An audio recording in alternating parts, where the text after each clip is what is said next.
Yanetti, it's time to shine. There's snow, there's snow, there's snow, there's snow. To the window, to the wall, to the wall, to the bartender's last call. At the waterfall. Ah, sleep, sleep, motherfucker. Ah, sleep, sleep, goddamn.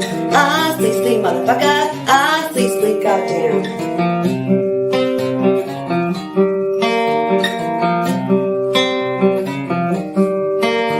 They'll crunk and act and meet. Run from the rest when they have too much drink in their minds.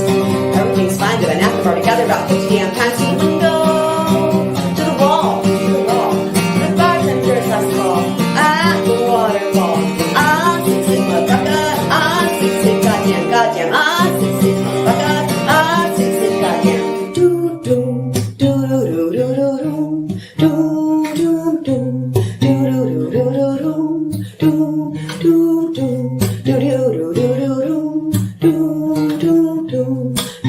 do, do, do, do.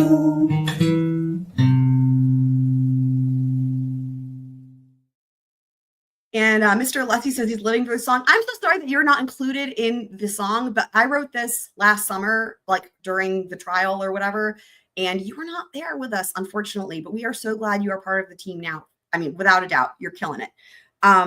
So we've got also some 22 seconds.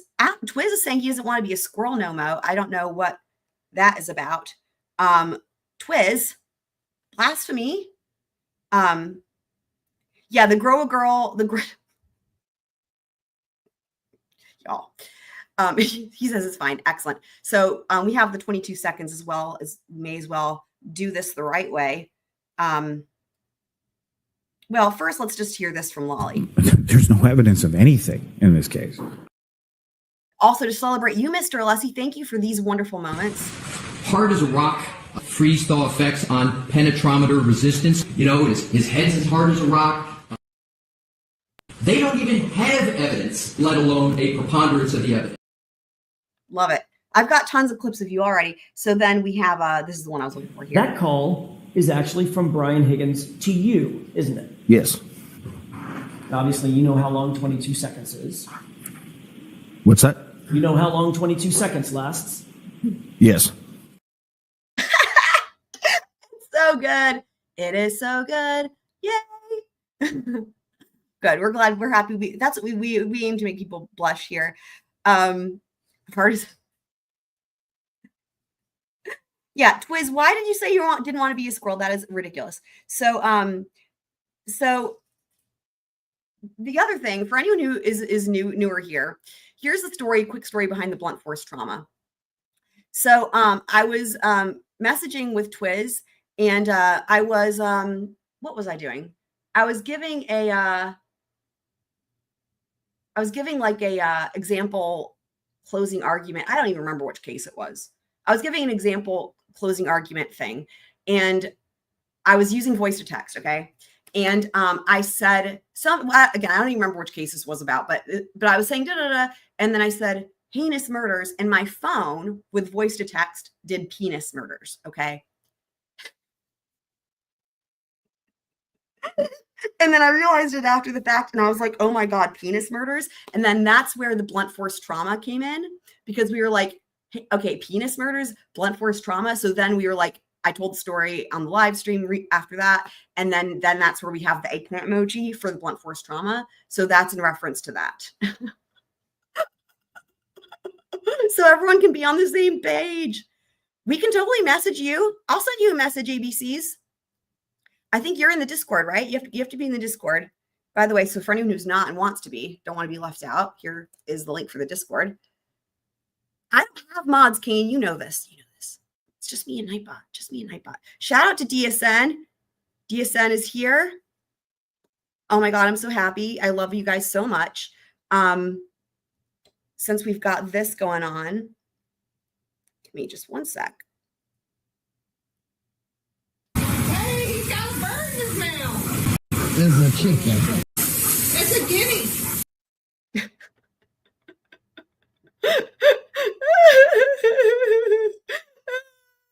Penis murders. By the way, since I've got a lot of you guys here that are members, as I've said, for our next members only trivia night, y'all put in the Discord, in the members only thread, what you want your category to be, because you guys get to each pick the category you think you'll do best at. Or you can try to go with a strategy like what Flash did. Shout out to Flash, who so far is the only one who has submitted his category and threw us all a curveball with mythology. And so you put your one category that you want to pick that you think you'll do best at, that other people won't do as good at, or what have you. There's all kinds of strategy you can employ here, right?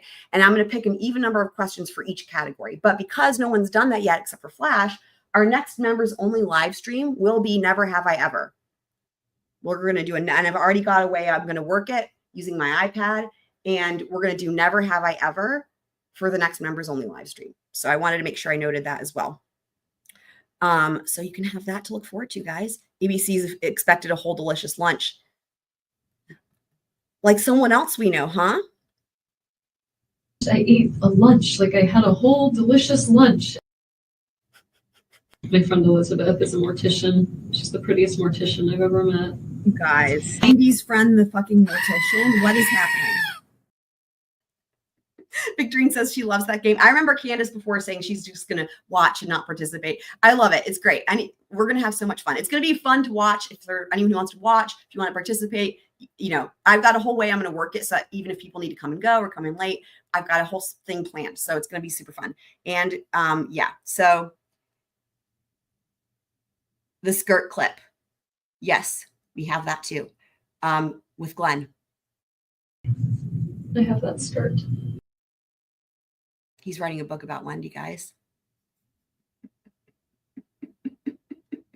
Welcome, CC says daytime chat is like, yeah, I'm surprised. Sometimes when I'm live in the daytime, there's fewer people. I think it just depends. I know several people are watching from work. Can you flip it and reverse it? Yeah, well, I don't know what we're flipping and reversing, but that's a definitive yes. We've got some encouragement. Keep up the good work, Alessi. I love that Mr. Alessi's here. Oh, he has to run. Damn it. That's too bad. I know you've got a lot of work to do. So we are sending all of the good vibes for Karen for sure. We're going to continue to cover it. We love you. Thank you for all you do. Big fan of justice. Big fan of justice. But you'll agree with me, justice in general is a good thing? Big fan of justice. All right, me too. No further questions. That was also epic. Most morticians are pretty. I mean, where do you even meet a more? Anyway. Okay. All right. Let's go. We're on to the Karen Reed hearing. That was fun. Can I flip it and reverse it? I wonder, were you talking about the Never Have I Ever? Would that be always do I always?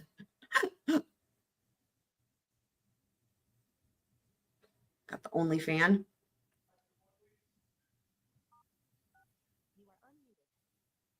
Oh, yeah. I think that might have been Michelle Troconis. Again, I was in, as you guys know, a fever dream for that trial. It was really interesting. Thank you. I'm so glad some of you. Give your attendance. You shall be heard. I'll the Commonwealth of Massachusetts. Scolds now open. 22-117, the Commonwealth versus Karen Reed. Can I have counsel identify themselves for the record, starting with the Commonwealth? Not everybody feel that. Good morning, Mr. Walker. For the Commonwealth. Good morning, Your Honor. Good morning, Mr. Lally. Good morning, Your Honor. Hank Brennan for the Commonwealth. Good morning, Mr. Brennan. Good morning, Your Honor. Alan Jackson from the Reed. Good morning, Mr. Jackson. Good morning, Your Honor. Elizabeth Little, also on behalf of Ms. Reed. Good morning, Ms. Little. Good morning, Your Honor. Robert Alessi on behalf of Ms. Reed. Good morning, Mr. Alessi. Good morning, Your Honor. David Yanetti for Karen Reed. Good morning, Ms. Yanetti. Good morning, Ms. Reed. All right, so we have a lot to cover this morning, but what I want to start with, I was just handed a couple of things too that I'm going to need some time to read.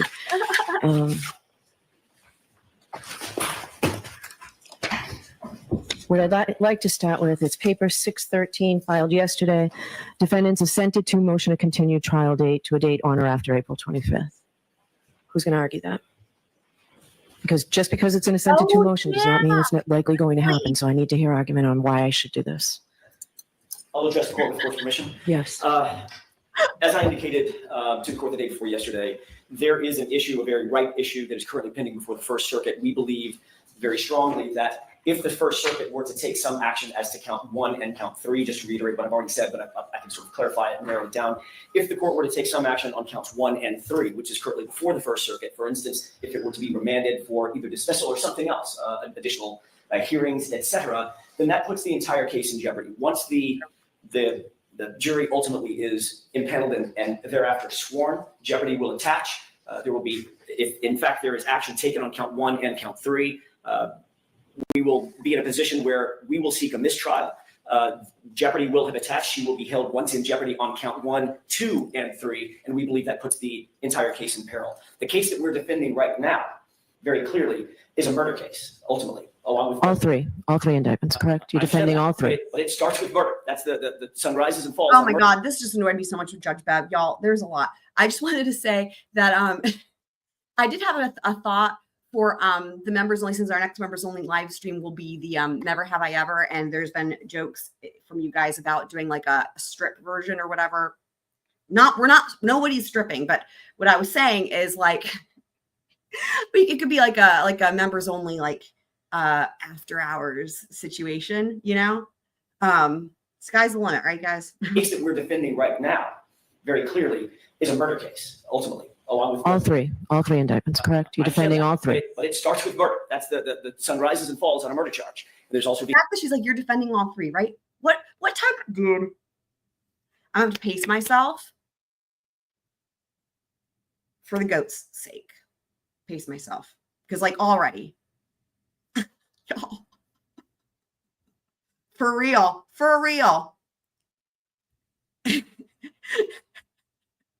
In other words, people can like when we play Never Have I Ever, right? You know, the normal way is like you put a finger down. People can celebrate however they want, right? Whether it's maybe not to take a shot, that might kill somebody, but you know, it could be like instead of putting a finger down, you take off an item of clothing. No one's going to be on camera, so it's all good, right? Like, you know, honor system. You can just, and then what I'm going to do is I'm going to keep a record of everybody's tally and write down. I have a system that I'm going to do on the iPad to keep track of where everybody's at. vehicular manslaughter, and then there's the leaving the scene, count 3, and the subordinate counts beneath count 2 as well. That's a very different jury and a very different trial strategy than simply count 2, if we were to be defending count 2 or it's the subordinate charges. So I think it puts the case in jeopardy if we do not have at least some time for the First Circuit to act and determine whether or not it wishes to act on counts 1 and 3. Hence, that's why I suggested to the court the other day that it might be more prudent and less perilous for the case if we were to put this case over for at least a few weeks. We've spoken to the Commonwealth, and the Commonwealth tends to agree that that probably is the better practice. And we've asked for the court to extend the beginning of the trial to April 25th, which is about a 3.5 week continuance. Yeah. And I'll submit. All right. Does the Commonwealth want to be heard on this? I think alike, guys. Look. Your Honor, the Commonwealth is relying on advice of appellate counsel. I don't contest any of the defense's perspective for wanting continuance. I think the Commonwealth's perspective is different, but not adverse. The concern is I just want to say that for real quick, I'll back this up, that so many of our commands really work out. We've got Go Gamecocks, we got Blunt Force Trauma, and we've also got Bang the Gavel, baby. I don't contest any of the defense's perspective for wanting continuance. I think the Commonwealth's perspective is different, but not adverse. The concern is that this case in the federal court gets delayed for an extraordinarily long period of time, and we have an interest in this case going to trial as soon as possible. There is an expedited scheduling order, which could hopefully imply that there's going to be quick progress in the federal court, but we don't directly communicate with them or have any control. Higgins is correct. I can keep a record of how naked people are supposed to be getting. So, like, we'll know if somebody's making shit up, basically. Our hope is that if there is a short continuance, it accommodates the defense's concerns. I understand the trial strategy for different charges is somewhat different. But most importantly for the Commonwealth, the hope is that it sets a benchmark that will allow the First Circuit to resolve the petition, or if they're going to allow oral argument, a benchmark to do it quickly. And so really the primary motive for agreeing to the defense request is that we hope by offering a short continuance, the federal court will act more quickly and that we can have this trial in April. Okay. There's the Wally bird. I'm not going to grant the motion. All right. We have jurors coming in that were some. So of course, everybody, including myself, was all like, what the fuck, Bev? Although, again, at this point, it doesn't really surprise me because, like I've been saying, it's been clear to me ever since the hearings at the beginning of March that she's April 1st or bust. April 1st or bust. I mean, Like the courthouse could blow up and she'll still fucking be there. However, she does have a good kind of compromise. So it's, you know. Months ago, I called the jury commissioner yesterday and asked how long it would take to get the right numbers that we were able to get starting April 1st. At a minimum, 10 weeks. I'm not going to do that. What I will do is we'll start impaneling on April 1st. It will likely take a while. If we get a jury before April 25th, I'll rehear you on your motion. We won't swear the jury because obviously that's when jeopardy attaches. And we'll take it from there, but we will start April 1st with impanelment. Thank you, Your Honor. Okay. All right, so let's go to the next motion, and then we'll go back to doing them somewhat in order. Commonwealth's motion for a buffer zone. Jimmy, do you have an extra copy of what you just handed me? Because I don't know where I put it. Can get one. I have it here somewhere. I'll find it. You're durable. So we did hear from people this morning. I know you all have. I have it. I have it, Jim. That's what I'm saying. I think Mr. McDermott gave you a copy of, I guess, what local merchants have requested. So basically what she said, which was interesting, right? She expects it to take so long to seat a jury. Is that it's actually a good solution. So we need to recalculate in our heads, right? Thinking, okay, trial starts April 1st. The trial's not going to start until a couple weeks in. Now, actually, I'm kind of happy about that, and here's why. So Lori Vallow, they're starting jury selection, I think it's March 31st, but they expect the trial to actually start on April 7th, and they expect it to go from like April 7th to May 15th. And then it sounds like maybe 3 weeks into April or so is when this trial will actually start for Karen Reed. So since I'm trying to cover both, I'm glad that they're not overlapping for the entire duration of both of them. It will give us some time where, if assuming jury selection does take that long, then where we have just Lori Vallow only in terms of cases that are happening at that time. So. Okay. All right, so I'll hear the Commonwealth on your buffer zone motion. Glad you're here. This is from yesterday. This is live from yesterday. This is the hearing from yesterday. Your Honor, the Commonwealth's primary concern is the sanctity of the jury and the jury process. We are concerned based on past reports and information that noise, interruption, and other uncontrollable events can potentially impact the jury's consideration in this case. They should be free from outside influence, so it does not in any way oppress or push them in any direction, either way in this case. The courthouse is very close to the public areas where people congregate. It's been reported that during the trial, the jury would be able to hear outside noise and influences, not just honking of horns, but other types of noise that could be influential, intimidating, concerning. And so we've proposed what I think is reasonable and minimal recommendations to the court to move certain parts of the buffer zone, especially on the left side of the courthouse, where there seems to be a bit of attention, noise, and potential adverse influence to the jury. And that's the same area that these merchants are talking about? I've read that this morning, not being wholly familiar with the Dedham area. It seems that is one of their concerns. I think they mentioned an open market. In my memory from coming by on other cases at other times, there appears to be open markets in that area. And so if that's influencing their business, that is a separate but related concern that they have expressed to the court. And I do think that the court should be sensitive to the community's concerns. But importantly, that closeness and that amount of volume and influence on the jury, I think, can affect the sanctity of the jury. I don't think it is a strong imposition to consider the streets that have been identified in our buffer zone motion and have the buffer zone include limitations to those certain streets. And I think that will potentially help with some of the outside impact and adverse influence on the jury. All right. There's a portion of your motion that I disagree with. Do you want to be heard on it? So Too Fast is drinking the strawberry. Is it not good? Why is it so bad? It sounds tasty. By the way, I have come across the most delicious sparkle water I think I've ever had. It's a Trader Joe's black cherry vanilla. It's so good. It is so fucking good. Yeah, I'm not smashing any guitars. Never happening. I was going to say, though, another interesting thing that I was thinking about, speaking of the Amazon shopping. So earlier today, I was looking up the K-bar knives on Amazon. And you know what's really interesting was I was looking at them and like, have you guys seen how many times different people, especially on mainstream media, I guess, but like maybe even elsewhere, I don't know, people that have the knife with the sheath and they're like using the sheath to, as for a prop, if you will, right? They bought the thing and they've got the sheath and, I guess they don't ever show the knife. They just show the sheath, right? You know what's, have you guys noticed? So this is what I've noticed so far. I've not noticed anybody with the actual, whatever it is, the USMC sheath. And so I was looking at these online, and like the one that everyone seems to buy is like the $60 one or whatever.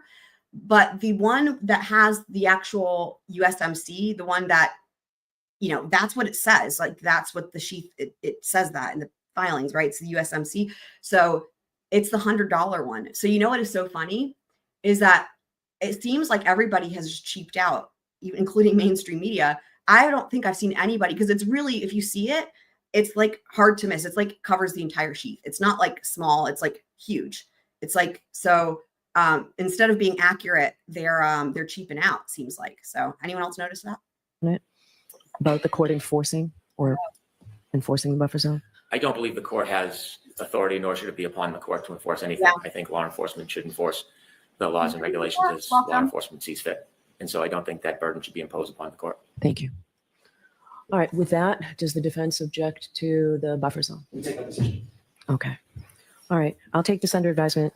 I have to figure out exactly how far this is. It's And I funny, have though, not yet had a chance to bench several times in this hearing, and it's like the only time she's ever fucking done that. read and She's already consider. done it once. So we can actually keep track. So far, she's ruled from bench once today. We'll keep count. Today's email from Wow, the that's merchants. wild. Okay. Yes. Can I just have this marked for identification for this hearing? For identification? Did you hear that? She's like, oh my God, why are you so needy? God forbid having things marked for identification, which is what they have to do. And you know how mad she would be if it wasn't marked for identification? From the record, that came from the Dedham Square Circle, the organization that runs the Dedham Farmers Black market hayward ideas going on. Thank you. Not a bad idea. So we can talk about the witness list when we talk about impanelment, when we really have the heart of the final trial conference. But I do need at least cities and towns from these witnesses. Neither side gave them to me on the civilian witnesses. So, and there's a lot of overlap, and you'll have to fix that for any final trial conference report anyways. All right.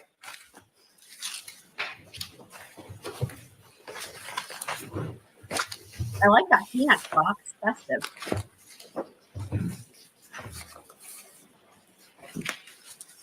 Your Honor, can I be heard on that one issue? Just briefly. Which one issue? The witness list, okay? Yes, we did turn over our witness list along with the information that's required under the new rules, which includes, telephone numbers, addresses. We gave that directly to the Commonwealth. We did not file that publicly. Okay. We'll happily add the towns to the court. But I would note that the Commonwealth has not yet turned over that information that's required under the new rules. I believe they put a footnote on their witness list.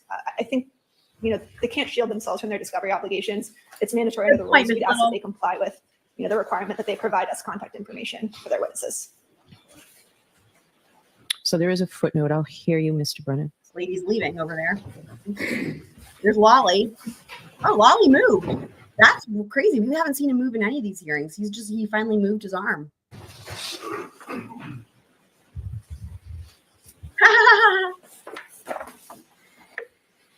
Your Honor, the motion notes that the Commonwealth moves to be partially exempt from Rule 14 because of the past history of perceived harassment and intimidation of witnesses, which the Commonwealth believes is ongoing. I think a potential resolution to this to comply with Rule 14 is that we be allowed to provide it to the attorneys under seal. I think that is protecting the interests of the Commonwealth and the witnesses from. I don't have a problem with that. I still need cities and towns. Of course. Okay. Yeah. All right. That's good. Thank you. So we will start with. All right. It's paper 593. The Commonwealth's response is paper 610. Defendant's motion eliminate to allow evidence of lack of bias. Okay, guys, Who's ready? arguing that for the Commonwealth?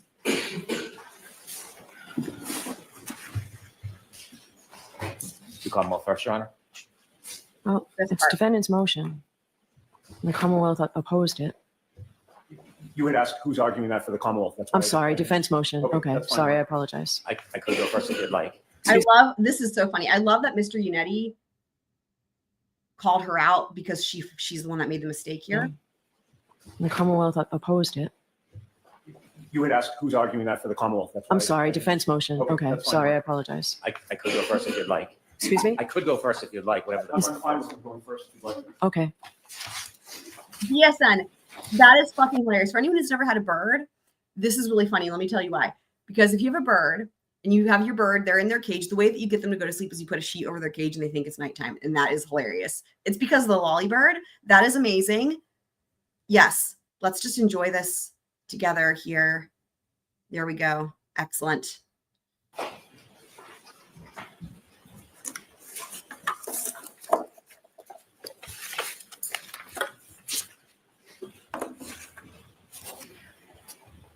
I think the heart of this motion is that the defense would like to introduce the ARCCA witnesses as witnesses that were employed by the federal government. I think the reason for that is it creates the image or the projection that they are independent at the time they did their assessment and at the time they wrote the report. And then subsequently being employed by the defense has no impact on their objectivity at the time they did their investigation and report. I think this would be an unfair proposition for a number of reasons. It would undermine Rule 403. It would cause a trial within a trial. As we stand here today, the Commonwealth does not have a clear answer why this investigation was initiated, what the purpose of it truly was, the scope of it. We don't know every witness that may have gone before the grand jury. We do not know of all the communications between the federal government and different parties, including witnesses. We will, I expect, never have truly a full accounting of the relationship between the United States Attorney's Office and ARCCA and what, if any, impact the defense had on ARCCA witnesses at the time they did the investigation. What we know is it was a comprehensive investigation. We know that a number of experts were retained by the federal government, including the ARCCA witnesses. It was one of the reasons why Murdoch was so amazing was because there were like, we were on the, eventually we had 3 trials within a trial. It was like trial within a trial inception. It reminds me a lot of the triple extortion inception. And we just love that, right? Is that there was an inquiry lodged by the defendant to the federal government to investigate her situation, her case. What we know is that the defense had the opportunity to provide information to the federal government advocating for their perspective on the case, including the specific perspective of Ms. Reed. We also know the Commonwealth was unaware of this initiation and engagement and had no input whatsoever. What we know is that the ARCCA witnesses were supposedly tasked to conduct an independent investigation, and they were given materials.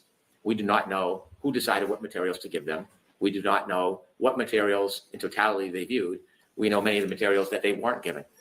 And so clearly there is an undefined relationship between the defense and the United States Attorney's Office around this time of this investigation. And we subsequently learned that there was a continued relationship. And so to date, as we sit here, we really don't know. What we know is ARCCA listed materials that they reviewed that came from our discovery that we didn't provide. What we know is there was materials that they didn't review that were inculpatory. And so that's why we began by asking for discovery. We filed an extensive motion for discovery that the court allowed. It still hasn't been complied with. Perhaps some of it through no fault of the defense, because I don't think they will be able to comply with much of it.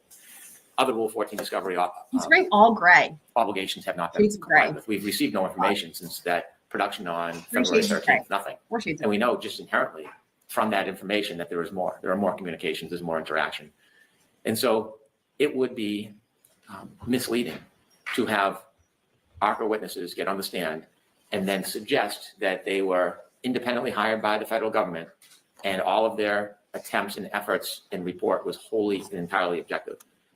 Just to give one point that emphasizes the concern, the ARCCA witnesses were never given information about DNA. And yet when they testified, one of the witnesses tried to address the issue of DNA because it was hurtful to their position. In their report, they say one of the reasons why they believe that there was no impact between the car and Mr. O'Keefe is because there was no DNA. Well, in fact, there was. There was DNA, and separately there was a hair, Mr. O'Keefe's hair. And so we know they didn't have all the inculpatory information, and then the question still remains, how did they learn of that? How did they learn of that information before cross-examination? And so I think what is most appropriate before Your Honor makes a decision on the so-called objectivity of these witnesses is they should come into court before trial, well before trial, and they should answer questions about their directives from the United States Attorney's Office. This is insane. This is insane. They should answer questions about the materials they received. They should answer questions about what they were told, what they knew about the case. They should answer questions about all of their correspondence with the defense, including phone calls, emails, text messages. All that should be produced. It's not a Lanigan hearing where I question their qualifications, but if we're truly going to think about presenting them as objective witnesses, they truly should be objective. And Now, I think if we have, I'm sure you guys are all very well aware, this is what they normally would call fodder for cross-examination.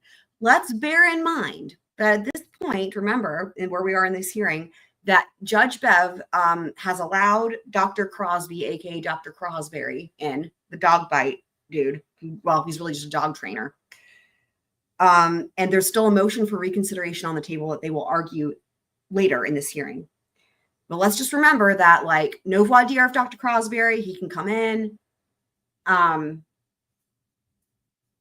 there's other experts as well that they will be arguing about at this hearing of the Commonwealth experts.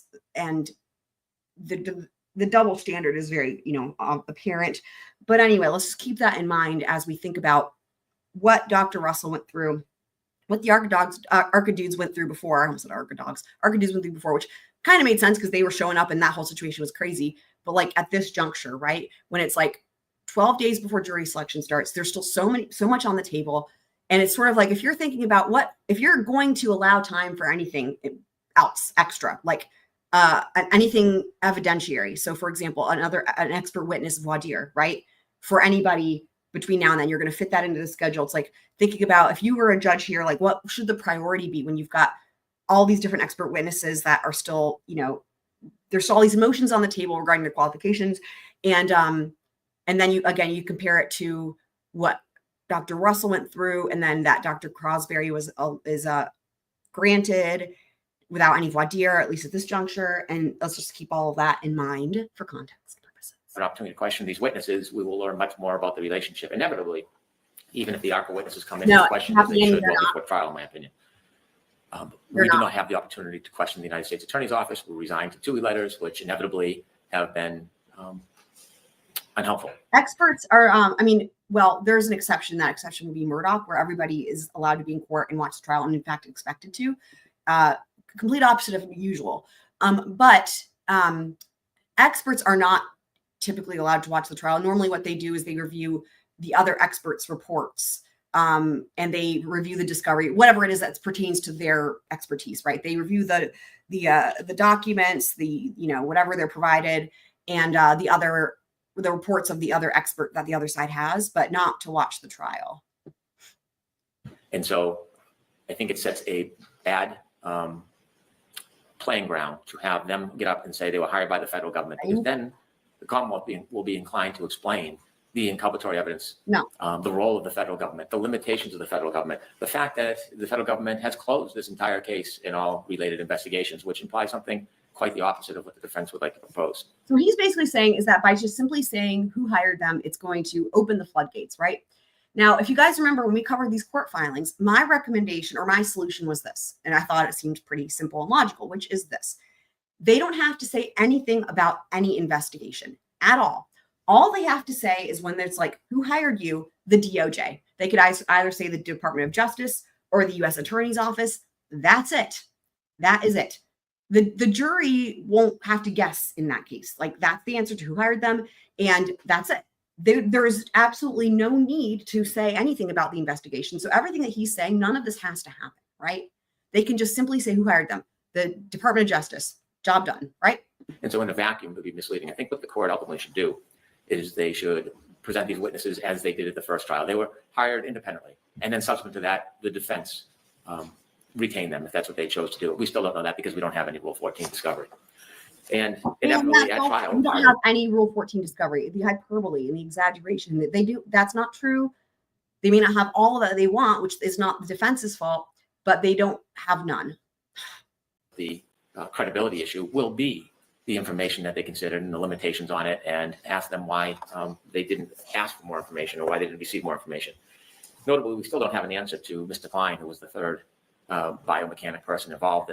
So that may not have come up yet. Then Happy Annie is saying there's a motion of seclusion at the, if it was, so I've been covering every court filing I can find. I've not seen any court filing about the expert witnesses being allowed to watch the trial or anything like that. But, and if it happens, if it's discussed, it hasn't happened yet today in this hearing. And again, I haven't already watched this entire thing. I've watched some of it, but not all of it. So, so I don't know if that's something that is upcoming. But I guess what they're saying is that here they had made a motion for the experts to be able to watch the trial potentially. I guess we'll find out. I haven't seen or heard anything about that. But to that end, the reason you would make the motion is because it's not typically done, right? It would be something you have to ask for because typically they're not going to be allowed. Is his name on the witness list? I haven't seen it on the witness list.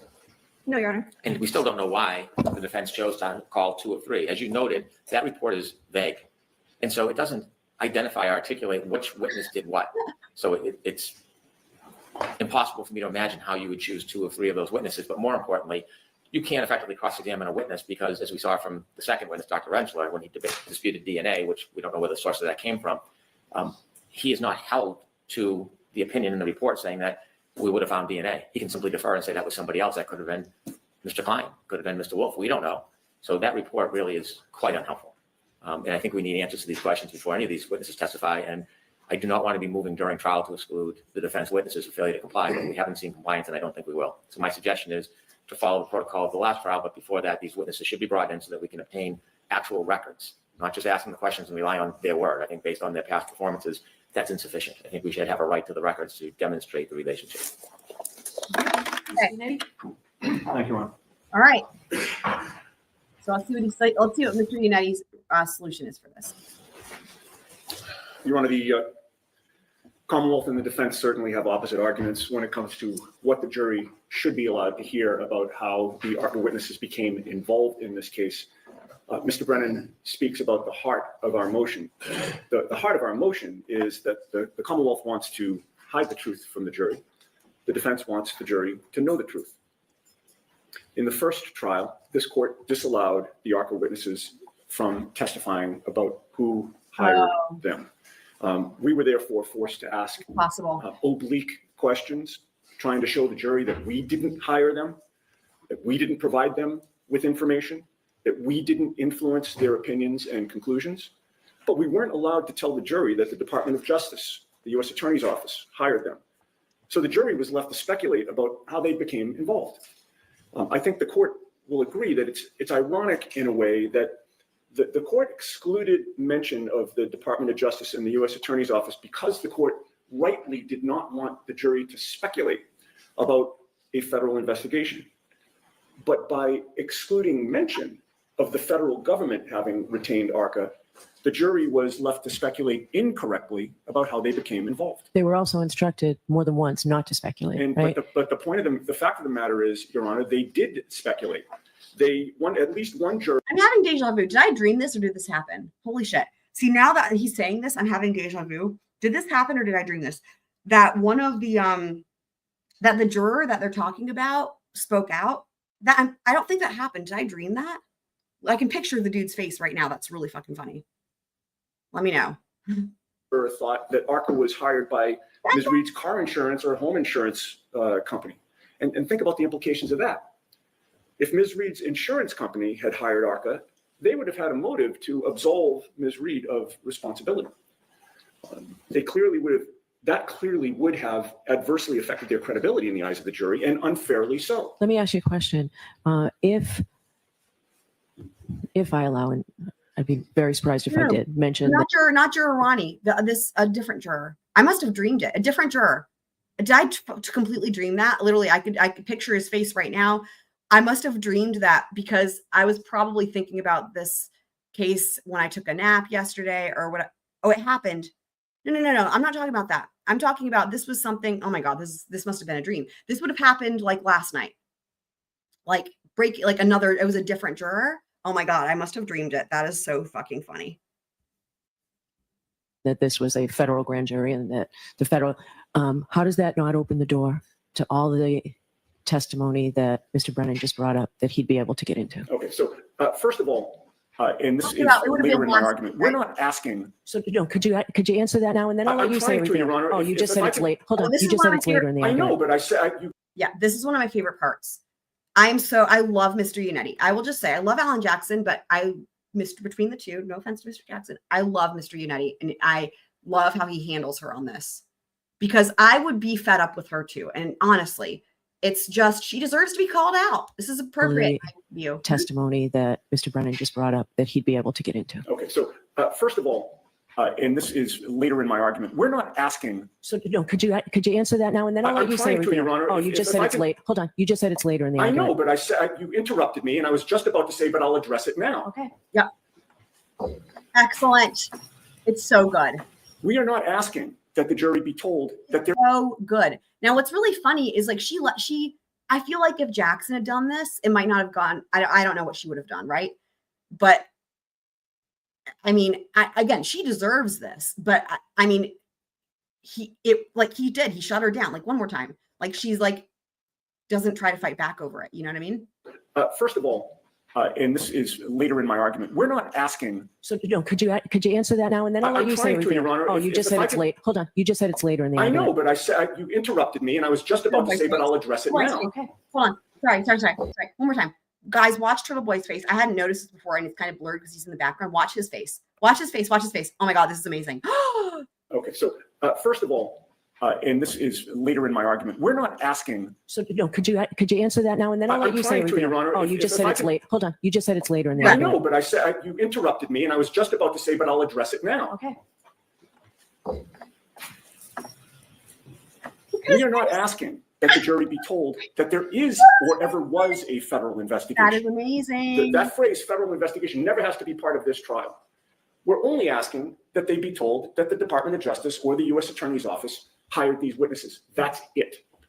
We don't have to speculate about an investigation, whether there was an investigation, whether there was a federal grand jury, what that grand jury did, what that grand jury considered, nothing. That's not what we're asking. And the problem here is that without knowing that the Department of Justice or the U.S. Attorney's Office retained ARCCA, the jury's left to speculate about how they became involved, and it all inures to my clients, to prejudice my client. Thinking that they were potentially hired by an insurance company of Ms. Reed really perverts the truth in this case. It's unfair to my client. And you guys see why, right? Because if it's insurance, it's built on a premise that she did hit him with the car, right? It's the opposite of the truth. There was another juror that speculated that the ARCCA witnesses were just attention seekers, looking to make a name for themselves in a high-profile case. That's also the furthest thing from the truth. They had never heard of this case before the Department of Justice called them. That's how the Department of Justice wanted it. They wanted clean experts. And I will reiterate too, I saw Twiz had a question before about the FBI or a statement about the FBI. I'll just reiterate that, as you can hear it here, the Department of Justice called them. So even though they were hired because of an FBI investigation, they weren't hired by the FBI. And the question here is, who hired you? That's it, right? In my view, that's the way this is how this should be. That's all they need, right? They just need to know who hired them, not why, just who. So the who is the DOJ. The why is the FBI investigation, but the who is the DOJ. Sober and strictly scientific look at the evidence. The federal prosecutors did not want them to be tainted by news reports or opinion pieces. And recall that the Commonwealth attacked ARCCA on cross-examination for the discovery that they were not provided. That was patently unfair. ARCCA should have been allowed to explain why they were given what they were given and who gave it to them. Right. The inference is, and the Commonwealth suggested, that it was the defense that was playing hide the ball, when that inference is, again, the furthest thing from the truth. In terms of the information that the federal government got, Mr. Brennan engages in a ton of speculation about what happened or didn't happen based on nothing. There's no affidavit to establish any of that. I will tell the court that I received a subpoena for my entire file from the federal government, and I complied with that subpoena. We had nothing to hide. We provided everything that the Commonwealth provided to us, to the federal government. They chose what to give ARCCA or what not to give ARCCA. And they did that again to preserve the scientific integrity of their opinion. So, again, we're just asking that ARCCA should be allowed to testify that they were hired by the federal government to prevent speculation about who hired them or why they became involved in the case. If the issue is we don't want the jury to speculate, the way to do that is to tell them the truth. We did not hire them. We did not influence their opinions. We didn't even know that they existed until that TUI request was complied with. And all of a sudden it was revealed to us that the federal government had hired these ARCCA witnesses. And we read that information at the very same time that the Commonwealth read that information. Those witnesses, importantly, were available to be called by both sides. The Commonwealth chose not to speak to them. The Commonwealth chose not to contact them because the information was exculpatory. The jury should not be left with the impression that Karen Reed or the defense team had anything to do with hiring them or with their conclusions and opinions. The conclusions and opinions were revealed to us at the same time, and the court should guard against rank speculation. Mr. Brennan's other arguments about what they were provided or what the relationship was or what the understanding was, that's all cross-examination material. He's free to explore whatever he wants on cross-examination. So with that, Your Honor, we would ask the court to issue a ruling that does not mislead the jury about how ARCCA came into the case. Okay. Any follow-up? Yes. Here comes Breenan. Respectfully, the Commonwealth does not look to hide the truth. The reality is, if the jury is going to hear information, they should hear the entire truth, not a version or a slice of it, not one advocate side of the truth, the whole truth. And if we interject that these witnesses were hired by the federal government and the jury is entitled to hear the whole truth, then they should know the motivations behind the hiring, the input from the defense team prior to their decisions, and what, if anything, they considered and what they're so hypocritical, right? I mean, obviously, this is how is he even making this argument, right? No jury ever gets the whole truth. And again, truth is even honestly debatable depending on who's viewing it, right? It's an adversarial system. That's the whole point. One person's truth is another person's falsehood. So anyway, let's just go with all of the information, right? The jury never gets all of the information. Obviously, the rules of evidence, motions in limine, that's the whole point. But also the hypocrisy that we're trying to give them all the truth. Dude, this isn't even, this argument is just, there's nothing to it. It's just completely baseless. directive was. We don't have any materials from the federal government regarding direction, scope, purpose. We have nothing. Now, I didn't know that Attorney Yanetti's file was subpoenaed. That's new to me. Perhaps the Commonwealth knew. I've never heard that before. I don't know how the defense knows what the federal prosecutors wanted. They've never discussed that with us. We don't have that type of relationship with the federal prosecution in this case or their investigation. We didn't have any interaction, not because we chose to hide from exculpatory evidence or we were hiding from the truth. We weren't invited. We didn't know. Now, I hear now that Mr. Yanetti's file was subpoenaed and information, whatever it was, his entire file was given to the federal government and they chose whatever they chose. This report by ARCCA was produced by letter February 12, 2024. We know from at least some of the materials we got, there's a document from Attorney Yanetti on March 29th. Honestly, I was saying on the last hearing from Tuesday or whatever, I'm like, he has become the Commonwealth. Like I don't think he'll be able to go back to being a defense attorney. It's pretty insane. In fact, we actually watched some clips from his initial hearing on November 11th when he came in as an actual defense attorney and kept getting confused and forgot that he was the government. And he kept saying the government, and then he forgot that he was, anyway, we watched just a couple clips of that and just see the transition. It's crazy. It's like, I don't know what happened to him. 2023, describing his client's best memories of events, a number of pages talking about the case. So there clearly is a relationship that we are not privy to. I'm not casting aspersions or trying to suggest there's anything improper about the relationship. I'm not suggesting that, but there was obviously a relationship between the parties that the Commonwealth was not involved in. And so we can't take a fraction of something and say we present them as independent witnesses when there was a purpose, there was an agenda, and it wasn't in the Commonwealth's interest, obviously. Oh my God.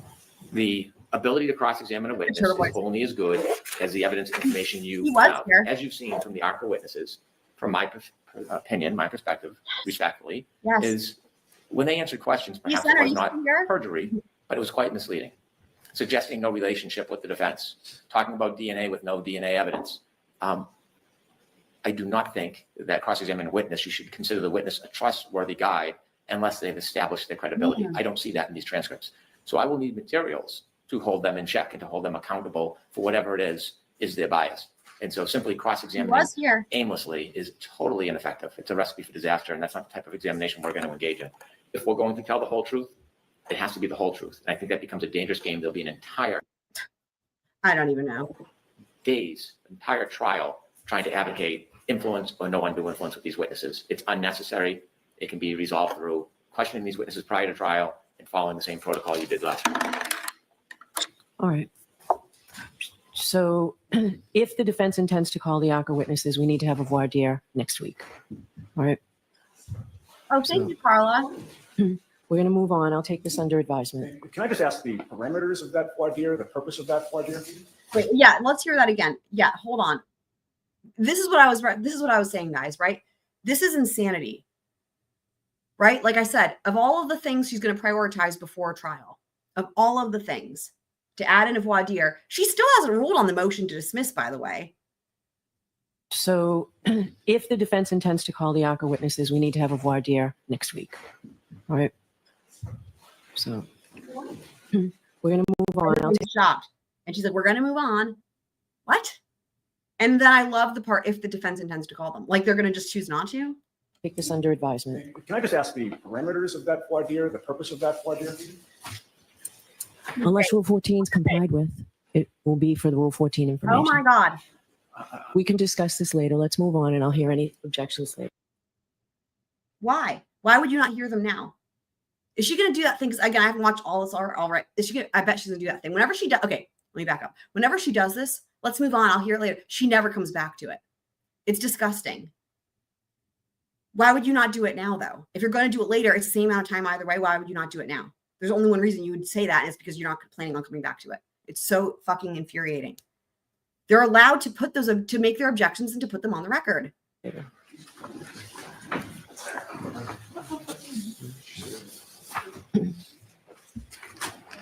All right, so the next motion is the defendant's motion for stating grounds for objections. I'll hear you on that, Mr. Yanetti. Okay, so Andrew, if you're still listening, now that this is a good time to talk about his question about why she does this, right? So so some people have said that maybe it's that she's less likely to get overturned on appeal. It's possible. I have other thoughts though, and we've talked about this before with like, because we read through the filings and everything, and you know what I've explained before, you know, and I'll just summarize it so it's not redundant for anyone who's heard me say this, but you know, attorneys make the wrong objections, and sometimes they'll object and they don't actually have any grounds, because sometimes they'll say objection and not state the grounds, and sometimes the judge won't ask for the grounds and they'll just go ahead. I mean, I'm talking about over any number of trials, right? But other times the judge will say, what are the grounds, right? And then they like didn't have a ground in mind. That is one thing that floors me, because if you're objecting, you should have a legal ground, the legal basis for the reason you're objecting, and not just object and be lazy about it, right? And then they kind of are like, and then they might just guess something. And sometimes it's wrong, the wrong objection, right? Even if it was objectionable, but they state the wrong grounds. And then the judge typically and hopefully will overrule that objection. Every now and again, they might guess correctly or whatever. Other times you see people like Elaine from Deputy Heard just go ahead and list them all right off the bat, just in case one of them is correct. But the point being that it's important, in my view, that the objecting attorney has the grounds that they're objecting on. At least, whether they're wrong or right, that's going to be for the judge. They need to have the grounds in mind that they think are correct. And sometimes when they're incorrect, the judge will let them guess again. It really just depends, right? And sometimes they might get it right. And then if they make an objection and they have the legal grounds and it's the proper grounds and the judge says sustain, the other teams or the other party, you know, depending on who's on direct or whatever, or whose case in chief it is, the other party needs to hear those grounds so then they can lodge you know, their objection, if you will, right? Because sometimes they need to be heard, right? Or sometimes there might be information that is helpful, and that's usually when they go to sidebar, or they might, I mean, I've seen it before where like they will say something that that then changes the judge's ruling to where then they say, no, it's overruled or whatever the case may be. So they can't argue it, right? That's the point. They can't argue it if they don't know what the grounds are. But even before you get to that, the party who's making an objection needs to know why they're objecting. And that's important because, again, if you make the wrong objection, the judge typically will overrule it. And do you see why, for me, just saying objection, you could just be cheating. You could just be lazy about it, right? So that's one thing. And then we'll talk more about Judge Bev here in a sec.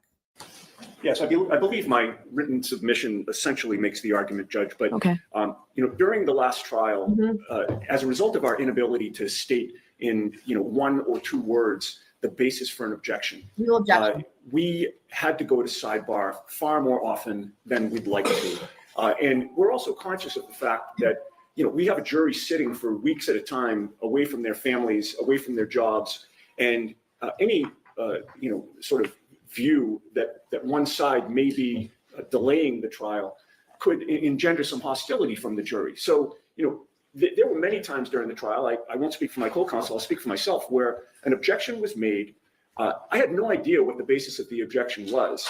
And the court made a ruling on that objection.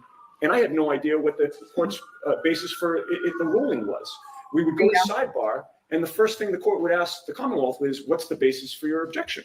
To make a record at that point. Well, I understand, but it's, what's the basis for your objection? If it were that obvious that it could be ruled in open court. Let me play that part again. Right. This is the point. This is one of the points anyway.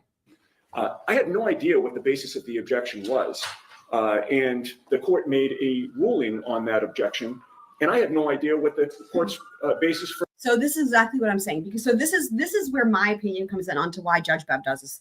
Beyond anything with appeal, it allows her to be more Commonwealth leaning. It allows her to be more biased because, like I was saying, we see this in other trials where someone objects, they don't state the grounds, and then if they get called out on it, it's like they didn't have anything in mind, right? So in other words, the Commonwealth can just say objection without any good reason, right? And she can say sustained, and that's the end of it. That's the end of it. You see how it's like cheating. It's like cheating. It's like, there's rules to a game, right? And like little kids, like when they're playing a game, they'll just like make up rules. And normally somebody's like, no, you can't just make up rules, like another parent or whatever, whoever's chaperoning, a babysitter, whatever. Someone's like, no, you can't make up rules. Imagine if, little kids playing a game and every time that there's one kid that's the favorite. And imagine that whoever was chaperoning, every time that kid made up a rule, whoever was like in charge of the adult or whatever was like, yep, and went with that rule every time they made something up. And everyone else had to play by the rest of the rules. That's what it's like, if that makes sense.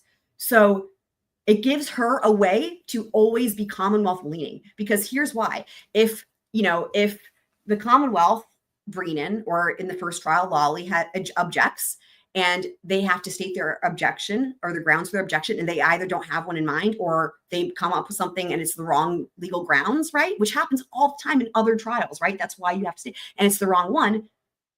Now she's in a position where that's been heard, and she would actually she would be put in a position where she has to overrule it, right? If they don't state the grounds, they can't be wrong. That's the point. If they don't state the grounds, they can't be wrong. She can just say sustained. And it gives her all of the plausible deniability, right? Does that make sense? So I think, and vice versa, same thing.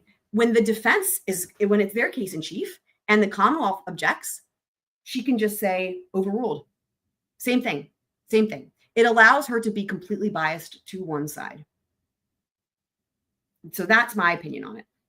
The ruling was, we would go to sidebar, and the first thing the court would ask the Commonwealth is, what's the basis for your objection?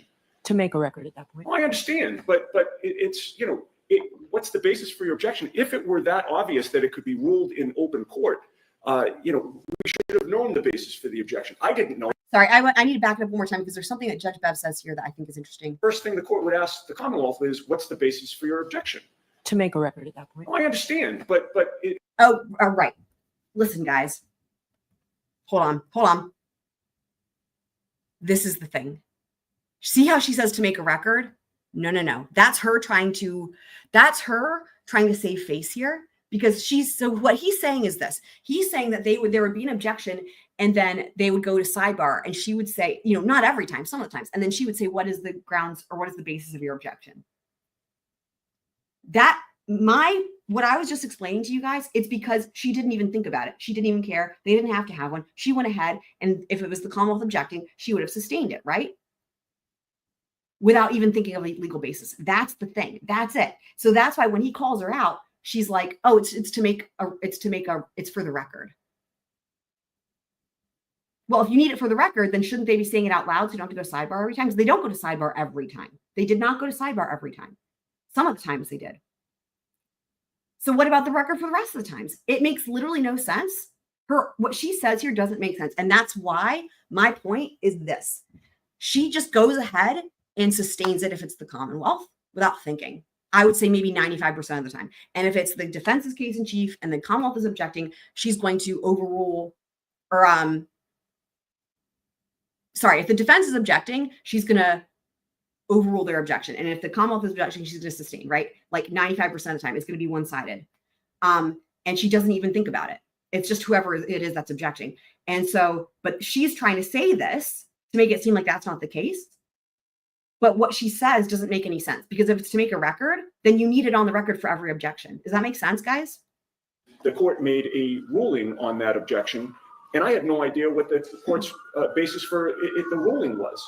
We would go to sidebar, and the first thing the court would ask the Commonwealth is, what's the basis for your objection? To make a record at that point. Well, I understand, but it's, there should be a record for every objection. That's why people state the legal grounds. One of many reasons why, right? The basis for your objection, if it were that obvious that it could be ruled in open. And this is the other good point, right? Yanetti, I think, thinks what I think, but he can't say that to her. So what he's saying is a really good way to make an argument that also supports what I'm saying without saying it, right? That if we're that obvious, like let him talk here. It's, what's the basis for your objection? If it were that obvious that it could be ruled in open court, we should have known the basis for the objection. I didn't know. I agree with that. I should have known the basis for the objection. Well, I'm hearing it for the first time at sidebar. There were objections made that I thought. So she's trying to put the fault on them that they should have known. This is so backwards. I had no basis in the law or evidentiary rules whatsoever. But in any case, this will avoid us having to go to sidebar multiple times. There were times when we had to sort of pick and choose when we went to sidebar because, again, we didn't want to engender hostility from the jury. My motion also points out, Your Honor, there's at least one case that talks about how an objection could be potentially waived if it is not stated with particularity. We think that this would, and look, different judges have different opinions regarding this. I've been in front of plenty of judges over my career who endorse speaking objections, as long as there's no, trying to coach a witness or, trying to influence a witness in any way. And that's not what we're seeking to do here. The objection. You guys remember how last time during the first trial, I think it was Jackson, when Jackson was like, there was a time where Jackson wanted to do something, wanted to like ask for the legal grounds or state the legal grounds. And do you guys remember this? And what Judge Bev said was, that's not how it's done in Massachusetts or something like that. Or like, that's not the law in Massachusetts. Do you remember that? Do you remember that? She said it was like not the, she was like saying, she was saying there's like, it's like, there's a statute or case law or something that, but you know what's so funny? Just this is like with so many other things she says like that, because she never provides it. It's not, it's just her decision. That's the thing. It's just like what dude, I can't with her. She just makes shit up and just says, oh, this is the law of Massachusetts. No, it's not. Hearsay, the objection, lack of foundation, just standard basic objections. I think there's no prejudice to stating them in open court. It will move the trial along more quickly. It will allow my client to preserve her due process rights, and we'd ask the court to change its ruling from the first trial. Okay, that motion is denied. So the next motion. All right. So I'm keeping track, like I said, of how many times she rules from the bench because we've never seen her do that before. That's number 2. Twice now she's ruled from the bench. Okay. Defendant's motion eliminate to exclude false and irrelevant statements of Michael Proctor, 591. Does the Commonwealth intend to put this evidence into the case? We do not. Okay. So we can agree to that motion. All right. So that motion's allowed, Ms. Yanetti. There's a defendant's motion for reconsideration of the March 6th court order denying defendant's motion to exclude witness Crosby. Okay. Mr. Alessi, what I'm going to do with that is if I can readdress that before rebuttal. It's so super important for her to be able to stay biased. I appreciate that. Thank you so much, James. Thank you so much. I appreciate the super chats. You don't have to keep doing that, but I appreciate it. And I just beyond the super chat, I appreciate that you are enjoying being here and part of the Squirrel Crew, and that's why we're here. So yeah, she just it's before the witness is called. So we don't need to do this now. We'll wait and see what Dr. Russell's testimony is and if the Commonwealth's going to call the witness. All right, so we can address it later. Thank you, Your Honor. And also just so I'm clear on that, to the extent we argue for the need for a voir dire, would that also be part of Your Honor's consideration? So if I feel I need to reconsider it, that's the time to do it after Dr. Russell's testimony. All right, there's Meanwhile, she goes ahead and just rules that the ARCCA dudes have to do voir dire, won't let them be heard, even though that came out of left field. And now she's like shutting it down in terms of voir dire for Dr. Crosby. Like to even argue it. I would be wanting just to strangle her so bad I would have to be restrained, physically restrained. Motion, it's 599. Aww. Defendant's motion eliminate to prohibit the Norfolk District Attorney and Massachusetts State Police from having juror contact. Thanks, guys. So I appreciate y'all. we don't need to belabor this. We talked about this Guys. before. Y'all No are one all has smart. contact with the jurors other than the court officers. All here. So defendant's motion eliminate to prohibit Norfolk DA and Massachusetts State Police from having juror contact. I'll also include prohibiting defense counsel and the media as well. No one is to have contact with the jurors. The court officers are the only ones that have ever had contact with the jurors. So there's that. I'm not going to really count that as one thing. So I think now we move Like that was kind of goes without saying. on to something that may take a little bit more time. The defendant's motion eliminate to exclude the testimony of Dr. Judson Welcher. Okay. How do you pronounce his name, Mr. Brennan? Welcher. Welcher, and the Commonwealth's opposition. Why is that confusing? It's spelled WELCH. Why? But yes, we did. We covered. We read the filings on this one. I don't even remember what this dude does because there's been so many. I think he might be with the car. Is he one of the dudes that are going to try to have him make a medical opinion? I know. We'll find out. So who's arguing for the defendant, and how long do you think this might take? Because we can do some of the quicker Commonwealth motions if you want. I am going to make the argument, Your Honor, and I estimate 40 to 45 minutes for this motion. Okay. Mr. Brennan, how long do you think you'll take? It's really dependent on what Mr. Alessi says, but I can't imagine it's more than 15 minutes, perhaps 10. Okay. All right. Before we go there are a couple of the Commonwealth's motions that seem pretty quick.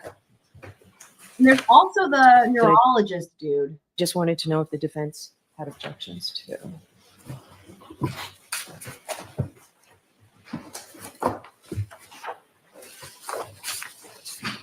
Thank you, Thunder.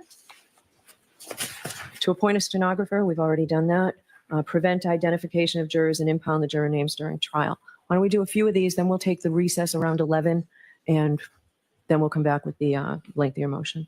So I'll hear you on this, Mr. Brennan. Thank you. Which motion, Your Honor? Surprising. It's your number one, 575. Commonwealth's motion eliminate to appoint court stenographer, prevent identification of jurors, and impound juror names during trial. Well, I said thank you, Thunder. I mean, I can't check it right now, but I said thank you for sending it to me. Commonwealth Police appointing a stenographer is a prudent practice. We've already done that. Okay. Preventing identification of jurors. This case is a case that has garnered extraordinary public interest. There are some concerns that in the history of this case, jurors have been identified by different characteristics, whether it's their hair color, their profession, and inevitably, as the trial progresses, it seems through sometimes the media, the jurors, although maybe not identified by name, have some of those characteristics promoted. That would cause, I would think, a strong concern by a juror that their verdict could be disfavored by one side or the other. That's the last thing I think anybody in the courtroom would want. And so the jurors, I suggest, should not be identified before, during a panel, and during the trial. I think the jurors' names should be impounded. There has been past efforts by many to identify jurors, interview jurors, get information about jurors that is then highly publicized. That will chill, I think, the process of deliberation in a fair trial for both sides. I think it is a measure that is accepted, it's appropriate, and under the circumstances of this case, I ask the court to do that. All right. Any objection from the defense? Your Honor, we have no objection to appointing a court stenographer, impounding jurors' names and information, and in fact, we join in that request. Okay. The motion, however, also asks for the impoundment of all sidebar discussions. Before I address that, I guess I would first ask whether Mr. You Brennan. gotta love how Mr. Breenan rather just completely skipped over that part, knowing that that's going to be the only thing that they would disagree on, right? And why does he want dude?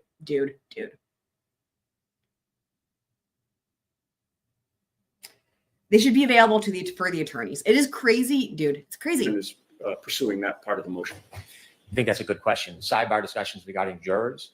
Oh, well, if it's sidebar discussions regarding jurors, we're in complete agreement. So sidebars are impounded regarding jurors anyway. Right. So we're in agreement with that. I interpreted the motion perhaps incorrectly, that Mr. Brennan was seeking the impoundment of all sidebar discussions regarding all issues. It sounds like he is because of the fact of people listening to FTR. Well, that's what I'd like to. All right, so I'll hear you. I don't know what FTR is. Do you guys? No. Thank you. So we do question the impoundment of all sidebar discussions. Okay, you agreed to it last time, right? So this is a This change. is a new trial, Judge. Right, no, so just to be clear, this is a change. I don't recall what we did or didn't do last time, but this is our position for this Okay. trial. Obviously, the reason some discussions are held at sidebar is to prevent jurors from hearing legal arguments on the admissibility of evidence. But this is otherwise a public courtroom.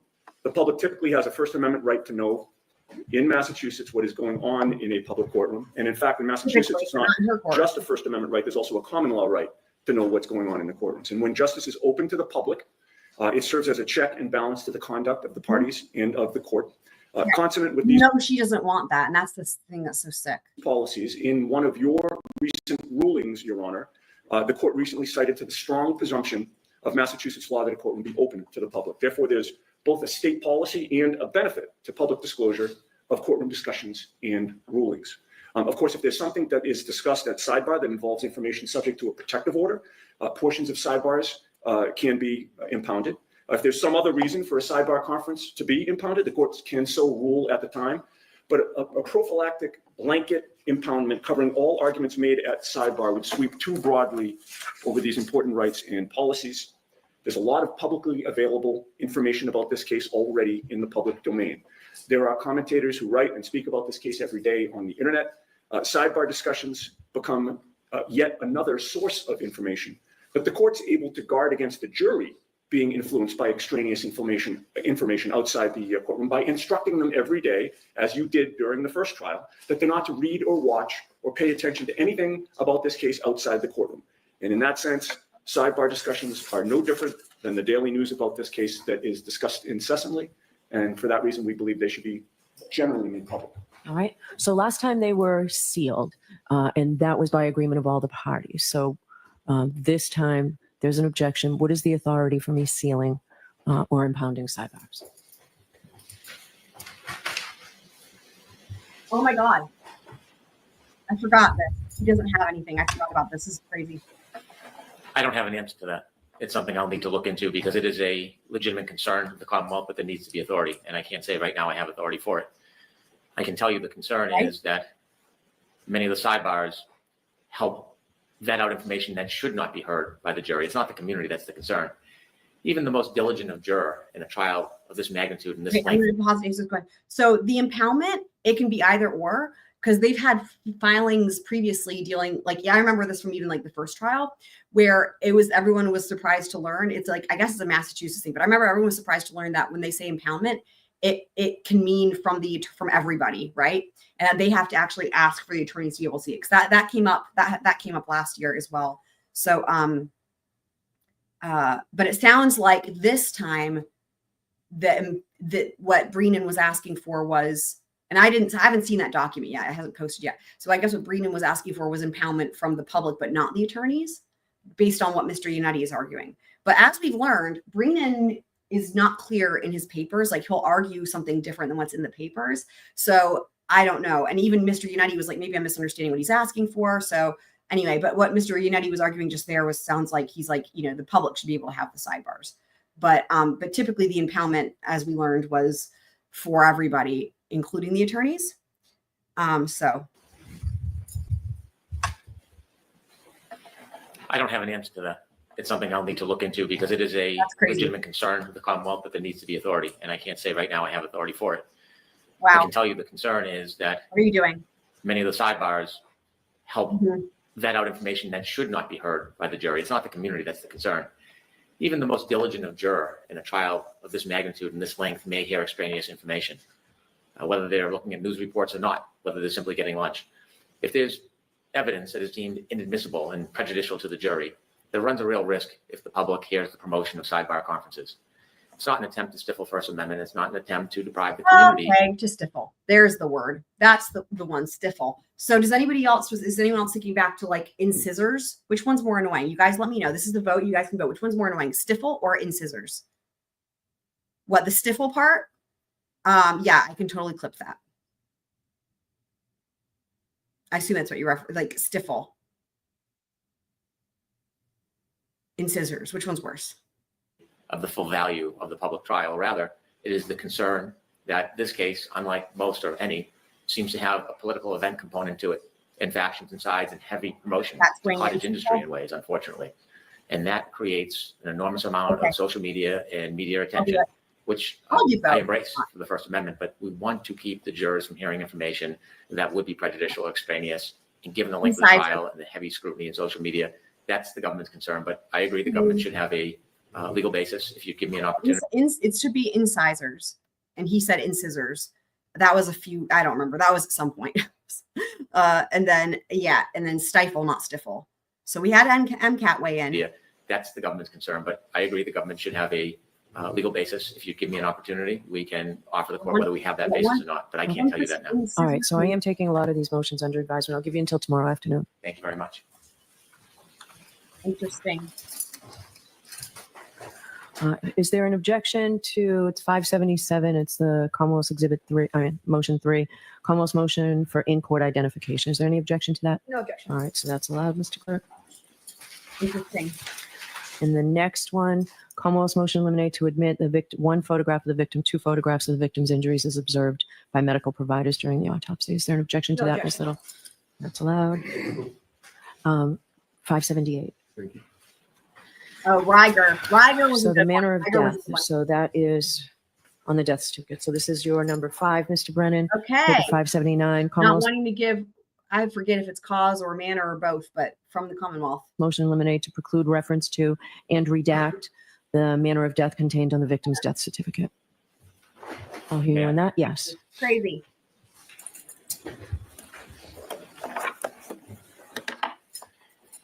Pursuant to Mass case law, Commonwealth versus Almonte and Wallace, as we've laid out in our memorandum, we would like to have the cause of death redacted from the certificate.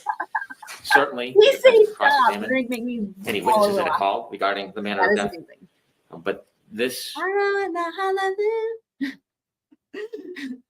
It's so funny because that song's been popping up regularly for some reason because it got stuck in my head a while back and used to call me on the cell. But yeah, she's got the hotline bling. That is hilarious. notation on the death certificate is extraneous and it should be inadmissible. General Laws, Chapter 46, Section 19, provides nothing contained in the record of a death which is reference to the question of liability for causing the death shall be admissible in evidence. Again, different from questioning a witness that is offering an opinion regarding the cause of death, but the certificate itself should be redacted and it should follow Massachusetts general laws and it should follow Massachusetts case law. For those reasons, I we can ask totally see her with like Kenny G or whatever. That's so gross though. Oh my God, I'm gonna throw up. the court to redact any cause of death in the death certificate itself. All right, who's arguing this for the defense? Ms. Little? Thank you, Your Honor.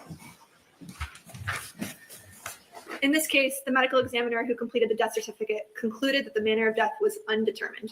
The Commonwealth is seeking to exclude this information from the death certificate because it is exculpatory. Yeah, because it should be The homicide. Commonwealth seeks not only to have the court redact the He's manner being of charged with homicide.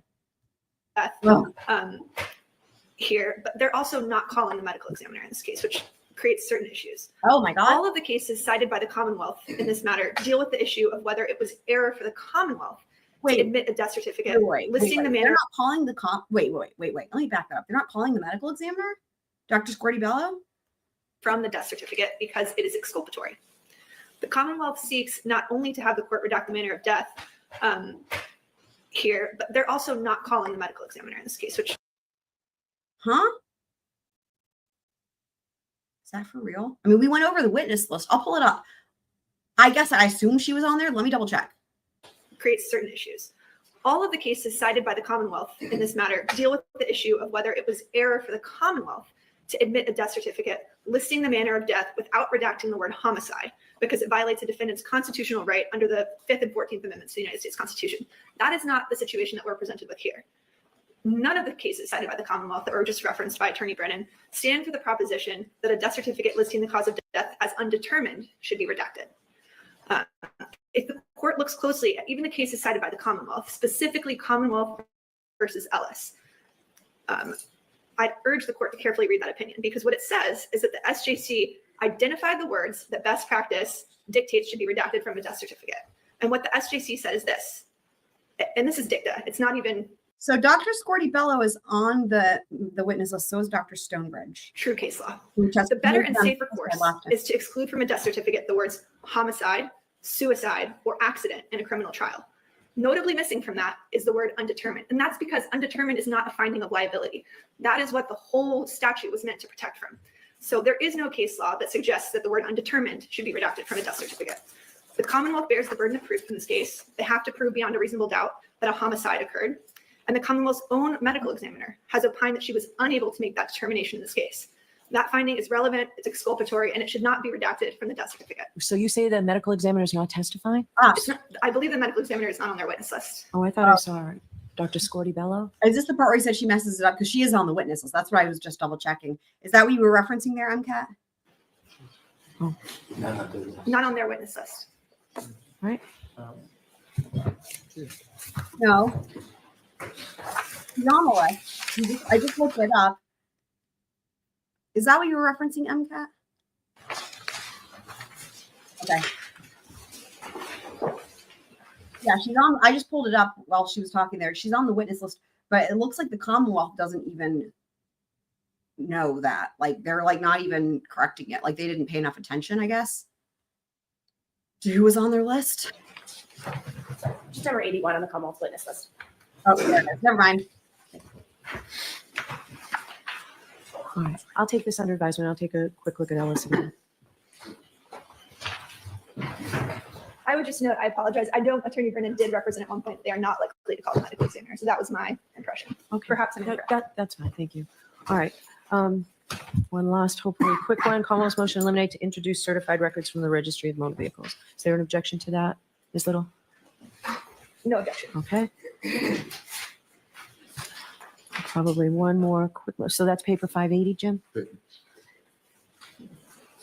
Commonwealth's motion to eliminate with the intent to obtain query records of potential jurors.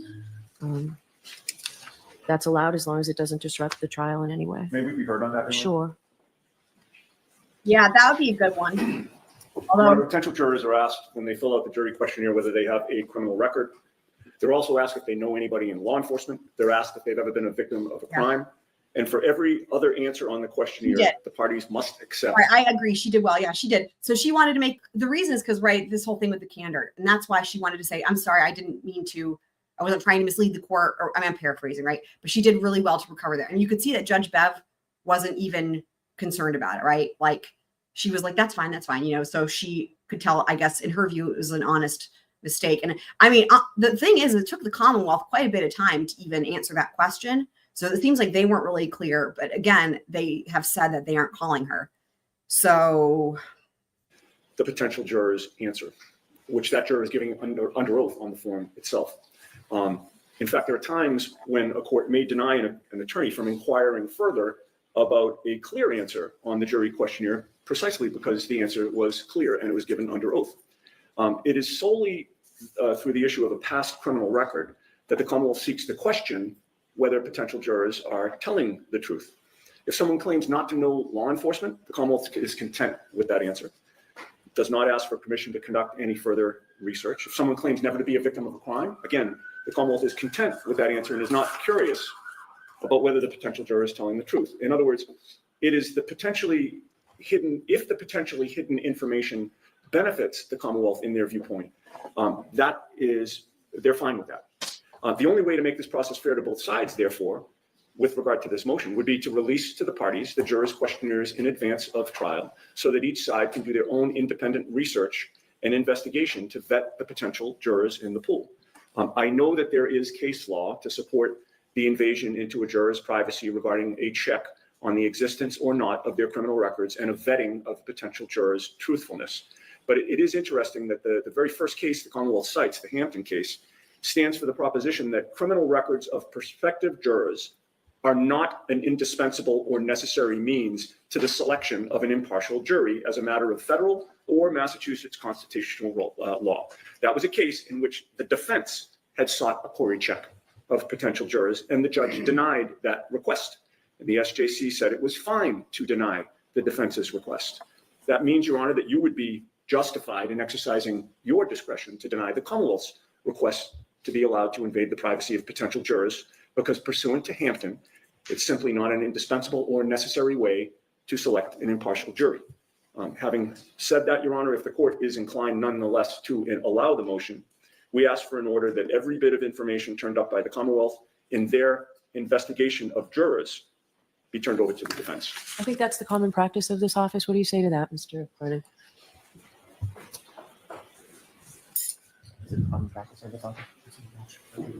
Oh my God. Did you see that, guys?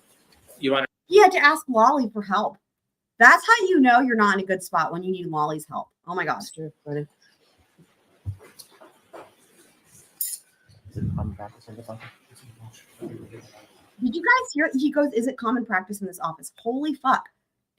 Y'all. It's the common practice of this office. What do you say to that, Mr. Brennan?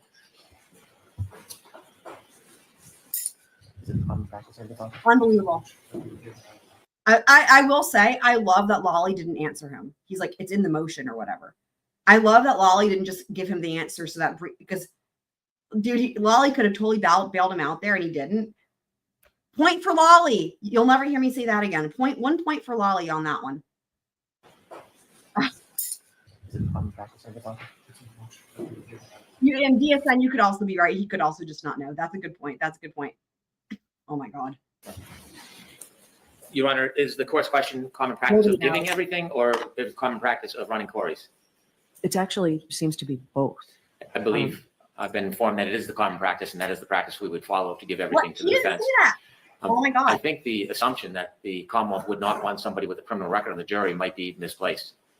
Somebody who has a criminal record shouldn't be precluded from jury service. In fact, maybe people who have a criminal record in re-entered society who the Commonwealth would embrace as jurors. But sometimes people forget or mistake that they have a criminal past. I understand may have happened in this case, has happened in many of my cases. And the nature of any past criminal record is sometimes helpful to see if there's an association between that and the charges in this case. So we would embrace providing everything to the defense. He and ask didn't the even court. look at it. This is crazy. So no one's answering her question with like anything. He didn't even look at the motion. Wally's like, the answer's in the motion.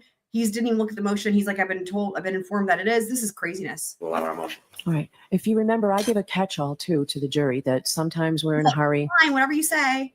to fill out these forms. Sometimes that when we get these questionnaires, we think, well, this situation may not apply to me. So I give them time before they come up. And I specifically say, perhaps your experience as a witness or a juror or a defendant in a criminal case, or if there's any prior record, things that you may have forgotten. If you didn't include it and you remember it, please tell us when you come to sidebar. And inevitably, every trial there's somebody that says they forgot to say something, or they had a record that, got in trouble when they were 17 or something. So it happens. Right, and that's an argument against the Commonwealth's motion, because you're But I giving the thought- jurors a chance to correct what they Right. put on the initial form. There's no need for the Commonwealth to do their own independent Absolutely. research to confirm or deny that. All right. So you're asking me to flat out deny the motion, but if I allow it, you'll get the copies. Correct. Okay. All right. Why don't we take the morning break at this time and we'll come back and we'll do that motion, the defense motion regarding Dr. I can't. Welcher. This motion was just simply oh my God, what am I saying? Was just about getting their like criminal records or whatever. What are you saying is 100% needs and sees, I guess, is agree about something. Okay, so they're taking a break, so we're going to jump ahead. Past the break, of course. Okay. Before this trial, I won't have the voir dire. All right, cool. Yeah, the quarry records. It's like to find out Before we begin, because like if you have been convicted of a felony, you can't serve on a jury, but this would be non-felonies.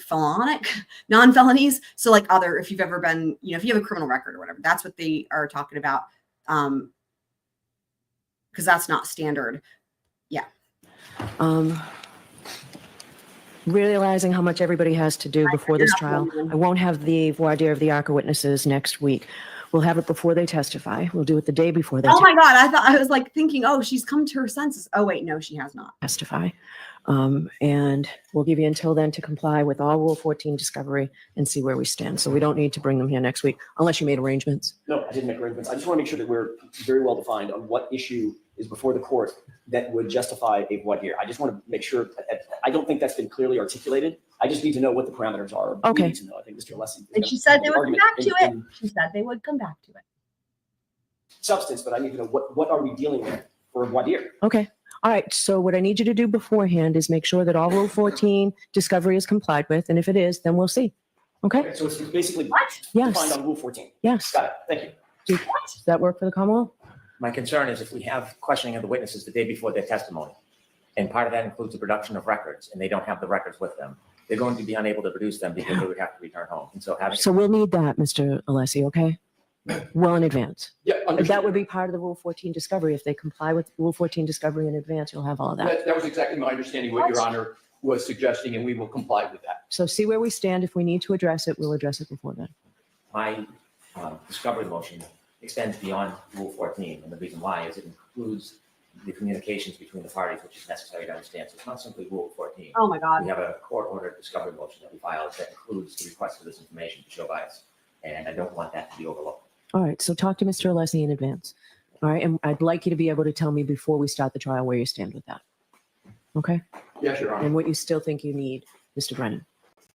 I'll inform the court. Okay. And I'm pleased to speak with Mr. Brennan at Your Honor's direction. All right, thank you very much. All right, so now we'll go on to your motion, Mr. Alessi. Okay, I think this is the Dr. Crosby. Hopefully. Yay, Mr. Alessi. Woo! That's a good point. Maybe so. Maybe so. May it please the court. In my presentation today with regard to Dr. Welcher. No, I was just wondering if you're going to tell me what you're going to tell me and then tell me what you've told me. Do you plan on doing that or are you just out? Bev, I will kill you. So this is not Crosby. This is Judson Welcher. Lining it. I do not, Your Honor. Thank you. Go ahead. What a dick. She, not him, her. In my presentation today, Your Honor, I'm going to, I'm sure he does. just so Your Honor has the documents in front of you that I'm going to be referencing. I'm going to be referencing the 140 slide presentation, okay. What the Commonwealth has dubbed a report, which is approximately 12 pages of a letter dated January 30, 2025 from Dr. Welcher to Mr. Brennan. And I am also going to be referencing a case law that the parties have cited. What Dr. Welcher has submitted is notable both for what is submitted and what is not provided. Dr. Welcher has gone extraordinarily well beyond not only his area of expertise, but he has, and that's in terms of what he has provided, but as remarkable is he has not provided any documentation of how his methodology is tethered to any study, any common acceptance, or any of the Dalbert factors. And this, again, is a pattern of the Commonwealth where they provide, as they did with Dr. Wolf, as they have done with Dr. Crosby, they provide long CVs, long qualification lists, and then are completely silent on the tethering of the methodology to a common acceptance or the Dalbert factors. So that is the jurisprudential motivation for me to hit the case law with regard to why that deficiency is fatal to their burden of proof under the Massachusetts law. So I'll start with case of Canton, the SJC's decision of 2000. And I am going to provide 4 parts of Canton. Number 1, it's in head note 11. And this case was about, as the court may know, the Commonwealth, not Commonwealth, a party proposing an expert that was commenting on, which was fashionable at the time. I'm just asking for 1.25. I'll try and I'll see what I can do. I have a hard time with him on 1. No, it's no offense. It's just if it feels so slow to me that I have a hard time following the sentence, but we'll try. Oh, you couldn't hear me? Can you guys hear me? Can you guys hear me? I was just saying, because Fender was asking to put it on 1.25. And I was saying that I'll do my best because it might, sometimes it's hard for me to follow him at 1.25, but we'll try. Can you guys the Commonwealth, not Commonwealth, a party proposing an expert that was commenting on, which was fashionable at the time, multiple chemical sensitivity. And the expert witness trying to state that an individual suffered from multiple chemical sensitivity.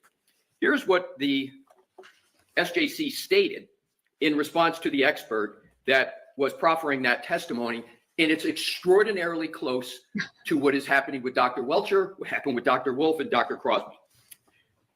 The SJC said there was no evidence in the record to show that Dr. LaCava, that was the proffered expert, used a reliable methodology to transform his general finding of chemical exposure to his more specific diagnosis of MCS, multiple chemical sensitivity. Immediately after that, the High Court said, and I quote, Dr. LaCava referred to the, quote, literature as confirming the existence of MCS and asserted that based on the examination and tests he conducted, the employee had symptoms highly suggestive of environmental sensitivity. However, Dr. LaCava did not identify any specific studies that showed the existence of MCS based on specific symptoms and did not identify tests that can be performed to prove that the patient suffers from MCS. Skippy, one sentence. Thus, the only evidence on this record tending to show that the employee suffered from MCS was Dr. LaCava's assertion. The purpose of the Lanigan test is to prevent an expert from offering testimony to a fact finder that is not based on a reasonable or reliable methodology. We cannot conclude that the expert's mere assertion that a methodology is reliable is sufficient to pass the Lanigan test, absent any other evidence showing its reliability. And I have used the Latin phrase Ipse Dixit, translated into because he says so, or he said. And it's not my pejorative. That's the Ipse Dixit comes right and it's used in case of candidate. Here's the other thing. I think he's saying that for two reasons. That's how Judge Bev rules, right? The Ipse Dixit of it all is very relevant here in more than one category, right? That's Judge Bev, because I said so. And that's what the SJC calls it when you don't tether a methodology to a study or common acceptance. It's just that expert witness saying it. The reason I perseverate on this is because that's exactly what Dr. Welcher is doing in a 140-slide presentation. It's exactly what he did in his 12-page letter to Mr. Brennan. Nowhere in either of those voluminous documents does he mention one word about two things he did. He did an analysis. He has a purported methodology, just like Dr. LaCava in case of Caravan. He doesn't mention one study to support his methodology. Unless there be any concerns, the law is clear that the Lanigan analysis is applicable to medicine, science, and technology. And clearly, Dr. Welcher is in the technology area, and the Delbert Lanigan analysis is referred to as the hard science. So he also, Dr. Welcher, conducted an experiment, and I'm going to treat that separately from the lack of a methodology. So I want to stay just with the methodology that is purported to be used by Dr. Welcher. So keeping on with case of Canavan, Dr. Welcher also is proffering to provide opinions on the medical causation of the injuries to the right arm of the deceased. It's clearly what he is doing. Here is what the SJC said about causation. It's head note 14, and they labeled the heading of it causation. The SJC said, quote, there is no suggestion that the judge conducted a Lanigan analysis to determine whether Dr. LaCava used a reliable methodology to conclude that the chemical exposures to which the employee was subjected caused, and caused is italics in the opinion, her to suffer from MCS. This was an error. They went on, quote, because understanding medical causation. The thing is this, I don't know. No one, again, I haven't seen all this. No one, if she rules on this from the bench, no one let me know, because I'm wondering if she might take it under advisement. But regardless, I will just say that this is a big deal because he's citing the Supreme Judicial Court. So if she if she lets this in without the proper methodology, she's going against the Supreme Judicial Court, right? Like, he's providing case law that it's mandatory binding authority. She has to follow it. So it will be a big deal to me, even though I know we can't expect her to do anything that makes sense. But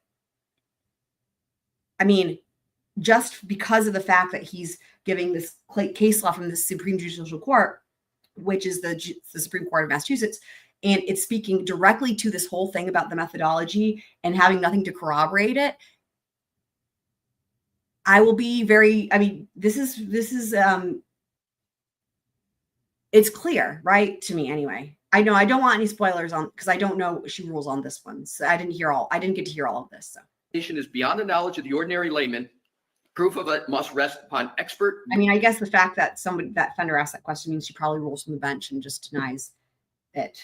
But that will be crazy. And I mean, huge appellate issue, right? If she's convicted, like this is great. There's a reason why case law works the way it does. There's a reason it's called mandatory binding authority. You have to follow the case law of the higher court level within the same jurisdiction. And the only way she could get around that is to try to say some other way that he did provide a methodology. I mean, we'll keep listening. We'll see what happens and see what Breenan argues, but that'd be the only way around it.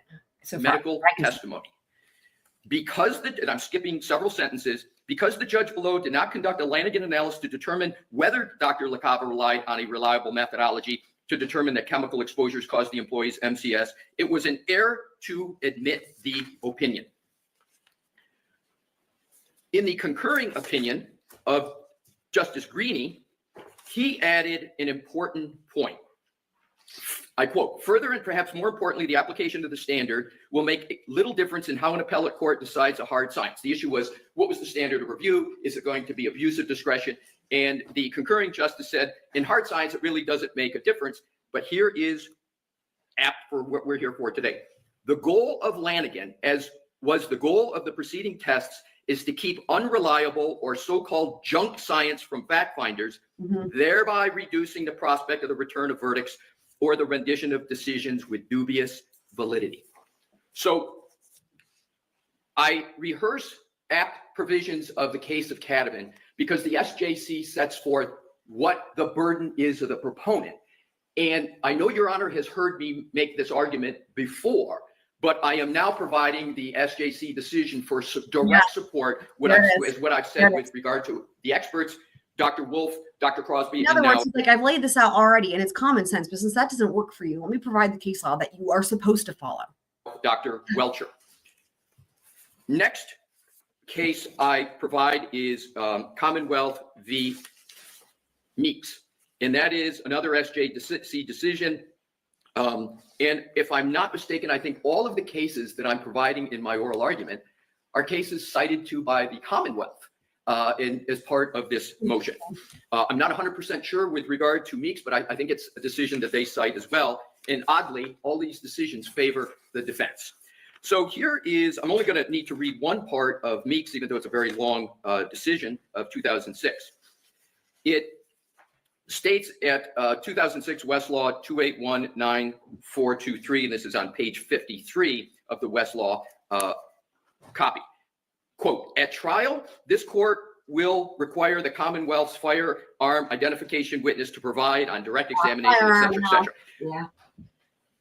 Last sentence. Such discovery is essential to an effective cross-examination and therefore to a fair trial. And I've made this argument many times before about the prejudice to Ms. Reed from the pattern of the Commonwealth to provide experts, long reports, long CVs, completely silent on tethering the methodology to a study, etc.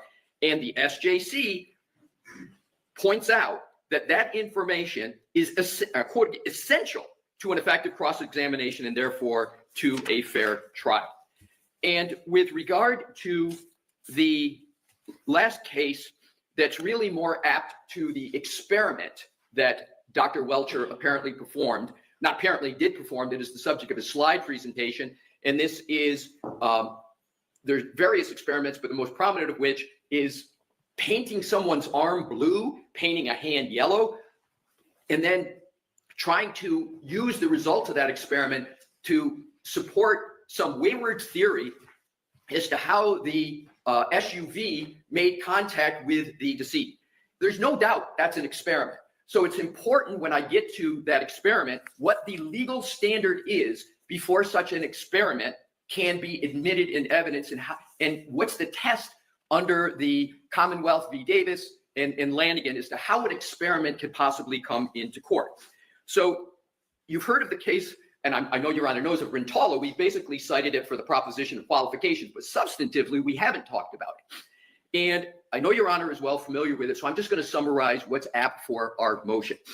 What the High Court said there is that the precise question is whether Julia Yanetti, this was the paint expert proffered by the Commonwealth, possessed sufficient education, training, experience, and familiarity to determine forensically when and how the paint was applied to the basement floor in the victim's body based on the information he was provided. And a large part of Rentola was, listen, this person was a paint engineer at his company and he had a lot of experience in that. But what he really didn't show and didn't have was experience forensically addressing the question. And that was certainly a big part of Rentola. So the court, to that point, said there is a significant distinction, however, between what Julia Yanetti had done in the paint industry for over 20 years and what the Commonwealth asked him to do in this case. So the court went on and discussed the difference, and it said he also, this is Yanetti, he also did not do any research on the topic or search for any academic or industry materials on this topic. So the court, with that predicate as to what was lacking, which is completely the same as what's lacking with Dr. Welcher and his experiment, the court said this, and this is on Westlaw copy 14, head notes 19 through 22. I quote, expert testimony also may be based on or informed by the results of experimentation. Skipping. The conditions in the experiments must nonetheless be substantially similar to those at the crime scene for the experiments to be of any value, and where new hard science is involved, an appellate court will always take a hard look at the trial judge's decision to admit or exclude the evidence. So here's what happened that's very apt to Dr. Welcher. Our analysis of Julia Yanetti's approach begins with the important principle that judges should closely scrutinize expert testimony where the testimony is prepared solely for the purpose of litigation, as opposed to testimony flowing naturally from an expert's line of scientific research or technical work. There is no evidence whatsoever in the Commonwealth's papers that Dr. Welcher had ever performed this experiment as part of his line of scientific research or technical work. From all indications, it appears that he performed this experiment specifically and exclusively for purposes of this litigation. And that's where the SJC started. So they immediately said, if it's just experiment done for this litigation, we right off the jump have a big issue with it. The SJC then goes on with this very, very questionable area of experiments and said, rather than flowing naturally from his work, therefore, his experiments greatly differed from the work he ordinarily performed and the observations he had experience making in the key. And his opinions were developed solely to assist the Commonwealth's prosecution of the defendant, which from all indications appears exactly the purpose of Dr. Welcher. And here now to the tethering of the methodology to a study which Dr. Welcher does not do at all. The court said, footnote 31, because Yanetti conceived of and designed the experiments without any stated basis in existing science or literature, and because neither the Commonwealth nor the trial judge applied the Dalbert-Lanigan factors, it would make little sense to attempt to apply them here. The SJC said, we're not even going to go do this analysis because the proposed expert didn't cite to it. So we're not going to guess at what happened. And it then said, relatedly, and I'm quoting, the Commonwealth has not pointed to any basis in existing scientific literature or research for Yanetti's methodology or experience. Instead, it appears that Yanetti designed these experiments on his own without any guidance. Reading down below, quote, Yanetti's experiments also did not appear to have been performed consistently with basic scientific principles. We have no evidence in anything the Commonwealth submitted that the experiment of Dr. Welcher was performed in accordance with any scientific principles, because his report and the slide presentation is completely bereft of any citation to basic scientific principles. Next, the court said Yanetti did not repeat or validate any of his 6 experiments is also significant. There is zero in the current record that Dr. Welcher repeated or validated his experiment. Nothing. That is the legal standard. I know, the hard science for experiments in the Commonwealth of Massachusetts. It's not the defense creating the standard. It's not the defense suggesting what the standard should be. What I just read is a 2021 opinion of the SJC. With those important legal precepts stated, I now turn to the letter, what the Commonwealth provides as, or calls a report, which is the January 30, 2025 You're not alone. document from Dr. Welcher. And I start on page 9 of that report. And if Dr. Welcher had adhered to his own standards about what a biomechanical engineer is to do, my presentation would be much shorter. So let's see what he said the role of a biomechanical engineer is, and then what he did. Because this goes to the point of him exceeding the scope of his qualifications wildly. So on page 9, he said in the first full paragraph under numeral 11, he says, in the middle of the paragraph, my biomechanical engineering analysis is determining the effects of physical forces on the human anatomy. I have not made any type of diagnosis. He then goes down below, in 2/3 of the way down, he says, injury causation analysis is a multidisciplinary endeavor that employs objective medical and biomechanical data and analysis to determine whether a MBC caused a pathological condition or symptom diagnosed clinically. He continues, the entire body region will be covered under 3 of the 4 main branches of impact biomechanics, which are injury mechanisms, mechanical response, tolerance, and the biofidelity of surrogates. Thus, injury criteria are needed by biomechanical engineers to describe the relationship between one or more physical parameters and the injury they cause. These criteria usually take the form of a simple mathematical expression or a force or acceleration level. I couldn't agree with him more that is what biomechanical engineers do. And he then goes on the next page, first full paragraph, I understand my current assignment in this matter is to analyze the available data in this case, including but not limited to the data in and damage to the Reed 2001 Lexus LX 570, and to determine the events that applied forces to Mr. O'Keefe that resulted in the This is where it gets insane, guys. damage to his body, structural failures, Yes, fractures, injuries. yes, I agree completely again. That's what a biomechanical engineer is supposed to do. And what is it that he's talking about with force acceleration? At the risk of getting a little too nerdy, but it's really important, what biomechanical engineers do Sir, the chat's going to start losing their minds if you keep talking like this, Mr. Alessi. Is supposed to do. And what is it that he's talking about with force acceleration? At the risk of getting a little too nerdy, but it's really important, what biomechanical engineers do is they apply Newton's second law of physics, which is force net equals mass times acceleration. That's the mathematical formula. Because biomechanical engineers want to know, what's the force being applied? Here, guys, here's a little bonus for y'all. Here's a little bonus hardness for you guys. Where is it? Here we go. Hard as a rock, freeze thaw effects on penetrometer resistance. You know, his head's as hard as a rock.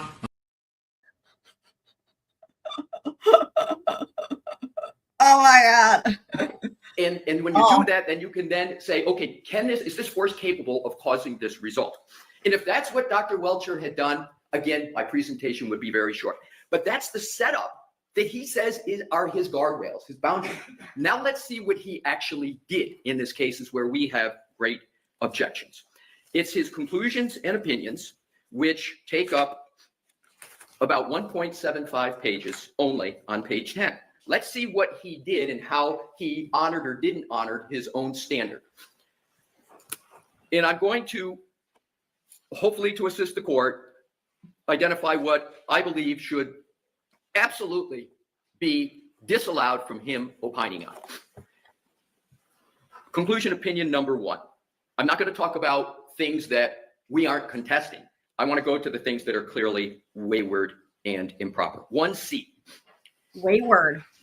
He cites to Julie Nagel and occupants of Richard D'Antonio Ford. This is insane. This is insane. He's citing Sister Nagel. You guys? F-150. Again, should we hear it again?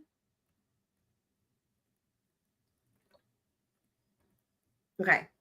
There we go. Here we go. Do is they apply Newton's second law of physics, which is force net equals mass times acceleration. That's the mathematical formula. Because mechanical engineers want to know what's the By force. the way, do you guys remember when Trooper Paul was asked this on the stand on cross by Alan Jackson and he didn't know? Sorry, let's listen to this again. Applied forces to Mr. O'Keefe that resulted in the damage to his body, structural failures, fractures, injuries. I agree completely again. That's what a biomechanical engineer is supposed to do. And what is it that he's talking about with force acceleration? There it is. At the risk of getting a little too nerdy, but it's really important. It's so what good. biomechanical engineers do is they apply Newton's second law of physics, which is force net equals mass times acceleration. That's the mathematical formula. Because biomechanical engineers want to know what's the force being applied.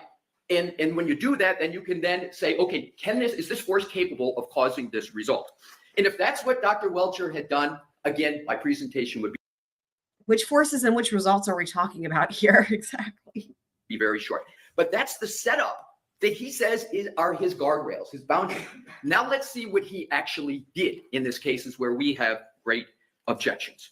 It's his conclusions and opinions, which take up about 1.75 pages only on page 10. Let's see what he did and how he honored or didn't honor his own standard. 1.75. And I'm going to, hopefully to assist the court, identify what I believe should absolutely be disallowed from him opining on. Conclusion opinion number 1. I'm not going to talk about things that we aren't contesting. I want to go to the things that are clearly wayward and improper. 1C. He cites to Julie Nagel and occupants of Richard D'Antonio Ford F-150, Ryan Nagel and Heather Maxim, arrival in time outside 34 Fairview, not seeing anybody exit Lexus or damage to the Lexus. And this is insane because obviously it is the jury's job to determine witness credibility. And this expert is relying on what they said. It's insanity.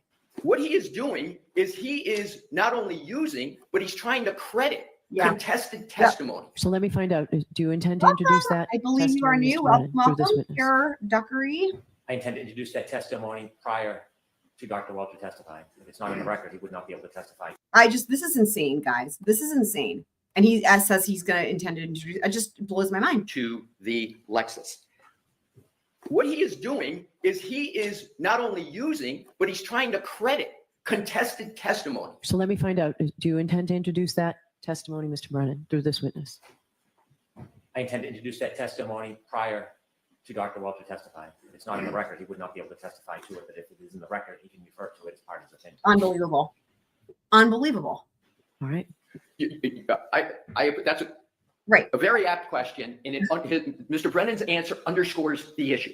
Yes. So what I understand And by the way, completely. for anyone who is new to the school, we had Robert Alessi himself here earlier, but for anyone who's new, we have literally the best scroll crew on the planet, or any crew for that matter, on any planet for that matter. So everybody here is super awesome, and we are very happy to have new squirrel friends. So yeah, feel free to join the Discord if you want. It's free, it's fun, it's awesome, and Nightbot will put that in the chat. The foundational evidence issue, I understand all of that. But the transcending issue is an expert witness can't use contested testimony because experts are not allowed to credit and talk about the credibility of witnesses. It's clear case law in every jurisdiction, including Massachusetts. And he does that throughout his report. And we've provided in our supplement correction the clear case law. I'm not going to go through it because I know Your Honor knows this. It's almost Hornbook law. So based upon Mr. Brennan's answer, it only underscores and establishes our concern. So 1C. I think that part's important because I know Your Honor knows this. What he's signaling there, remember, they have to be polite to her, right? The way I understand this, like the way I think he means this, is it's like similarly to the part earlier where he was citing the SJC case law. It's like, you know that this is bullshit. You know that this cannot happen. You know that this is not okay. You know how you have to rule. It's like throwing her own bias in front of her face in a way, but in a way that is polite. When he's, because to say, I know you know this is almost like a way to compliment her of like, I know that you know everything, right? There's nothing I can tell you don't know. But at the same time, it's like what he's telling her is, you know, you have to follow the case law, right? Credit and talk about the credibility of witnesses. It's clear case law in every jurisdiction, including Massachusetts. And he does that throughout his report.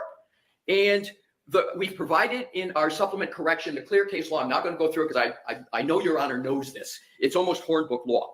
So based upon Mr. Brennan's answer, it only underscores and establishes our concern.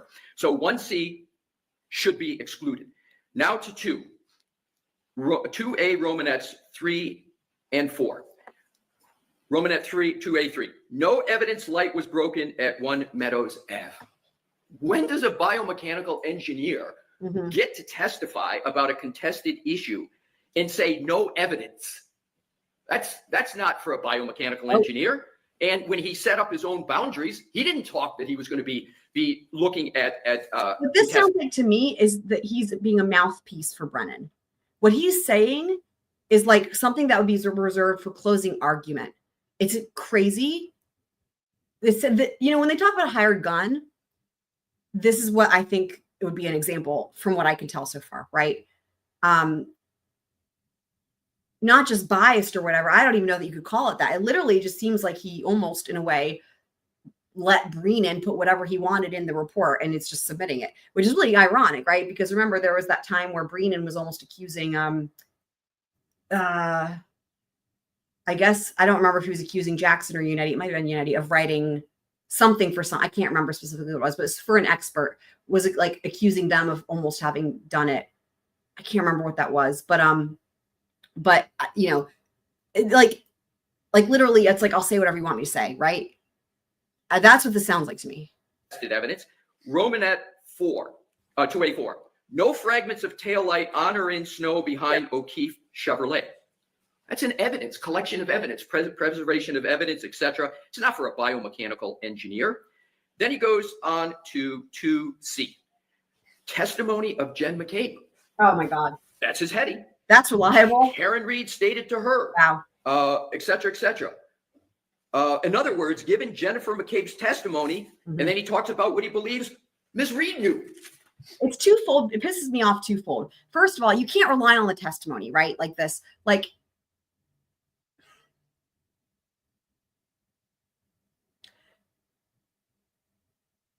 but second of all, it's twofold because if you were to give this opinion to the jury, it's also giving them credibility because an expert relied on it. So therefore it must be credible. You see what I mean? That is not only trying to credit testimony, we've got now a biomechanical engineer that is going to be stating the Commonwealth's case for it. What is the biomechanical literally what I was just saying. Force calculation for talking about Julie Nagel, Ryan Nagel, Jen McCabe, or frankly anybody's testimony? It's unprecedented. Yeah. Now, continuing on page 11 at the top. Thank you. And this is C Romanet 1-1, 426-22, Julie McCabe, 426-22, state grand jury page, etc. Grand jury minutes. That's testimony. It's testimony of lay witnesses. Inherently, he is crediting that testimony as truthful. That's not what any expert can do, let alone a biomechanical engineer. Number 3, the location and orientation of the laceration on John O'Keefe's right forearm and arm are consistent with the geometry and orientation of the right tail light of the Reed 2001 Lexus LX 570. So let's cut through the euphemism of orientation. What he is referring to is pattern recognition. He is saying that the pattern of the lacerations on Mr. O'Keefe's right forearm are supporting his opinion. Where is his qualifications to determine pattern recognition of a wound on a decedent? They don't exist. 4, and that should be stricken and not allowed. 4, perhaps the most egregious of all, and I respectfully submit what I've pointed out are incredibly egregious. 4, the totality of the evidence is consistent with the right rear corner of the Reed 2021 Lexus impacting, etc., of his head on the frozen ground. So there are several. Again, the totality of the evidence. You know what that means? essentially, here's how I interpret this. I mean, whatever the fuck he actually did, I don't even know what he did, right? But like, it did not lead him to determining that John O'Keefe was hit by a car. But instead, he relied upon these lay witnesses to say that they're not the most credible of all time is just a vast understatement. He relied upon the lay witnesses, and then he says the totality of the evidence. That is insane. This is insane. Perhaps the most egregious of all, and I respectfully submit what I've pointed out are incredibly egregious. 4, the totality of the evidence is consistent with the right rear corner of the Reed 2021 Lexus impacting, et cetera, of his head on the frozen ground. And there's so that. there are several maladies with that statement. First, where is his qualifications to testify as to frozen ground? He's not a pedologist. He's not a hydrogeologist. He's not a geologist. He has no basis to testify in that regard. But more importantly is his phrase, the totality of the evidence. Yes. And if Your Honor now looks at what he considers to be the totality of the evidence, it is extraordinary. He is, and I will state each one, he is becoming a medical examiner. He's becoming a lead investigator. He's becoming a cell phone data forensics expert. He is also, once again, talking about testimony of individual witnesses. So he says the totality of the evidence is consistent with the right rear corner of the Reed Lexus impacting John O'Keefe and Mr. O'Keefe, et cetera, and of his head on the frozen ground. So what he's doing is he's now talking about cause of death and manner of death. Do you intend to introduce that evidence, Mr. Brennan? Wouldn't be introducing evidence of frozen ground through Dr. Welch. Oh my God. Is there other parts of the Cause of death. Oh my He will God. not be offering a cause of death. I think the spirit of the report is putting all the information together to see his observations, but I recognize He would not be that off. it's to a seal. The hard ground and the cause of death are not within his bailiwick. All right, thank you. Again, appreciate that apt question, and I'm going to go into why there's still an issue. So I think it's best just to go through each one. Sure. Thank you. So 4A, he says and this is what he means by totality of the evidence. Cell phone data. Where's his qualifications to discuss cell phone data? That's a data forensics. We had obviously many data moments. I'm sure your Honor may wish to not remember, but with regard to Mr. Green, et cetera, we went through a lot of issues about the expertise needed, the methodologies, the various tools. Where is his qualifications to talk about cell phone data? There are none. It's improper. So A in its entirety should. Again, I remember that there's times where the feed is glitching. It's better than it was earlier in the day for Court TV, but yeah, it's not you guys, it's not me, it's not YouTube. I don't think it seems to be Court TV. So be stricken. In places is yes. C, forearm lacerations 3 above. So that goes back to the euphemism orientation where he wants to talk about pattern recognition. And it's interesting that the Commonwealth vigorously contested Dr. Russell, and we all know her credentials on pattern recognition, but yet they're proffering a biomechanical engineer to talk about pattern recognition. D, air temperature and frozen ground. I'm understanding, if I understand correctly, that the Commonwealth is now stipulating to excluding that. And it's really the frozen ground aspect of it, of D. Then E. I'm sorry, Mr. Brennan. I don't mean to interrupt. The frozen ground, we're not going to bring in. The air temperature is important because it talks about the density of the strength of the taillight, and that's part of the conclusion. So there'll be evidence before.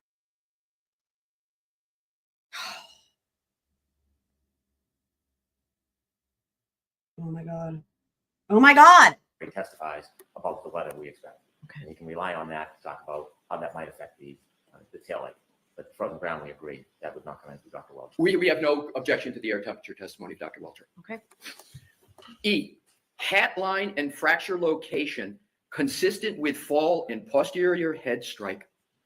Extraordinary. Agreed. Even the medical examiner in this case wouldn't venture onto that. But that is clearly an example of what I'm talking about in terms of Dr. Welcher going well beyond his field. He's talking about hat line and fracture location. That's a wound to the back of the head. And to make matters worse, he makes clear fall versus assault. He's making a distinction between a fall and an assault occurring. We contested Dr. Wolf on that issue. Crazy. Now with regard to F. This is the wayward, undocumented experiment that Dr. Welcher conducted. F Romanet 2 should be excluded. It says drop test conducted by me with a hybrid 3 falling backwards, measured heads, G's of approximately, et cetera, et cetera. That experiment I've covered in what the case law requires for him to show. There is zero support for this experiment. I went through in Rentola, I won't repeat it, of all that needs to be established before an expert can talk about an experiment. Dr. Welcher supports his experience with zero. This very experiment that he did, this drop test, has zero documentation of where the methodology for that is supported by science. Recall in Rentola, the paint person conducted an experiment and the SJC said, yeah, you conducted it. Yeah, you know, this is your area, but you've got to show all of these things, including where is this supported by the scientific method? What studies? Did you repeat this experiment to make sure that there wasn't an error rate of concern? Every single deficiency in Rentola is extant with Dr. Welcher. His experiment must be excluded if Rentola is to have any meaning in Massachusetts jurisprudence. G, Julie, Nagel, and Ford occupants. Again, what does he say? Pulled in behind Lexus and never saw anybody enter or exit Lexus or walk into 34 Fairview. He's crediting, again, testimony and contested issues with regard to some important issues in the case.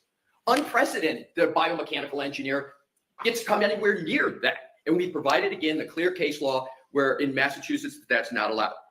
And as egregiously, H, people inside of 34 Fairview on evening of 128, early morning of 129. H, Romanet I. John O'Keefe never entered 34 Fairview. Is there any more of a contested issue than that? But yet he's proposing to testify and state that. What biomechanical engineering principle is being applied there? The answer is none.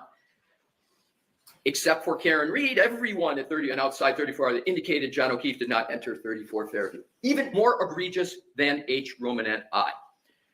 So with regard to Dr. Welcher,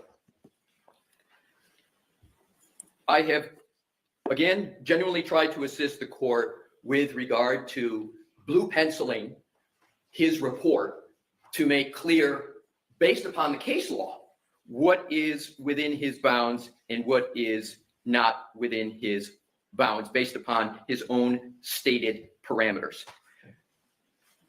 And with regard to the case law about commenting, not being able to comment on a witness, crediting their testimony, Commonwealth v. Quinn, which we cite, says such testimony impermissibly intrudes on the jury's province to assess the credibility of the witnesses. So not only is Dr. Welcher beyond his qualifications, but he's intruding on the province of the jury.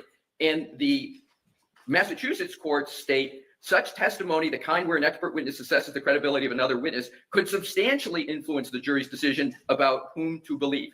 And lastly, and importantly, should the Commonwealth try to save this wayward part of the report by saying, well, you know, is he really directly or explicitly doing it? The Commonwealth v. Lopez case, and I quote, vouching for the credibility of a witness, here's the key part, whether explicitly or implicitly is impermissible. So I believe it's explicit for the reasons I've given, but even if the court were to conclude that some of his references to witnesses is not explicit what he's doing, it certainly at a minimum is implicit. So with regard to the experiment, the case law is clear as I have recited. With regard to this experiment, prepared solely for the purpose of litigation, not repeated, not retested, no documentation in the scientific engineering literature for the methodology or the experiment, dooms Dr. Welcher's experiment. And the bases in the jurisprudence of Massachusetts couldn't be clearer. Experiments come to courts with an extremely jaded eye, as Rentola talks about. The eye both eyes get even more jaded when it's created purposely for the litigation. And what is clear from the case law is the prejudice to the defendant in these cases by allowing experts such as Dr. Welcher to stray into all of these areas. In conclusion, Dr. Welcher is not qualified to do anything more than what the ARCCA witnesses did, which is talk about and calculate forces and then determine whether or not those forces are sufficient to, and based on physics, are sufficient. So, Your Honor, we would request that because all of these deficiencies so infect all of his report, meaning the experiment is the entire basis for his opinions. You pull out the experiment, he has no basis for an opinion. You pull out a lot of his items, there is no basis for his testimony, and it frankly shouldn't be the job of the defendant or the court to fly spec his report in his slide presentation. And that is the final data point I want to hit, which is his slide presentation. We have a 140-page slide presentation that is unintelligible on its own. You can't understand it, and the report merely references it. It doesn't explain it. Let me stop. Mr. Brennan, do you intend to use this PowerPoint presentation? Parts of it. It certainly needs redactions. Any reference to witness testimony needs to be redacted. Opinions on credibility needs to be redacted, but there are different demonstrations that we do expect. The demonstration at Meadows Road, which clearly depicts that the cars didn't contact the taillight, we want to produce. The drop test, similar to ARCCA's test, we intend to offer that. But as far as the extraneous commentary, no, that's not intended to be, it's not proper, and we wouldn't even try to use it. Do you intend to use all 140 or however many? No, that is, we were comprehensive in the production to the defense so they could see the data points, how it was produced. And so we've included, you see many of the slides is the cameras showing the different data downloads. There's only a fraction of that we would show. What we would show is the drop test, the demonstration of the Lexus hitting Mr. Welcher's arm. And also we would want to show the ways, locations based on the data that will be introduced through other witnesses and after it's been attested to and its reliability. Okay. If I may be heard on that. Sure. Thank you. I still don't know the answer to your question. The defense is entitled to know. Right. So this will have to be provided to you prior to its done. Thank you. And do we have a date so we can adequately prepare for trial, Your Honor, in cross-examination? When will you have the redacted slides? I can have them by Monday. Okay. And Your Honor, if we have an issue still, can we submit something to the court? Don't need another court hearing, but if Your Honor would like it, we're happy to do it just to get the basics. Sure. So you'll get what you're entitled to, and which is just a narrowing down of what you already have. And then if you need to respond, you can respond and we'll take it from there. Thank you. Okay. So in conclusion, Your Honor, the proffered information from Dr. Welcher is, in my experience, unprecedented. It is all-encompassing. It veers extraordinarily beyond his own stated boundaries.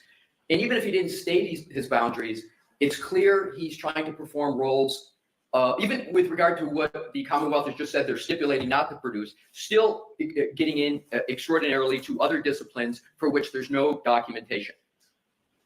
My last point is the point made by the Supreme Judicial Court. These experiments, especially of the insufficiency of Dr. Welcher, cannot be admitted into courts and go before juries for the reasons of the improper influence on the jury. And secondly, the methodology has to be tethered to a study or something in the literature to give the court, as the gatekeeper, a basis to say, this is science. This was done pursuant to the scientific method.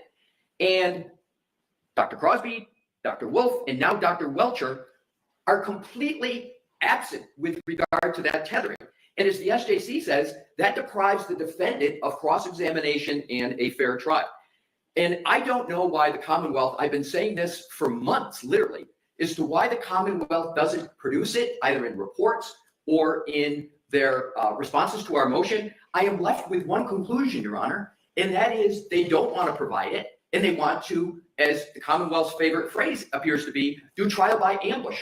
But that can't work with a defendant in a criminal proceeding. The Commonwealth can't ambush And that's not my standard. That's the standard of the SJC. So we respectfully request that Dr. Welcher's report and his testimony be disallowed in its entirety. We will, of course, await the narrowing as Your Honor has ordered. And we would urge at a minimum that the defense know clearly what this witness is going to be allowed to testify to. And we would like to avoid an evidentiary hearing because I think it's pretty clear what the parameters are. But I have to reserve, Your Honor, our request in the alternative for an evidentiary hearing if what we get from the Commonwealth continues to be the vagueness that we've been getting all along. Thank you, Your Honor. Okay. Mr. Brennan?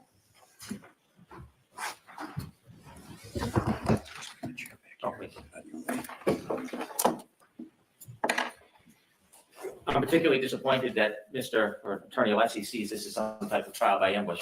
So he said Alessi. I'm not going to digress the way he has, but Yeah, right. case study in that is the ARCCA, and that's why I'm concerned about waiting until the day before trial to get simple Rule 14 discovery. ARCCA and Mr. Welcher have some similarities because they're biomechanical engineers. Now, in our production, we gave over 8 gigabytes of information from Dr. Welcher. We gave any reference material, whether he was going to use it or not. We gave all studies, all data, anything that he considered, even if it was irrelevant, we provided to the defense. It was an extraordinary production. I've never seen a more complete production. But Dr. Welcher gave his entire file to the defense with all of the raw material, all of the studies, all of the reference material. It's not limited to this report. As you can see, Dr. Welcher is extraordinarily thorough. You can see in the letter report all of the different things that he looked at, far beyond what any other expert has looked at in this case, far beyond, I dare say, what ARCCA even considered in this case. And so it is obvious, but maybe not to Things the he shouldn't defense, so I consider, will like witness narrow it, testimony. that Mr. Welcher, Dr. Welcher cannot come in and talk about the opinions or testimony of witnesses as it relates to their statement. So for example, as Attorney Alessi points out, 1C, he won't be able to come in and would not want to come in and say that there he said Alessi the again. witness did not see damage to the taillight. She'll testify to that herself, that there was no damage. In fact, all the witnesses did not see damage to that taillight. As to 2C, the testimony of Jen McCabe, that is for reference. Testimony of Jen McCabe is for Jen McCabe and the jury. He will not be offering testimony of Jen McCabe or offering anything that relates to it. Similarly, 2-1 regarding Julie McCabe and grand jury Why minutes. is it He in won't the reference report? grand jury minutes in the abstract, let alone the details of it. Number 4, he will talk about the weather if it is already in evidence. It's a proper basis for an expert, but he will not be talking about the frozen ground. Similarly, in 4G and H, this is reference material regarding Julie Nagle and the Ford occupants. They'll testify to what they did and what they saw. And the people inside 34 Fairview, even though every single witness said John O'Keefe never came into Fairview, that is left for the witnesses, not for Mr. Welcher. And so the basic argument of the defense is that this biomechanical engineer should not be testifying I wonder if Sister Nagel will say anything differently about seeing the blob on the ground this time. using his principles and his education about demonstrations. What is suggested is that there's no evidence that he ever engaged in these demonstrations before, that they were exclusive for litigation, that they weren't tethered to a specific study, and the methodology for each one is not outlined in a report. I wasn't sure if he was talking about Dr. Welcher or he was talking about the ARCCA experts, because when I'm looking at the ARCCA report, which apparently they're very comfortable with, we don't even know which witness did what. Importantly, when we look at the ARCCA report, you have one witness who decided to build a potato cannon for no reason that we know of. No evidence that anybody threw a glass, but apparently it was a cool idea he cited on the stand. That wasn't tethered to a specific study. That didn't lay out the methodology of the potato cannon. That wasn't repeated or validated. There was no specific literature that was referred to in that report. And yet, not only were they allowed to offer this evidence, it wasn't inappropriate. Now, it would be nice to know a little bit about the potato cannon, maybe a picture or a video or some specs on it, or maybe some details on how it actually operated. See, these are the things that Dr. Welcher provides to the defense. He doesn't just provide the information, the raw data, and the studies. He actually shows the demonstrations. He doesn't hide from his basis of his opinions and conclusions. He shows and demonstrates them with videos and pictures and photographs, quite unlike ARCCA, where it is just simply a conclusion based on just trust me. And so when you look at the production by Dr. Welcher, it is not comparable. to the standard that the defense accepts for their experts. He is a biomechanical engineer. That is a combination and study of engineering and physics and science. And it also details medicine. He's not a medical doctor. He's not diagnosing an injury, but it includes all of those arts. Now, this is the same thing that ARCCA says in their report. If you look at their report, they talk about the study. And they outline what they believe the study of being a biomechanical engineer is all about. In fact, one of the complaints by Attorney Alessi is Mr. Welcher's drop test. If you look at the ARCCA report on page 10, they do the very same thing, except that they don't show it. They don't actually demonstrate it. It's pale in comparison, but they give the conclusions and they give a chart. It's no different. And so there are no medical diagnoses by Dr. Welcher. These are his opinions based on a study of the evidence, and he goes to the extent of actually demonstrating those different assessments that he has made. In particular, the defense takes issue with basically everything he's done. And just as a general perspective, they would like the ARCCA witnesses to come in and say that the injuries were not consistent with striking the taillight of the Lexus. That's what they want to say. Dr. Welcher's opinion is different. It's the same engineering, it's the same science, it's the same concept. It's just a different opinion than they like. So if they like the opinion, all of these standards that Attorney Alessi is insisting on are excused. But if they don't like the opinion, somehow should be excluded. They're really polar opposites when you think about the perspective and the opinions they give. They both have a different opinion about the taillight causing the injury to Mr. O'Keefe's arm. One the defense likes, one they don't. It is the same science, same study, same analysis. And so if it's acceptable for ARCCA, it must be acceptable for Dr. Welcher. Dr. Welcher actually downloaded the text stream data.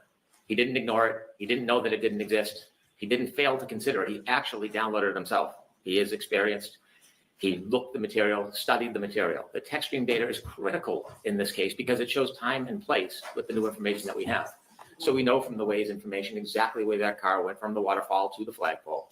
We know where it didn't stop along the way. We know, based on the phone data, Mr. O'Keefe's phone data, when he was in the car until.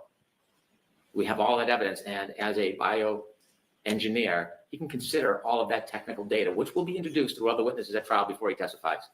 And it's important. The location and timing of that car is important. This is all science and data. It's not witness testimony. It's science and data. Science and data. And it puts that car at that flagpole at the time Mr. O'Keefe is there with his cell phone, locked into the Bluetooth in that Lexus until he gets out of the car after 12:30. And within 2 minutes, we allege this collision occurs. And there's Apple Health data, there's location data, there's cell. I just wanted to point out too that so like in the first trial, it was kind of unclear what the Commonwealth's theory was if like the head injury was from the car, right?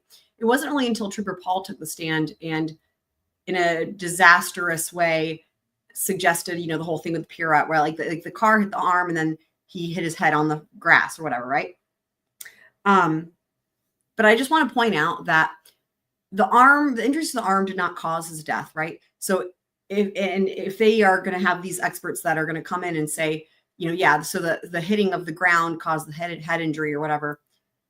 The thing that blows my mind is why they are still going with the second degree murder, because if they're claiming the car hit him and it caused the scratches to the arm or whatever, right? And then he died because he hit his head on the ground and then froze because she left the scene, then even still, all you're left with is those lesser charges, like the leaving the scene. So I just wanted to point that out.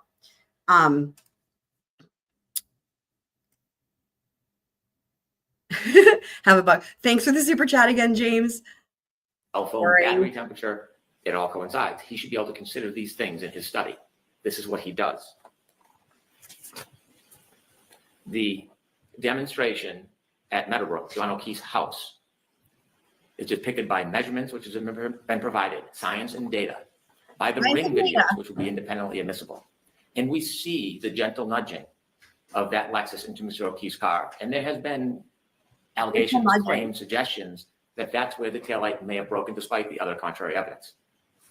You can see in the presentation, he actually shows not only the nudging in the car leaving through the ring video, but analyzes it. And you can see exactly where those two cars came into contact, and it wasn't the taillight.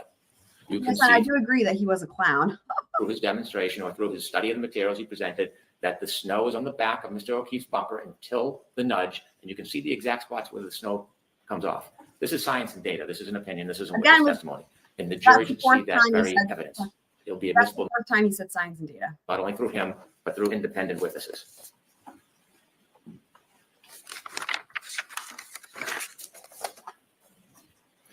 The defense takes issue with Dr. Welcher providing an opinion that the lacerations and cuts are consistent with the geometry and orientation of the right tail light.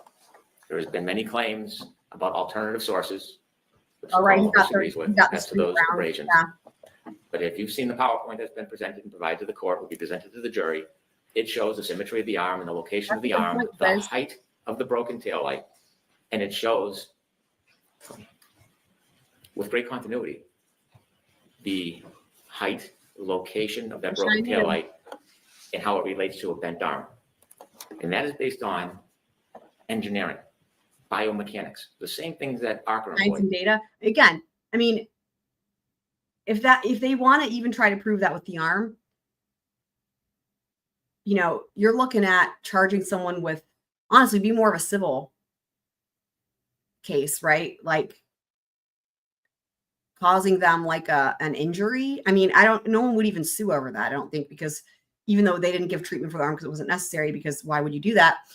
It's like, that wouldn't even result in a stay at the hospital overnight, right? I'm thinking about just the arm alone, right?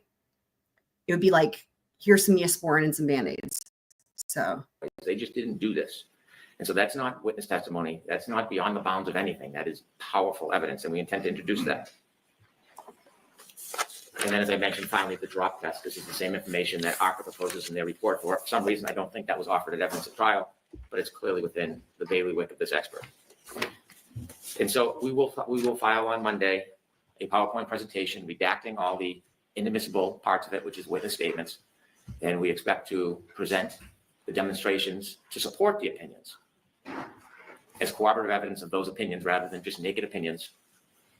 And there will be no trial by ambush. Now, we will be studious in getting that information to the defense. We would like them to be as studious getting us the ARCCA information. It does concern me Brennan. delaying that information because, as Attorney Alessi eloquently said, you need time to prepare. We know he's a very prepared attorney. We'd like to prepare as well. And if we wait to get records and information and know who wrote what part of the report, we won't be prepared. There's a third engineer in their team that wasn't called. We'll have to add him to the witness list if he has any relevance. We won't know until we question those witnesses. So I think I'm also inclined to ask the court to consider we have that questioning well before their testimony. But we will meet our commitment and provide those slides on Monday. All right. And Mr. Alessi, again, you've already said you agree to talk to Mr. Brennan about the reciprocal discovery. Say what, right? Okay. May I be heard to respond? Sure. Thank you. Like with Dr. Welcher's report, what Attorney Brennan did not say is even more important than what he did say moments ago.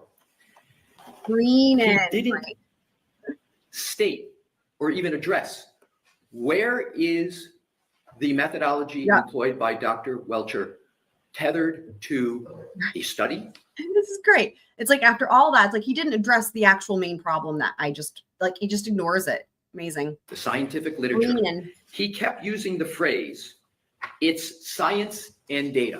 Quote. Four times. Someone alleging that it's science and data doesn't even begin to approach that the methodology is established in the literature or satisfies the Dalbert Lanigan fact. Ipse Dixit, right? Just because he says it's science and data doesn't mean it's science and data. So, Your Honor, on the record before you, there's no better evidence that that tethering doesn't exist than the absence now for the fourth time upon challenge of that in Attorney Brennan's comments. That dooms Dr. Welcher. Now I want to address the false equivalency argument of Attorney Brennan. Good. Attorney Brennan said falsely just now that the ARCCA report does not set forth the methodology. There are 14 footnotes in the ARCCA report. I just looked at them again. Footnotes 1, 2, and 3 tether the methodology of the ARCCA experts to the literature. The methodology is documented. I do not understand how an attorney can get up and say a report doesn't have something without having a basis for saying it. Mad. Look at Turtle Boy's face. Watch this again. Look at Turtle Boy's face. Is documented. I do not understand how an attorney can get up and say a report doesn't have something without having a basis for saying it on a key issue that is disputed. Attorney Brennan also falsely stated Need some Z's. How was your exercise? that ARCCA did exactly what Agreed. Dr. Welcher did with regard to medicine and medical issues. That is completely false. ARCCA, as is clear as day from the report, and I'll repeat it, did a force net equals mass time acceleration calculation. It said the forces that come from 15 miles an hour, 24 miles an hour, and then so the unknown is the force, the F in the calculation. What is known is the M and the A. The M is the mass of the head and the mass of the arm. The mass of the head is 11 pounds. The mass of the arm is 11 pounds. You then take the acceleration theory, even assuming the theory of the Commonwealth, which we can test, which is it's 15 miles per hour or 24 miles per hour. You multiply the mass times the acceleration, and you get a force. And then they said this force is expected to cause or not cause these types of injuries. That is a proper biomechanical engineering analysis.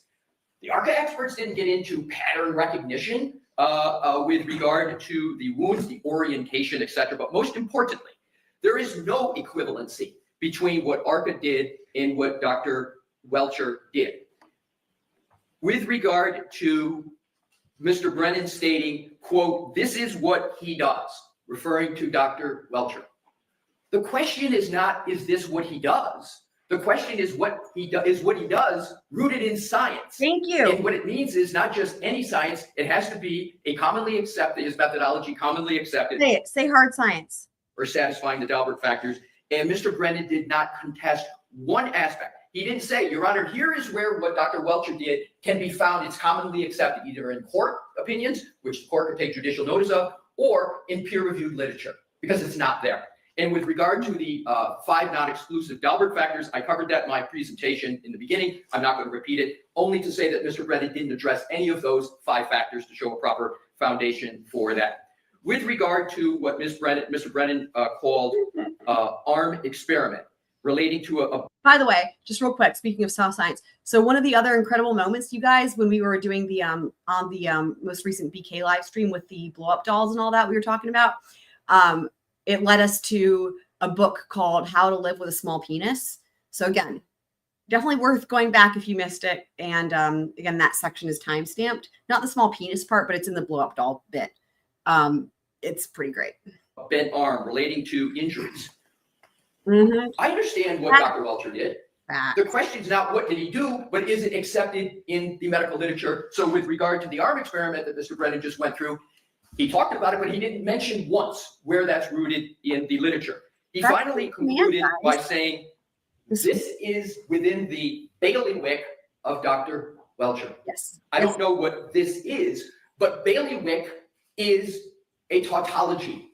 It doesn't say anything about whether what he did is rooted in the literature or that it satisfies the Dalbert factors. So in conclusion, Your Honor, I go back to Rintala, I go back to Meeks, I go back to case of Caravan. The Commonwealth has not today, not before, this is their fourth time, has not satisfied what the Supreme Judicial Court requires in these instances. And what it has come down to is the defendants, which stands in a different position. This equivalency between ARCCA, I've shown, and it's easily documented, the court can see it, that contrary to Attorney Brennan's false statements, ARCCA did cite to and tether their methodology to the literature. But when you have a defendant on trial for the seriousness of the charges here, to have no methodology, to have no tethering to the literature, that's, as Your Honor knows, the gatekeeper's function to stop those opinions from going to the jury, to ensure not what the defense has created, but what the Supreme Judicial Court has created, which is the purpose is to allow for cross-examination and a fair trial. They haven't satisfied their burden. They have the preponderance of the evidence burden, and the consequences should be borne by the Commonwealth, not the defendant. Okay. Go ahead. I'll hear a quick response. That's fucking hilarious. I'll think of a thing for that. Regrettably, I know Attorney Alessi has decided to join the fray of disparagement. Now, he has said 3 times. Oh my God, this part about joining the fray. I did hear this part. this is just, I just lose my mind. Regrettably, I know Attorney Alessi has decided to join the fray of disparagement. Now, he has said 3 times that I've made false statements. This isn't the first time that Mr. Alessi has tried to portray the Commonwealth as being disingenuous, because they know full well this is being covered by the media, and they want to create a sense to dehumanize anything that they don't like, whether it's the government, the prosecution, the witnesses, or the evidence. There's no place for it. 3 times. This follows when he made representations, reckless representations in court, that Brennan lied 10 times. We found some of those transcripts, and I took enough dignity not to mention it, because I didn't think I needed to, that the transcripts were not even accurate. Mr. Alessi was actually wrong when he was claiming I was lying about reading reports. Now, I don't want to stand up here and have a dispute, but when you use words like false statements as an officer of the court, they better be supported. That is a strong statement to repeatedly make, and it's a tactical one. It's purposeful. Attorney Alessi is joining the fray, and that is all part of the strategy here. Now, if you look at page 13 and 14 of Dr. Welch's report, perhaps that was missed in the review, there are resources in that report that number 26 different items of resources. And so if we're talking about support and tethering, it is at the end of the report. It's not footnoted like ARCCA, it's at the end of the report. It's all there. All right, thank you. So we're going to move on to try and get some motions in quickly. The motion regarding the chalks, is there an objection to the Commonwealth's motion requesting the use of chalks and directing both parties to provide visual presentations in chalks prior to using? No objection. Okay, thank you. 583.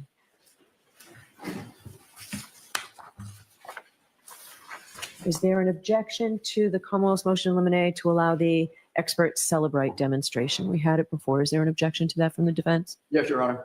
Okay. Is this something that can be done quickly, or is this something you need more time on? 15 to 20 minutes, Your Honor. All right, so we're going to have to table this. We may end up coming back tomorrow.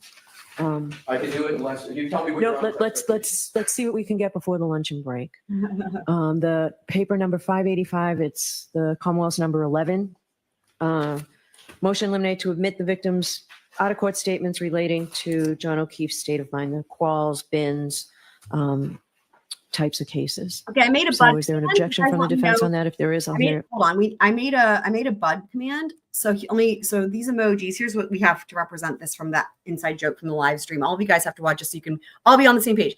So because we had the blow up doll, and there was the joke about Kane and Twiz taking it to the swimming pool. So that's why we have the lady, the bathing suit, we have the wave, because that's the closest thing to a swimming pool, the pickle, because there was the blow up pickle, and then there was also the pickle pool party part, and then the eggplant and the fire. So let me know, guys, what you think. If Heather were here, anyone else who was here for that part of the live stream can weigh in on if there's anything missing. But yeah, there you go, guys. That's terrible. Tell your boss to leave you alone. Quickly from the Commonwealth on its motion. There is. Right? Okay, so I'll hear you on this, Mr. Brennan. We do need an election thing. I don't know. Let me know, guys, what you think. Do you have any ideas? Evidence of Mr. O'Keefe's state of mind is particularly relevant in this case. In addition to the charges, this has a domestic aspect to the case. We know from his statements that he was in a relationship with the defendant. We know from the statements that there was a tumult in that relationship, and many of those statements are reduced to writing.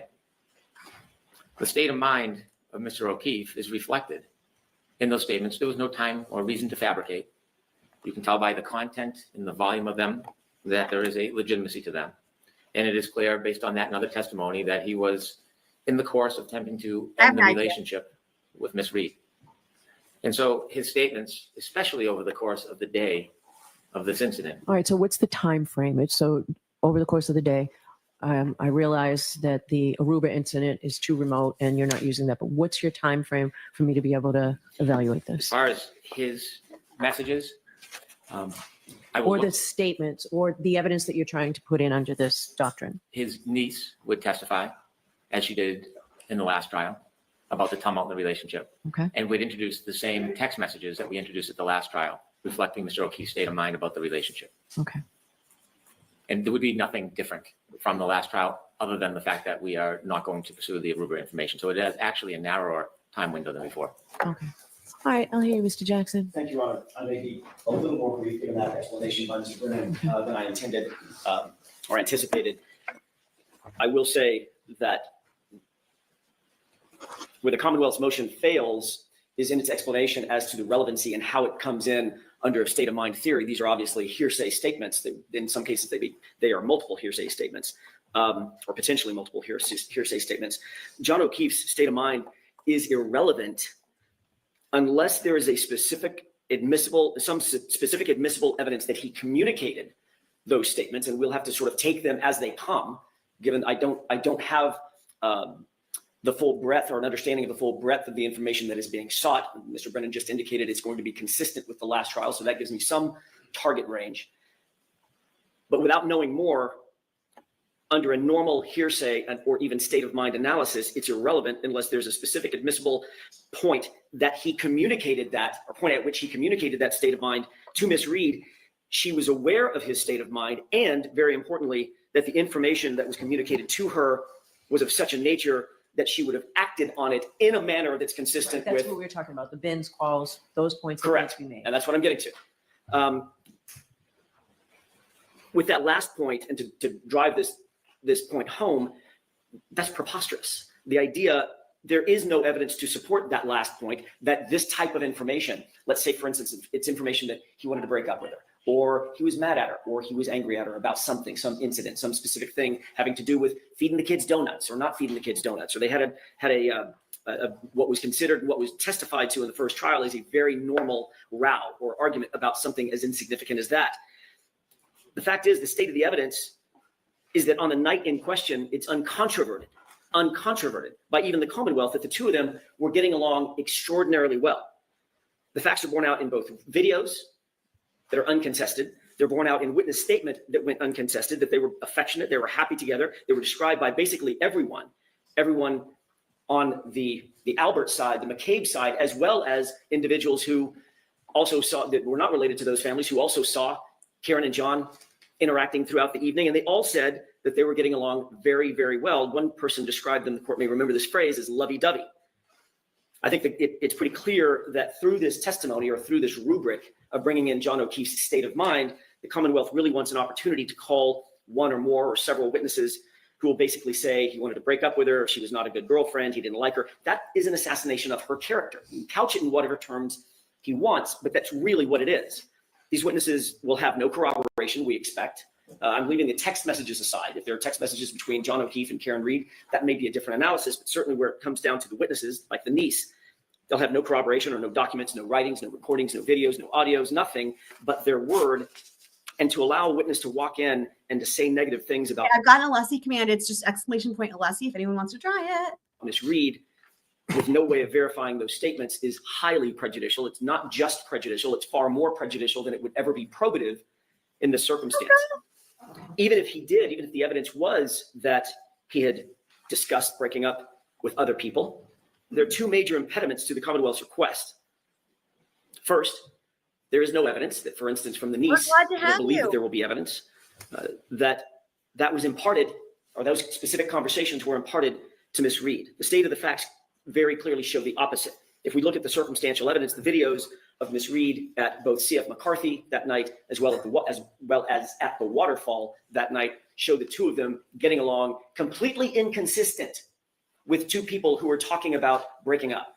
John O'Keefe wanting to dump her and her knowing that she was going to be dumped, which is what the Commonwealth is generally suggesting.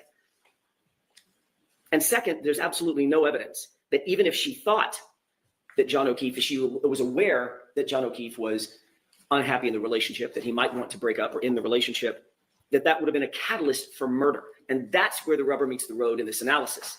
That's what the Commonwealth has an obligation to prove before this evidence is admissible. And that's a ridiculous stretch. They'd been together for about 2 years, notwithstanding the prior relationship many years earlier. She had her own career. Karen Reed had her own money. She had her own life. She had her own job, had her own house. She was not dependent upon John for anything, not for money, not for room and board, nothing. They were, at the end of the day, just dating. The fact that she had some text messages with other individuals, or an other individual, Higgins, is actually evidence that she knew she had options, and John O'Keefe likely knew he had options as well. Both of these individuals were not tethered to each other in a way that if one wanted to break up with the other one was going to murder the other. And that's what the Commonwealth would have to prove to make this admissible. There's no suggestion in the facts that Karen Reed would kill John O'Keefe rather than simply break up with him or allow him to break up with her, and they both go on their own way. It's absurd. And there's no evidence that she was angry with him that night before she got out of her SUV. All of the evidence that we have, all of the uncontroverted evidence that we have, establishes exactly the opposite. They were a loving couple out one evening, having drinks with friends, in a good mood, and happy with one another. We cite a case called McGraw, M-A-G-R-A-W. And just for the record, I'll state the site. I think it's at 426 Mass 589. And the McGraw court provided a very defined quote that I think is illustrative for our purposes, Your Honor. Quote, a murder victim's state of mind may be material to the defendant's motive, but only if the defendant knew of the victim's state of mind, and most importantly, the court's words, not mine, and most importantly, would be likely to respond to it. The best evidence that this second prong cannot be met is the fact that the Commonwealth will attempt to bring in these prior statements of John, which, if believed, Miss Reed never acted on. In other words, they're going to bring in prior statements to say she would necessarily act on it, and act on it in a violent way that would take someone's life. Penetrometer. It's a penetrometer. So I have a Breenan one as per offender's request. So y'all let me know. So here's the Alessi. Give me my science hard. Give it to me hard as a rock, and make it quick.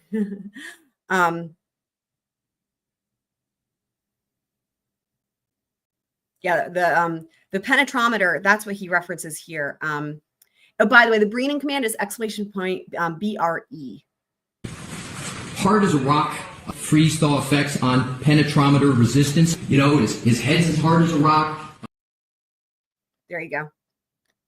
Mr. Penetrometer. Yeah, for sure. For sure.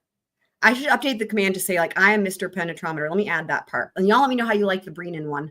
At the same time, there's stuck with a very clear fact that if in fact that's true, and it was imparted to her that he was unhappy in the relationship, she never acted on it, not once. And the moment that we do have frozen in time that we can go look back on is the night of January 29th, or the evening of January 28th, going into the early morning hours of January 29th, in which they were both getting along perfectly well, completely in opposite of what the court in McGraw defines as necessary for that sort of evidence to be admissible.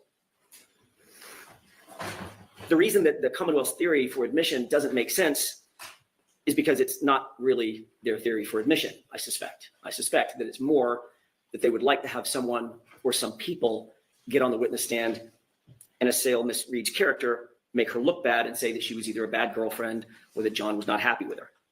It's an attempt to inflame the jury, to make them dislike her for something that has nothing to do with the evidence that she hit him with her SUV on the night in question. And it's a very transparent attempt. We strongly believe that this attempt does not meet the evidentiary standards that are required. The Commonwealth cannot meet those standards, and pursuant to McGraw and its progeny, we would ask that this evidence be deemed inadmissible. Okay. Quick follow-up. It seems the thrust of the defense argument, and I appreciate their advocacy and argument, but it's not shared by the Commonwealth, is that they were lovey-dovey and got along well that night. Well, at the time of this incident, it seems there's substantial evidence that Ms. Reed was not happy with Mr. O'Keefe. On 2020, transcript page 43, line 1, she was asked, would you say that you were angry with John that night? Her answer was yes. She was asked by Ms. Voss on June 20th, 2023 about that night, or the day before, and she says, I was temporarily frustrated. It wasn't an argument. She also says to Ms. Voss, were you worried at him or pissed at him or both? I was pissed until I fell asleep. Now, in addition to her anger, she specifies some of the tension. We heard from the testimony of Jen McCabe that when she gave directions to John O'Keefe, she mentioned a mother of a child who Mr. O'Keefe had a prior relationship with. This is minutes before we allege the collision happened. And so in the interviews that she has provided to these different outlets, she discusses the fact that she hears this information and that there was an issue or some type of interaction about the fact that he was previously dated another woman. And this is a conversation that takes place minutes before the collision. And so we have statements from the defendant herself that show the discord in the relationship, the anger, being pissed, the motive, without reading them because it's unnecessary. There is substantial corroborative evidence not only that the text messages, which are corroborated by the niece's testimony, but the imminency of it, that this is happening in real time, moments before John O'Keefe's death. And so all of this should be So it admissible. might be blocking it because I used the F word. Or it could just be that Nightbot is napping because that happens. So I don't know. We can see. If it still doesn't use the command for Bree, then it might be because of the F word, but I don't know. Well, it's all supportive of each other. Your Honor, if I could just correct the record very quickly. Sure. If anything Mr. Brennan just said was true, he might have an argument. Oh boy. My goodness. It's important to get some of the facts right. You got to get some of them right. The conversation that he just referenced with Jen McCabe was the next day. It was the next morning, not minutes before the collision. He's read the every time he stands up, he says, "I read the I wasn't there. I read the transcript." We got to hold him to that burden, Your Honor. You got to get the facts right. That conversation with Jen McCabe was the next morning after John O'Keefe had been found. I know. After he didn't come home. I'm sorry. I just need to correct. I'm sorry. I was talking to my client. I'm not quite done. Oh my God, that is one of my favorite things. Hold on. Why does it? You got to get the facts right. That conversation with Jen McCabe was the next morning after John O'Keefe had been found, after he didn't come home. I'm sorry. I just need to correct. I'm sorry. I was talking to my client. I'm not quite done. This was during the time after 5:07, after the SUV leaves, we see One Meadows and Jim McCabe and Kerry Roberts get together. And as they're looking for them, as they're looking for him and searching for him, that's the point at which they have the conversation about being some other woman, or why he might not have come home, or what her mindset might have been at the time. It's after the fact, well after the fact. The other issues concerning Karen Reed's statements about being upset, or in Gretchen Voss's words, were you pissed at him? It was in context of when. When were you upset with him? When he didn't come back out, when he didn't come back to the car. After she left, she was angry. That's where all the voicemails take place. That's what she was talking about, having been angry. There is no evidence, none whatsoever, no evidence in the record. I want to make this as crystal clear as I can. I think it's just not working. No controverted evidence, no suspect, no evidence at all that John O'Keefe and Karen Reed had a single crossword that night before he ended up missing and she went home. Before he ended up walking out of the car, going toward the house, and she ended up leaving when he didn't come back out. Zero. The only evidence that was propounded throughout that entire day was hours and hours earlier that morning, dealing with, did you feed the kids donuts? Yeah, I did. You know, I don't like it when you feed the kids donuts. She was spoiling the kids. It was not enough to enrage anybody. It's ridiculous. And the evidence that it didn't enrage anybody is the fact that they ended up later that night together in a lovey-dovey environment. Getting along fine, getting along wonderfully. That's why the Commonwealth cannot make their burden to establish that this was the type of information that she would have, by necessity, acted on, and not just acted on in any way, acted on in a way that's consistent with their theory that she would have received the information and murdered him for it. I always forget I have this one. We could have been doing that when we were talking about the dolls and many, many other things. But anyway, the lovey-dovey part is what made me remember it. That's the hurdle over which the Commonwealth cannot leap for the admissibility of this type of evidence. It's far, far more prejudicial than it is probative. Okay. Oh boy. Before accusing somebody of getting it wrong, the person accusing should be right.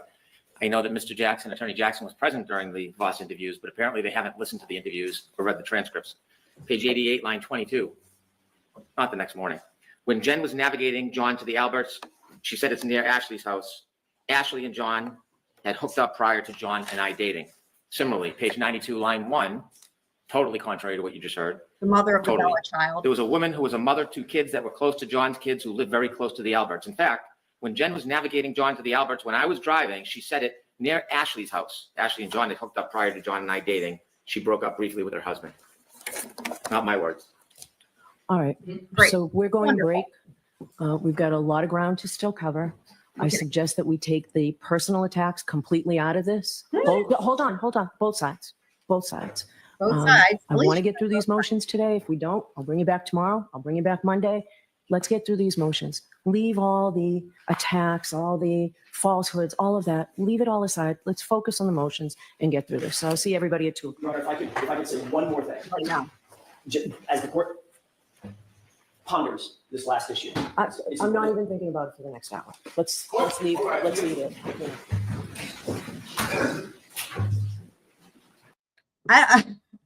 All right, so they're going to lunch, so we will just jump ahead. Yeah, so sometimes Nightbot, the certain commands will not work and then they will work. So I thought maybe it was because of the curse word, but I changed it and it still has it. It's still not working. So I'm sure it'll work at some point. Don't want to run. All righty, back from lunch. Talking about voir dire, so I don't want to run out of time for that. So what I plan on doing is finishing these motions by 3 o'clock. We'll give each side 2 minutes. We'll see how we do with that. 2 minutes, guys. And we'll try and get through this. Juror questionnaires, have you provided those? Yeah, Remember we talked about it the other day? The two of you worked out a juror questionnaire. I know you asked us to. We have not. We have not. Oh, Right, so today's the final trial conference where I'm supposed to have all of this, right? Can you do it before you finish? Well, By let's the see what way, we get. Nightbot, it tells you when you go on here, it tells you your top command. You guys want to guess far and away what the top command is, as in most used. That's what it means by top command. Does anybody want to guess what that is? And I'm very proud of the answer here of what it is. Get with the motions and we'll see about that. And Your Honor, if I could I finish that last point that I was about to make just before we broke? 30 seconds, Mr. It Jackson. will take me 30 seconds. I want the court to be super, super clear about this one thing. What Mr. Brennan referenced, and I understand why he would reference it in the transcript of the Gretchen Voss interview. The reference to the she called John and talked about No, they're on Ashley's the court home, today. Ashley's house. The she was Jennifer McCabe. That's the one. But on the 28th, calling John to say 34 Fairview is down the street from Ashley's house. My client was not part of that conversation. That was between Jen McCabe, as she testified, and John. The most. Okay. Then the next day is when the conversation, according to Jen, took place about Ashley and could it have been some sort of an interaction or an affair or something like that. Okay. My only point in making this, and I just want the record to be super clear, is I understand what your point is in making there it. was no animus, no evidence of animus on the night in question. I understand that's your position. We haven't heard the evidence yet. Okay, I just want to make sure all that's clear. Thank you. All right. Well, Mr. Jackson, you can stand up again. Is the defendant pursuing a third-party culprit defense? That's going to be my For colleague. sure. Mr. Yanetti. So you have 2 minutes, Mr. Yanetti. That's sort of a yes or 2 no, minutes, and then I'll hear the guys. Commonwealth. And I'm sorry, I did not hear the question. Yes. All right. So I'll hear you on your motion, Mr. Brennan, and then a Yes. 2-minute response. Eggplant is top. 2 minute Brennan, 2 minute Breenan. Jimmy, keep track, please. Yeah. Go ahead. Thank you. During the first trial, Your Honor made a ruling prior to defense presenting any evidence or questioning any witness about third-party culprit. The defense needed to provide sufficient evidence to pursue or place that issue in front of the jury. The defense, in my opinion, looking at the opening By argument. the way, I just wanted to say real quick before I forget. I looked it up in Idaho. I almost said Iowa, in Idaho. And that a third-party culprit defense is an affirmative defense in Idaho. And I actually have the statute for it. So we won't look at the statute now. We will look at the statute on the next Idaho live stream. And there's a reason I'm mentioning that. But I just wanted to mention now that there is a third-party culprit defense that is a viable affirmative defense in Idaho. Ignored that directive by the court. The very first words of the opening were directed to third-party culprit. And thereafter, throughout the case, there does not seem to be any boundaries, parameters, or identification of the walls or the length of third-party culprit. The varying representations by the defense over time make very unclear what the third-party culprit evidence is, whether it is a particular person, includes particular people, or unknown. We know from the defendant's statements that there was a position taken on the front of the courthouse steps that everybody knew who the third-party culprit was. That position changed in the Ted Daniels interview when they were asked about third-party culprit, Mr. Jackson, and the defendant said they did not know. And so despite the recent position that they did not know who the third-party culprit was, in our argument the other day, Attorney Little identified Brian Albert as third-party culprit, Mr. Albert. And so there is this vacillating position on who the third-party culprit is and what evidence they suggest supports third-party culprit. I took an opportunity to go back to the arguments last year for third-party culprit. I have a transcript, and it's equally undefined at that point. And so what we have now is the defense with a hope or an expectation or intention to pursue third-party culprit, but we have no basis for it.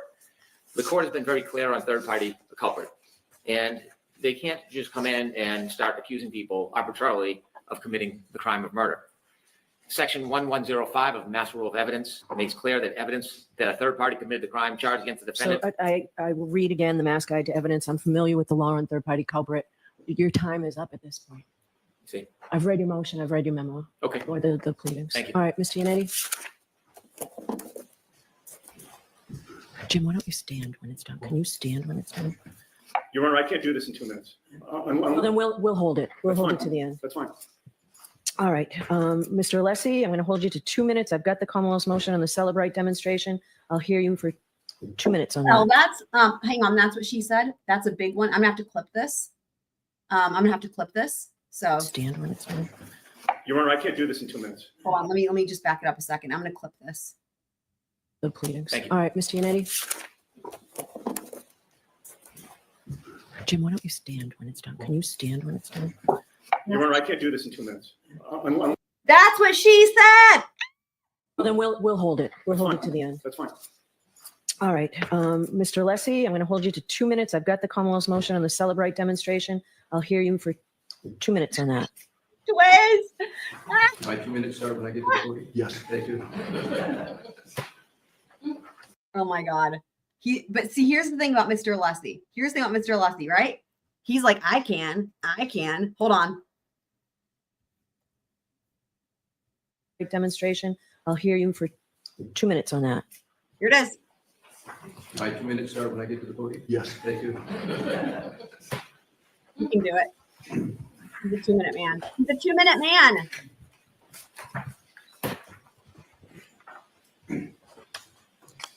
And you know what's funny? There was the other time at that hearing, some other hearing, where he said 90 seconds. Remember the thing with the 90 seconds? Runkle actually did a thing where he timed it and he made like a short, and it's epic. And he's like, I can do that. And it was like exactly 90 seconds. It was like, how the fuck did he even get it exactly 90 seconds? Anyway. The courtroom demonstration that the Commonwealth proposes is incredibly vague, and it, to the extent it can be understood, is impermissible. I'm fully aware of what happened in trial one. Not only did I read the transcript, I went back and watched the video. The Commonwealth states that they want to conduct, I'm reading verbatim on page 1, a courtroom demonstration of how data was stored within Jen McCabe's cell phone. That's it. No elaboration, what it's going to be. They're looking, to me, this is a blank check.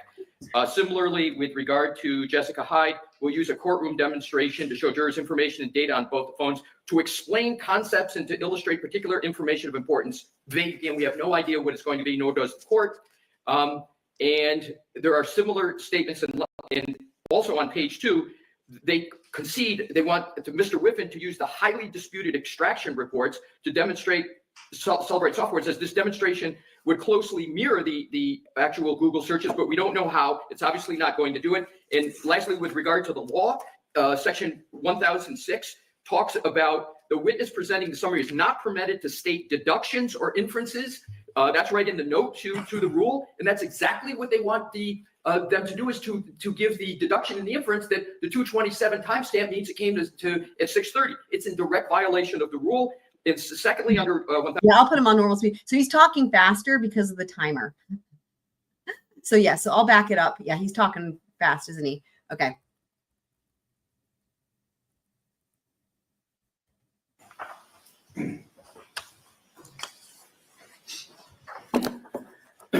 The courtroom demonstration that the Commonwealth proposes is incredibly vague, and it, to the extent it can be understood, is impermissible. I'm fully aware of what happened in trial one. Not only did I read the transcript, I went back and watched the video. The Commonwealth states that they want to conduct, I'm reading verbatim on page 1, a courtroom demonstration of how data was stored within Jen McCabe's cell phone. That's it. No elaboration, what it's going to be. They're looking, to me, this is a blank check. Similarly, with regard to Jessica Hyde, we'll use a courtroom demonstration to show jurors information and data on both the phones to explain concepts and to illustrate particular information of importance. Vague, again, we have no idea what it's going to be, nor does the court. And there are similar statements, and also on page 2, they concede they want Mr. Whiffen to use the highly disputed extraction reports to demonstrate Celebrate software. It says this demonstration would closely mirror the actual Google searches, but we don't know how. It's obviously not going to do it. And lastly, with regard to the law, section 1006 talks about the witness presenting the summary is not permitted to state deductions or inferences. That's right in the note to the rule, and that's exactly what they want them to do, is to give the deduction and the inference that the 227 timestamp means it came to at 6:30. It's in direct violation of the rule. It's secondly, under 1006, the appeals court held that because the presentation selectively presented excerpts of other exhibits and evidence in such a way that it served to both bolster the Commonwealth case and rebut the defendant's case, it was not merely a neutral summary. It was more akin to an argument than evidence. The Commonwealth concedes that's the case.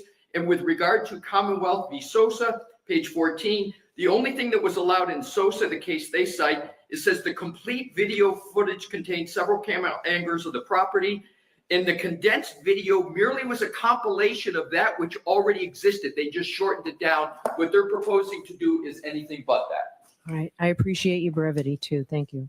You're welcome. Mr. Brennan?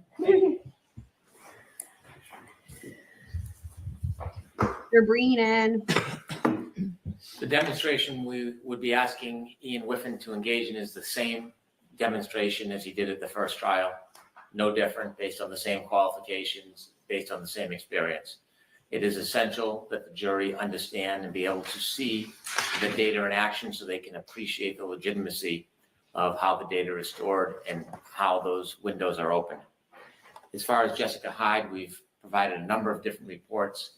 We would like to provide chalks that come directly from those reports. So if there's anything that's particularly offensive in those chalks, I'm willing to discuss it with the defense. There would be nothing new or different than hasn't already been provided. It would be simply blowing up the photographs or the exhibits in her reports so that the jury can read along and see them. Okay. Thank you very much.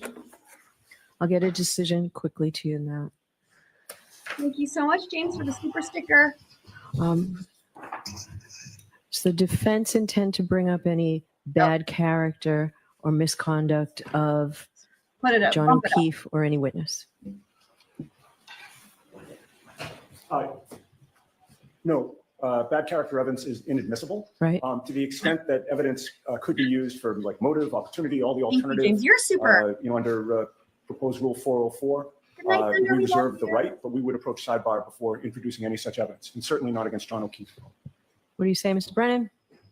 If we have advance notice, I think that's appropriate. I don't want to wait until we get the sidebar. If the defense has an intention of Sidebar. offering what would otherwise be prior bad act Sidebar. evidence, but they think it meets an exception under the rule, then they should propose that evidence. We have time to consider it. Especially if you intend to open on it. Are you doing the opening, Mr. Yanetti? I will not be doing the opening this What? time, and I do Okay. not believe we will be opening on that at all. Oh, dang. So, I really okay. wanted. So what I'll Oh, do is here's not what I during hope. I bet they're going to have Alessi do it. And here's what I hope. I want Alessi to say, Karen Reed was framed. It will make my life. Mr. Alessi, if you're listening, it will make my life. I will die happy. the opening and only with advance notice and a ruling. What would the advance notice be, Your Honor? A week before trial, a week before the evidence starts. Thank you.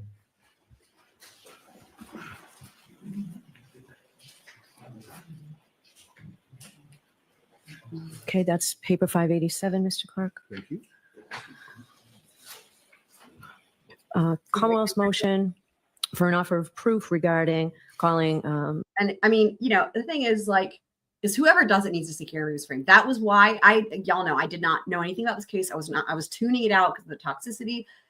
It came on YouTube in the background via like autoplay or whatever. And it was right at that opening statement. And I heard the words, Karen Reed was framed. And I was at that point, I was like, all right, covering this trial.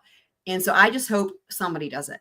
I think it would be very impactful if Alessi did it. But if AJ does the opening, I hope he says it. I just hope somebody still says it. District Attorney Morrissey and victim witness advocate Steve Nelson.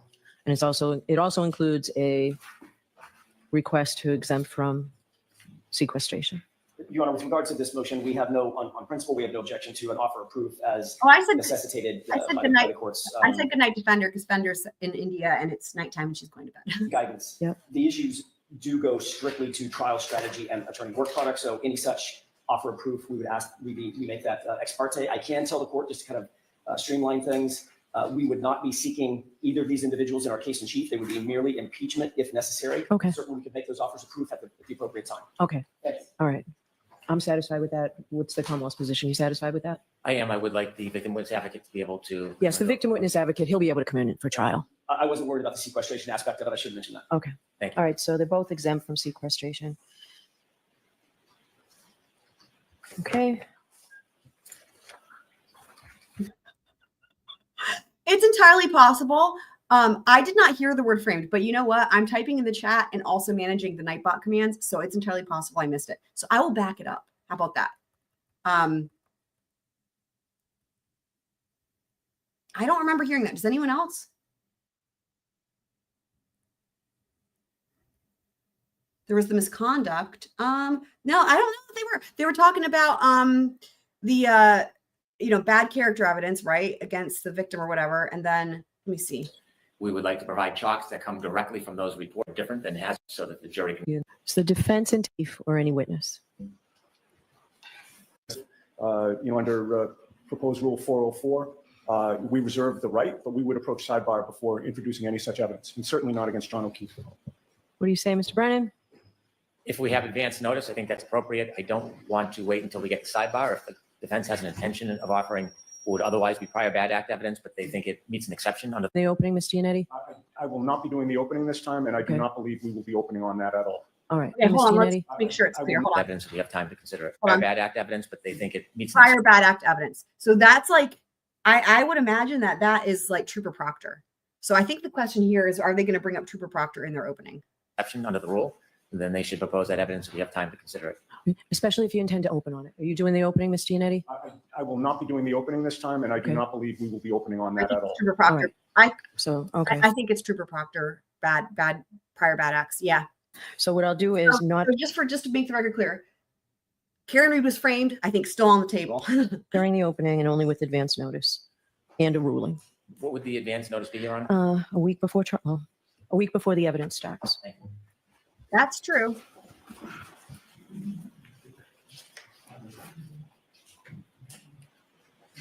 Okay, that's paper 587, Mr. Clark. Thank you.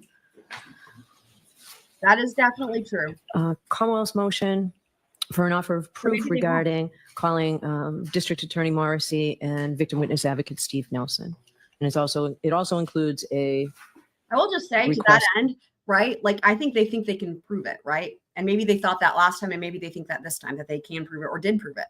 I think that the bigger question that a lot of us have is, should they be trying to prove it, right? But you are correct that they shouldn't be offering anything in an opening statement, right? It's whatever the evidence will bear out. So that could be one of those things where it's like they believe they can prove it. They believe the evidence will show she was framed. Commonwealth might disagree, but if they believe the evidence will show that she was framed, then that means they can say that, right? Whether they should or not, whole separate thing. To exempt from sequestration. Your Honor, with regard to this motion, we have no. I agree. We have no I do objection agree. to an offer. I do agree. I still think it was epic as fuck, but I do agree that they can't prove that. I agree with what needs to be said here. The only thing they can prove is that she didn't hit him and that John was hit by a vehicle. I totally agree with that 100%, as you guys, I'm sure, are well aware, unless they have more, right? Absolutely. Yeah. Yep. Yeah. You guys know how I feel. I don't think they should be taking on that extra burden, but, we learned a lot from reading that Gretchen Voss article that this was Karen's whole idea. And I think it's really, my take on it is like, it's really important to her. It's really important to her that they use this defense, right? Even if it might be not necessary, right? And in fact, confuse the jurors or even just distract from the Commonwealth's case, so. As necessitated by the court's guidance. Yep. The issues do go strictly to trial strategy and attorney work product. So any such offer of proof, we make that ex parte. I can tell the court, just to kind of streamline things, we would not be seeking either of these individuals in our case in chief. It would be merely impeachment if necessary. Okay. Certainly we could make those offers of proof at the appropriate time. Okay. All right. I'm satisfied with that. What's the Commonwealth's position? You satisfied with that? I am. I would like the victim witness advocate to be able to. Yes, the victim witness advocate, he'll be able to come in for trial. I wasn't worried about the sequestration aspect of it. I should mention that. Okay. Thank you. All right. So they're both exempt from sequestration. Okay. So the other motions do seem like they may take a little bit more time. I'm going to let's try this one, see how we can do with this. So the Commonwealth's motion Eliminate to prohibit reference to the pending internal affairs investigation, Oh, boy. sustained findings unrelated to this case or unfounded allegations. Well, Oh, well, this is in a little bit different posture now than when the Right. Commonwealth filed it back on March 10th, Yeah. right? With Michael is. Proctor being fired. Mhm. Do you need some time to reconfigure this, or you want to just be heard? And for this, I'll give you both Mhm. 3 or 4 minutes. I think it'd be helpful to have more time. I can report that when we learned that Mr. Proctor was fired, we filed a request for all the IA files. We included the defense, and I understand there was a production produced to us, Oh, to okay. both of us. Now, I have not seen it. Okay. It may be voluminous. It's something I'd like to review. I'm expecting that there may be many pieces of material in that production that is going to be relevant to the defense in this case. And if I have a chance to review it, much of it I may not object to, but there are some fundamental things I'd object to. Traditionally, ultimate findings or opinions of an advisory board or a body aren't admissible. So there will be some constant argument about what is objectionable, but I think a review of the material is helpful so we can better define what is in there and what should be admissible. And So what this is a good point from Jane. So technically, the prosecution or defense can lie to the jury because they both can't be right. It's very. I mean, I see exactly what you're saying because they're completely opposite. Right? They can't both be right. That's true. So I'll just reiterate that. I think that's where the affirmative defense comes in, right? Because essentially, you know, when you're giving an opening statement, you can't just make things up, right? You have to, the whole point is you're supposed to say what the evidence will show. Now, where it gets into this gray area is when both sides believe the evidence will show different things, which is literally every trial. That's why there is a trial, right? Whether it's civil or criminal, they believe the evidence will show different things. So that's where, in other words, I totally agree with what you're saying. But technically, the Commonwealth believes the evidence will show that Karen Reed hit him with her car and killed him, and it was murder, I guess. And the defense, assuming they still go with that, like in their last opening statement, right? They believe the evidence will show that she was framed and that she had nothing to do with it, basically, right? Hopefully that makes sense. All right, so you just received it. When do you anticipate being able to review it and forward at least what you feel the rules require you to forward? And then if there's anything else that I have to decide, how long will it take you to review it and provide defense counsel with everything that you believe you're required to provide them? I mean, one could say that the Commonwealth is the one that's lying, that they have to know that this is, like, in other words, like they have to, like, how can you get around the ARCCA dudes, right? Like, so in a sense, it's like the Commonwealth, I don't know, it's like I say they should realize that it's not true and that they're lying, but I mean, that's why everybody says, and I agree, they should never brought these charges, right? But here we are, and they're doubling down. They didn't have to retry her, right? After the hung jury, the mistrial, they didn't have to bring charges again, and here we are. So they're doubling down. So either they truly believe it or they don't believe it and they're lying, and you know, or they're purporting, or they're promoting and purporting theories that they don't actually fully agree with themselves, which they can do, I guess, as long as they're not lying about the evidence, right? Like for example, there might be times where you have to make an argument as an attorney that you may not fully agree with, but you can still with good faith say that that's what the evidence can show. You know what I mean? So I wonder if that's how, it's like a cognitive distance. I wonder if that's how you kind of get around it if you're Breenan, but I don't know anymore what Breenan, because he's clearly become a different person over the course of this pre-trial litigation. Copy of everything that we got. Oh, okay. So we had them on the email so they could get everything that we received. We don't have anything they don't have. Very true. Okay. So it's really just an evidentiary argument. Can, for example, a firing, can that come in that he was fired? Can the conclusions of the board come in, whatever their positions? Maybe they found him acting unbecoming of an officer. I don't know. But those type of conclusions are what I'll probably object to. The raw material, I haven't read it. I hear it's voluminous. I need some time to read it. Okay. How much time? Well, I think till the end of next week. Is that No, the same Alessi's a timetable you speed would reader, have when I was arguing for the defense? That's fine, Your Honor. I would just ask for notice about what specifically the Commonwealth is seeking to exclude. There were some, even just in the motion that they filed, there's inconsistencies. Yeah, but I think it's all different now. Right? Exactly. But there's So- just inconsistencies between the title and then what's actually in the body of the motion. So as long as I have clarity, then I know what to address. Okay. All right. Is this something we should come in the day before impanelment and deal with? I'm happy to come in if the court's available. Want to do that? That's fine, Your Honor. I'd rather not have anything, but I think it makes sense that we at least give you that time and then the weekend. And if you go through it, I'd like something by next Friday I see too. your point. If there are materials that the two of you are disagreeing about, so that I can view it next weekend and then we can have a hearing the following Monday. Yes, Your Honor. Okay. Does the court intend to have a hearing on the Monday after that? I just would like some time to be able to review their position so I can have time to respond. So you need until next Friday. I'd like to do it before we start the trial, but I suppose we could start the trial and then hear it. That's fine, Your Honor.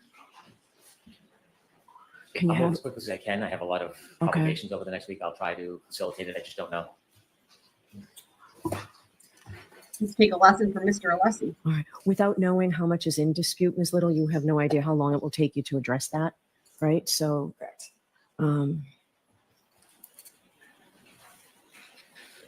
All right, so Mr. Brennan, by the 28th, you're to provide the defendant with anything that is disputed and or that you feel should be excluded. And when you provide that to the Commonwealth, I'd like you to let me know as well.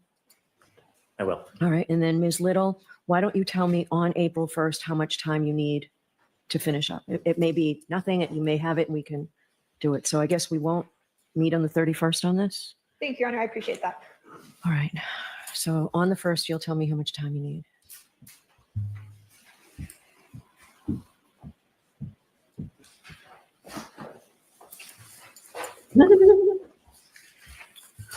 All right, so Mr. Brennan, since we are making good time, I'll let you go back and finish what you were saying when I gave you a 2-minute, when I cut you off after 2 minutes on third-party culprit. And then Ms. Okay. Yanetti, I'll give you, Okay, they're we'll coming give you back both to up to the 5 break. minutes on this. Okay.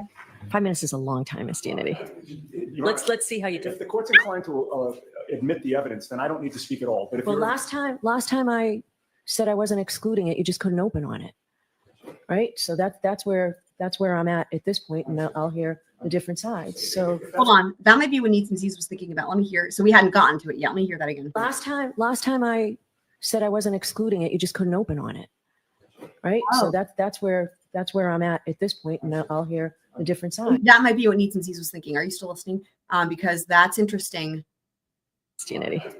Your Honor, Let's see how you do. if the court's inclined to admit the evidence, then I don't need to speak at all. But if Well, you're, last time I said I wasn't excluding it, you just couldn't open on it. So they're talking about third party culprit. Whatever. Now, I don't know to what extent, right? Like, if it's like he couldn't be specific. It sounds like Karen Reed was framed. He probably like that was the first thing he said. And I wonder if he got a tongue lashing for that. Like, again, I didn't follow any of this before, so I don't even know. Like, that might have been a thing for people who were following at pretrial. They might have been like shocked, like knowing, oh my God, he wasn't supposed to say anything, right? I don't really know. If any of you guys are following at pretrial, let me know if like that was completely off limits or what. But it might have been worth it. You know, sometimes that they do that, right? And it's like you get a spanking afterwards, but it was, you know, he got that out. Yeah, that's interesting. Right? So that's where I'm at Last this time. point, and Yeah, I'll for hear last time. So we don't know yet for this time. the different sides. So, if that's the ruling, Judge, I don't need to be heard. and I know, Mr. Brennan, you wanted it in advance, but you know, I guess I'll hear you on your motion on that then. Here comes Breenan. Let's see if the command works. Yeah. The requirements of providing evidence to support third-party culprit are clear. The evidence has to be relevant, it can't be speculative, and it can't tend to prejudice or confuse the jury. If it involves hearsay or inadmissible evidence, there has to be a substantial connection between the crime charged. And so what we would want to avoid is what appeared happened in the last case when it was just a broad-based attack on anybody. There has to be relevance between who they choose as a target and the crime itself. Looking at the transcripts, I do not see that they've met a substantial basis between any particular individual and John O'Keefe. If we start from the premise that every single witness who testified that John O'Keefe never entered the home at 34 Fairview. Every witness, there is no substantive evidence that John O'Keefe ever entered that home. So to open up an invitation for the defense to start to present evidence, sometimes alleged prior bad act evidence or character evidence, is unfair because then it becomes a mini trial for each witness. And so I haven't heard any basis or any proffer by the defense that would substantiate any particular witness is a third-party culprit. Now, there are some cases that saying you don't have to actually identify the witness. Those are particular circumstances where there is still substantial evidence that an unknown person had committed the crime. That is not the case here. They have used names liberally, randomly, and those names have changed throughout litigation, whether it's in trial, after trial, but we've never seen a proffer by them. Who is it that they're going to claim as a third-party culprit? What evidence do they have that they want to introduce? There has to be parameters and limitations if they're going to try to introduce third-party culprit evidence, not only about who the person is, but what evidence are they going to introduce? Otherwise, we're going to spend half the trial at sidebar fighting whether this is substantial, whether it's supported. And so no proffer has been made. I think there's an obligation to the defense to identify who the third-party culprit is and what do they want to introduce. Do they have a witness? Do they have evidence? Do they have any records? Simply assailing people's character randomly is improper. It's unfair. And then it causes the Commonwealth to have to spend extraordinary time rebutting, which is going to confuse this jury, and it's prejudicial. So I think that the court should order the defense to articulate who they claim their third-party culprit is and exactly what evidence they're going to introduce to support that Well, Archimedes from Sword in the Stone. Who? I'd like to know who. claim. It's not until they articulate it we can really fashion an argument for the court, whether we think it is appropriate or whether we think it's insufficient. But now it's just an empty box where, as in the last trial, the defense can simply get up and blame anybody and everybody. And that's not the way the court and the courts have seen third-party culprit evidence. There's a standard, there's an obligation. It hasn't been met. So at this point, the court should preclude third-party culprit evidence. They shouldn't have, they could certainly pursue some type of critique on the police investigation, but as far as third party, without a proffer and a finding, there would be no guardrails, there'd be no parameters, and it would be chaos. Chaos. So, Ms. Yanetti, I will hear from It would be chaos. you, and I'd ask you to focus on, could you tell me whether this is pure third-party culprit, third party as it goes to Bowden, or is it simply somebody else did it and we don't know who? It's the second alternative. In other words, Okay, so that's a little bit different, Mr. Brennan, not pure third-party. I'll still, go ahead, you can go over there. It's a little bit different if it's third-party as it goes to Bowden, but we know that it's not admissible if the police didn't know about that third party and not act on it.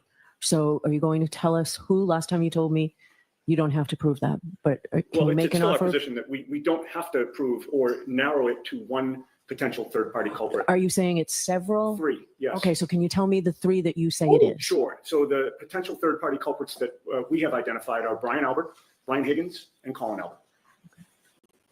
I have, evidence with regard to each. I'm sensitive to the fact, Your Honor, that, and I have a lengthy argument prepared detailing the evidence against each of them. Do you want to put it in writing? Well, I'm just sensitive to the fact that the court is seeking not to, pollute the. So we can do this over here. Honestly, Higgins looks like a good, I mean, not that they need to be doing this, but like the whole Higgins thing, yeah, we heard it. Yeah.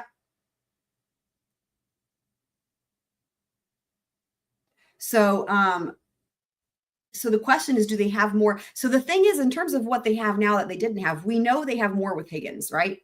That's one key difference to your point, Pure Duckery. We're going to listen again because something that has changed since last time, right? The whole thing about, and I guess that involves both of them. I mean, it's Higgins and Brian Albert on the phone that they denied, and then now they have that on the video. Interesting. Throw it to one potential third-party culprit. Are you saying it's several? Three, yes. Okay, so can you tell me the three that you say it is? Sure. So the potential third-party culprits that we have identified are Brian Albert, Brian Higgins, and Colin Albert. Oh my God. I have, evidence with regard to each. I'm sensitive to the fact, Your Honor, that, and I have a lengthy argument prepared detailing the evidence against each of them. Do you want to put it in writing? Well, I'm just sensitive to the fact that the court is. Again, this sounds like they didn't have this before because she's wanting him to put it in writing for a detailed argument for each of them. It sounds like they didn't have this before in like the first trial, which is interesting.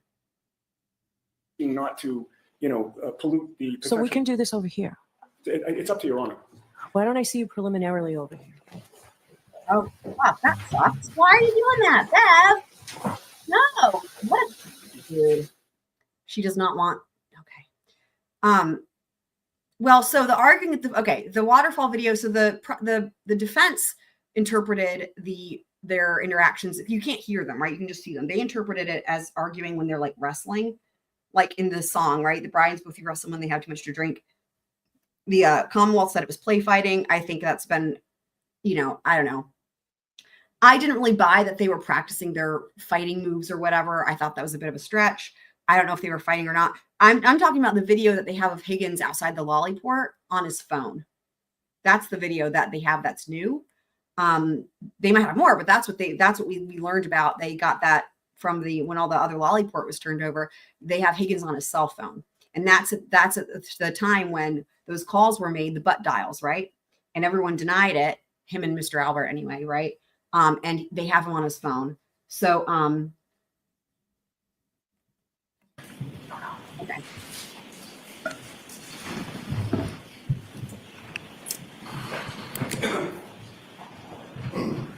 Yeah, I don't. So it may, that's possible. I don't think there's any new video from the waterfall, right? Because they have that entire footage. So whatever it is, it would have been something that we could have seen last time.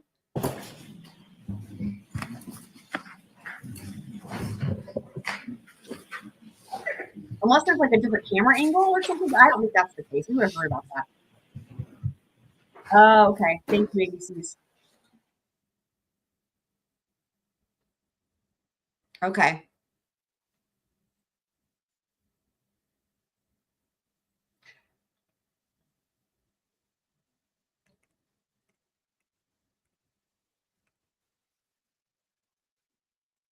And they're back to the fan.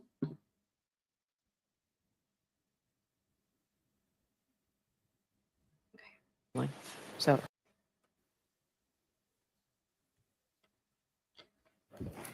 The defense has to make a decision as to what you intend to provide me so that I can make this ruling. So, all right, next is the Commonwealth's motion in limine to exclude the expert testimony of Garrett Wing. I know nothing about this person other than your motion just says that all you have is a CV. Does the defense intend to call this person? I'm going to address that, Your Honor. How would you, I want to make sure I'm within your time constraints, so you want me to stand Like up? 2 minutes. Just my first question is, 2 minutes. Who is this person and why haven't you complied with your reciprocal discovery obligations? Your Honor, because this witness is pending Dr. Crosby, and he's presented because of Dr. Crosby. So it depends upon what happens with that. If Your Honor is ruling on the motion for reconsideration, then we can have a better answer to your question. But that's the purpose, is to address if Dr. Crosby is going to be allowed to testify, and if so, as to what. And we're happy to provide, once we get that determination, provide all the things that I think Your Honor has in mind. Well, I've already ruled on Dr. Crosby, right? It's just the reconsideration, whether I think I need to rule on it or not. I'd like you to provide the discovery on this, just so we can keep things moving and we don't have to suspend the trial. We will do so, Your Honor. All right, so what do you say, Mr. Brennan? Well, discovery deadlines have passed, and the Commonwealth shouldn't be in a compromised position of receiving late discovery and trying to deal with it. So I'd like a time certain.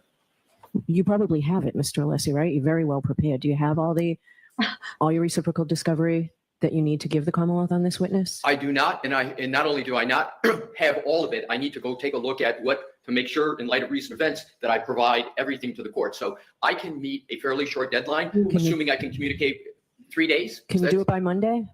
Yes. Is that acceptable, Mr. Brennan? Yes. All right. Thank you, Your Honor. Thank you. So 6:07, Jim, is the defendant will provide reciprocal discovery by Monday, the 24th.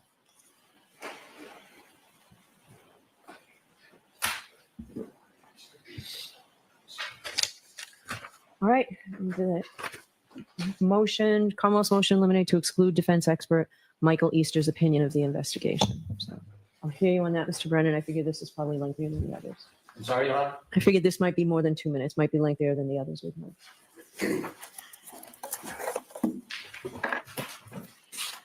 The defense would like to call Mr. Easter to essentially testify about his personal opinions of the investigation, and then to purportedly give opinions about the police investigation, their failure, in his opinion, to pursue certain leads, and to give opinions about their efforts regarding writing reports. This is, from my perspective, tantamount to having a witness come in and vouch for the credibility of defense arguments and essentially summarize arguments. This really, from my perspective, is the role of the defense attorney, to cross-examine the witnesses, to point out the inadequacies, to introduce any documents they have if they want to try to impeach the witnesses. And then the witness would have the opportunity to respond or explain or admit any type failures. This is an attempt to bolster a potential Bowden defense and a third-party culprit defense. It would involve having Mr. Easter come into court and give his own personal opinions about who a target was or who a third-party culprit may be. That would be totally improper opinion and inadmissible. They would want Mr. Easter to come in and to go through protocol of the state and local police and point out what he thinks is failures. So essentially, he's a witness that would come in, promote the defense theories, tout reasonable doubt, and suggest why somebody else committed the crime. So I said this before, I said I'll say it again when we've covered this document, that the defense did not bring in an expert for this in the first trial. And I don't know if it just, again, because I didn't follow it pre-trial, I don't know if it just wasn't allowed or what. My thought also is it's entirely possible they thought the jury would just get it and wouldn't need any explanation. the red solo cups should be enough, right? But this is really crazy because this is a normal thing that we see in all kinds of trials. The example I give offhand, Murdoch, right? Like the defense in that case had somebody come in and to try to, critique the investigation. And in that case, there wasn't really much he could do. And their expert ended up saying basically like, he was great because he wouldn't step outside of his, he stayed very objective and he didn't exaggerate anything. And so therefore he ended up actually making it look like there wasn't really much wrong. I mean, there wasn't really much wrong, right? There were only a handful of little things that maybe could have been done differently with that crime scene. But anyway, my point being, this is a normal thing that they bring in an expert whose job it is to assess how well the investigation was done. That they happen at so many trials. So I've done quite a bit of research. This is not a summary witness. This is not a witness that has any relevance other than his own personal opinion. This former FBI agent was a full-time member of the CAS department since 2013. He is not in a position to determine the best practices of local or state. If there are different rules and regulations that the defense will attempt to introduce, that will be a separate grounds of whether they're admissible and whether they can confront the witness. And a witness always has a right to explain or challenge accusations against them. And so I see that this witness is really simply a summary witness for the defense, but not summarizing information that the jury can then digest like information in data records or phone records. Rather, a summary witness of a witness who wants to come in and give their personal opinions about this case.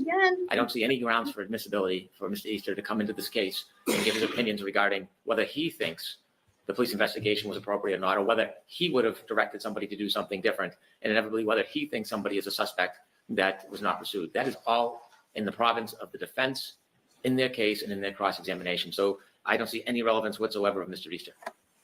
All right, who's arguing for the defendant? So I need you to start by telling me what you expect him to testify to. I can certainly tell the court that we do not expect to seek testimony or elicit testimony from Mr. Easter as to a third-party culprit. All right, but who is he? He's a retired FBI agent? Correct. So what purpose are you calling him for? What's his testimony on? To opine on the adequacy of the investigation. Yep. He is an expert as that it is pertains literally, again, we see this in a lot of to trials. investigations, investigative protocols, the adequacy of a proper investigation, what investigations should look like, what a proper investigation How should is he an expert on that? How is that a field and how is he an expert on it? I'll go Is through it that. something he's done? Has he testified on that in other courts? He's testified in dozens and dozens, if not hundreds of courts on issues related to investigations. He was a lead case agent for the FBI for many, many years. He taught issues specific to proper investigations and investigative techniques. So do you have a report and CV and all that material Yes. that you can share with me? Sure. All right. I've already shared it with the Commonwealth, but I'm happy to share it with the court as well. If I think I can address many. She's trying to find a way to trip him up to make it seem like she can just shut this down. And he's like, no, we've got, he's qualified. Yeah, he's testified. Yeah, we've got all the shit here. So The court's concerns as it pertains to his expertise and why the law in the Commonwealth allows in 702 allows him, someone with his credentials, to testify to a very specific issue, like, for instance, something beyond the normal capacity of a layperson or a lay juror, and that is proper investigative techniques. A lay juror might not know, for instance, that collecting items in solo cups or grocery bags would be improper. literally what I was just saying, right? Because to me, a lay juror should know that. And this is why I'm wondering if they thought a lay juror would know that, and then they realized after the last trial, oh, wow, they don't. So this is interesting. That's The literally normal what I said. capacity of a layperson or a lay juror, and that is proper investigative techniques. A lay juror might not know, for instance, that collecting items in solo cups or grocery bags would be improper. Mike Easter certainly would know that and could opine on whether or not that followed standard protocols. What he's not going to do to assuage the Commonwealth's concerns, he's not going to, or we're not going to seek to elicit testimony from Mr. Easter concerning a third-party culprit or who that third-party culprit was, but merely what investigators should do when they walk up to a crime scene and how those crime scenes should be dealt with, etc. So is the basis of his testimony just crime scene, like collection of evidence, or is it witness when interview? somebody tells you somebody may have done it, you're supposed to go follow all those leads? Which is it? That too, both. Because if someone tells you as an investigator, someone else may have done it, you're supposed to follow that lead. That is a proper investigative technique. Of course it is. But it also includes, as the court just noted, things like cordoning off the crime scene, maintaining proper logs, evidence recovery, evidence photographing, logging materials that are moved from the crime scene over to the crime lab, how that's supposed to be done, what types of logs are kept. You guys know why she asked that question? I'm so pissed at her. I hate her so much. You guys know why she asked this question? Listen. when they walk up to a crime scene and how those crime scenes should be dealt with, etc. So is the basis of his testimony just crime scene, like collection of evidence, or is it Witness when interview. somebody tells you somebody may have done it, you're supposed to go follow all those leads? Which You know why she's asking that, right? She's trying to go ahead and argue that this is a question. She's trying to go ahead and argue that it was an adequate investigation because basically, you know why she's saying that, right? Because of what Karen said. In other words, they did the right thing by following up on that lead because people heard Karen say she hit him. It's being defensive. She's being defensive for the Commonwealth. Which is it? That too, both. Because if someone tells you as an investigator, someone else may have done it, you're supposed to follow that lead. That is a proper investigative technique. Of course it is. But it also includes, as the court just noted, things like cordoning off the crime scene, maintaining proper logs, evidence recovery, evidence photographing, logging materials that are moved from the crime scene over to the crime lab, how that's supposed to be done, what types of logs were kept and why those logs are kept, how you bag evidence, how you secure evidence, how you maintain the integrity of evidence, and things of that nature. There is certainly, I would indicate to the court that 702 in Massachusetts mirrors very specifically 702 in the federal courts. It's literally, I looked them up, looked at them side by side. They're nearly word for word. And the advisory committee notes for federal rules of evidence 702 is very, very instructive on this particular issue, specifically as it pertains to somebody with the expertise in a field like crime scene investigations and investigative protocols. And what the advisory committee notes say is, quote, 702, the rule is broadly phrased. The fields of knowledge which may be drawn upon are not merely limited to, quote, scientific and, quote, technical, the scientific and the technical, but extend to all specialized knowledge. Similarly, the expert is viewed not in a narrow sense, but as a person qualified by knowledge, skill, experience, training, or education. Thus, within the scope of the rule are not only experts in the strictest sense of the word, for example, physicians, physicists, and architects, but also the large group sometimes called skilled witnesses, such as bankers and landowners testifying to land values. Now, again, obviously, we're not dealing with a banker or landowner, but the advisory notes and the advisory committee on the rules of evidence 702, the federal rules of evidence 702 clearly lay out this is exactly the type of field that is subject to expert opinion. Clearly, the rule 702 allows for experts with specialized experience, specialized knowledge, specialized education beyond that of an average layperson, in particular, in a field in a particular field without resort to, for instance, the generalized scientific methodology that we've heard so much about in some of these motions in limine. I can go through some of his credentials, but Mr. Easter is eminently qualified to provide the jury information about proper and accepted investigative techniques and protocols. As the court noted, or as I just noted to the court, he was an FBI special agent for more than 20 years. He formerly coordinated with multi-agency investigative gang task forces in Los Angeles. He worked with multiple agencies responding to dozens of crime scenes, including shootings, stabbings, abductions, child abductions, both domestically and internationally. He was a lead case agent who oversaw arrests and indictments. He received awards and recognitions for his work with the FBI, as well as with state agencies in which he was a task force member. For 11 years, he primarily assisted homicide detectives from LAPD, the Los Angeles Sheriff's Department, and the Los Angeles District Attorney, numerous other agencies as well, state and local agencies, with investigations and prosecution of thousands and thousands of homicides, robberies, kidnappings, other violent crimes. His work and assistance on investigations in LA and across the United States and ultimately internationally has been noted by not only the FBI, but those agencies as well. Just a few of Mr. Easter's experiences and involvements in some of the domestic and international cases include the 2015 San Bernardino mass shooting. So are these all on his CV that you're going to give me a copy of? Everything, I believe, I don't need you time again of the restraint. If you're going to give me a copy of the CV, I can read it. You don't need to recite it. It's either what I was reciting is either in the CD or in his report. Okay, so that's what I need. That would be much more helpful to me. Then I don't know what more the court would like for So me I wanted to know specifically what you intend to have him testify on. But if it's in his report, it's in his, it broadly is in his report. I don't know exactly every question I'm going to ask him, but I can tell the court in broad brushstrokes. Obviously, we're going to ask him. We've already asked him to review. He's reviewed NOD 1 through 59. We're going to give him the additional NODs that we've got as well. He's going to review everything. And from that, he's going to, what I expect, render an opinion about whether or not the investigation followed standards and training, best case practices for an investigative. So that's my question. So without seeing the report, where are there standards and best practices? Is that something that somebody can turn to and see codification of it, or is So- it just his experience? No, it's not just his experience. Those standards and practices are oftentimes reduced to writing. They have been reduced to writing. How does she not know this? I know this. Are you joking? How does she not know this? Is she playing dumb? This is in the INAB and ANAB, and there's ANAB is the one. There's another, all those different things that. Okay. The Massachusetts State Police. So he's reviewed the protocols that are in place for the MSP. Okay. He's I very know familiar with this. FBI's protocols for investigative techniques and investigative protocols. He'll utilize those skills and that knowledge base to assess his opinion, or to render an opinion and a conclusion concerning what he believes are the proper protocols that should have been followed in this case. That goes directly to our Bowdoin defense, and he is the primary expert that we would use to propound that Bowdoin defense. All right, can you get me that report before you leave? Do you have it extra? I think All right. I think we probably have an extra copy of it. Yes. Mr. Brennan, did you want to respond? Mr. Easter was a agent who did CAST. He did the CLSI. He may have been in hundreds of cases. I'd like to know what cases he's come into court Dude, it's CSLI. and given his subjective opinion about how he feels an investigation was done. Not a report, not an assignment, but as an expert witness in Bowdoin. How many cases has he gone into court and testified and been allowed to testify about his personal opinion? His experience in the FBI is different than Canton Police Department and the state police. Thank This God is just for Monday that. morning quarterbacking, and it's an attempt to bolster argument by counsel so that they can use some type of. I mean, really, how do you stand there and say that? Dude, this is a great example.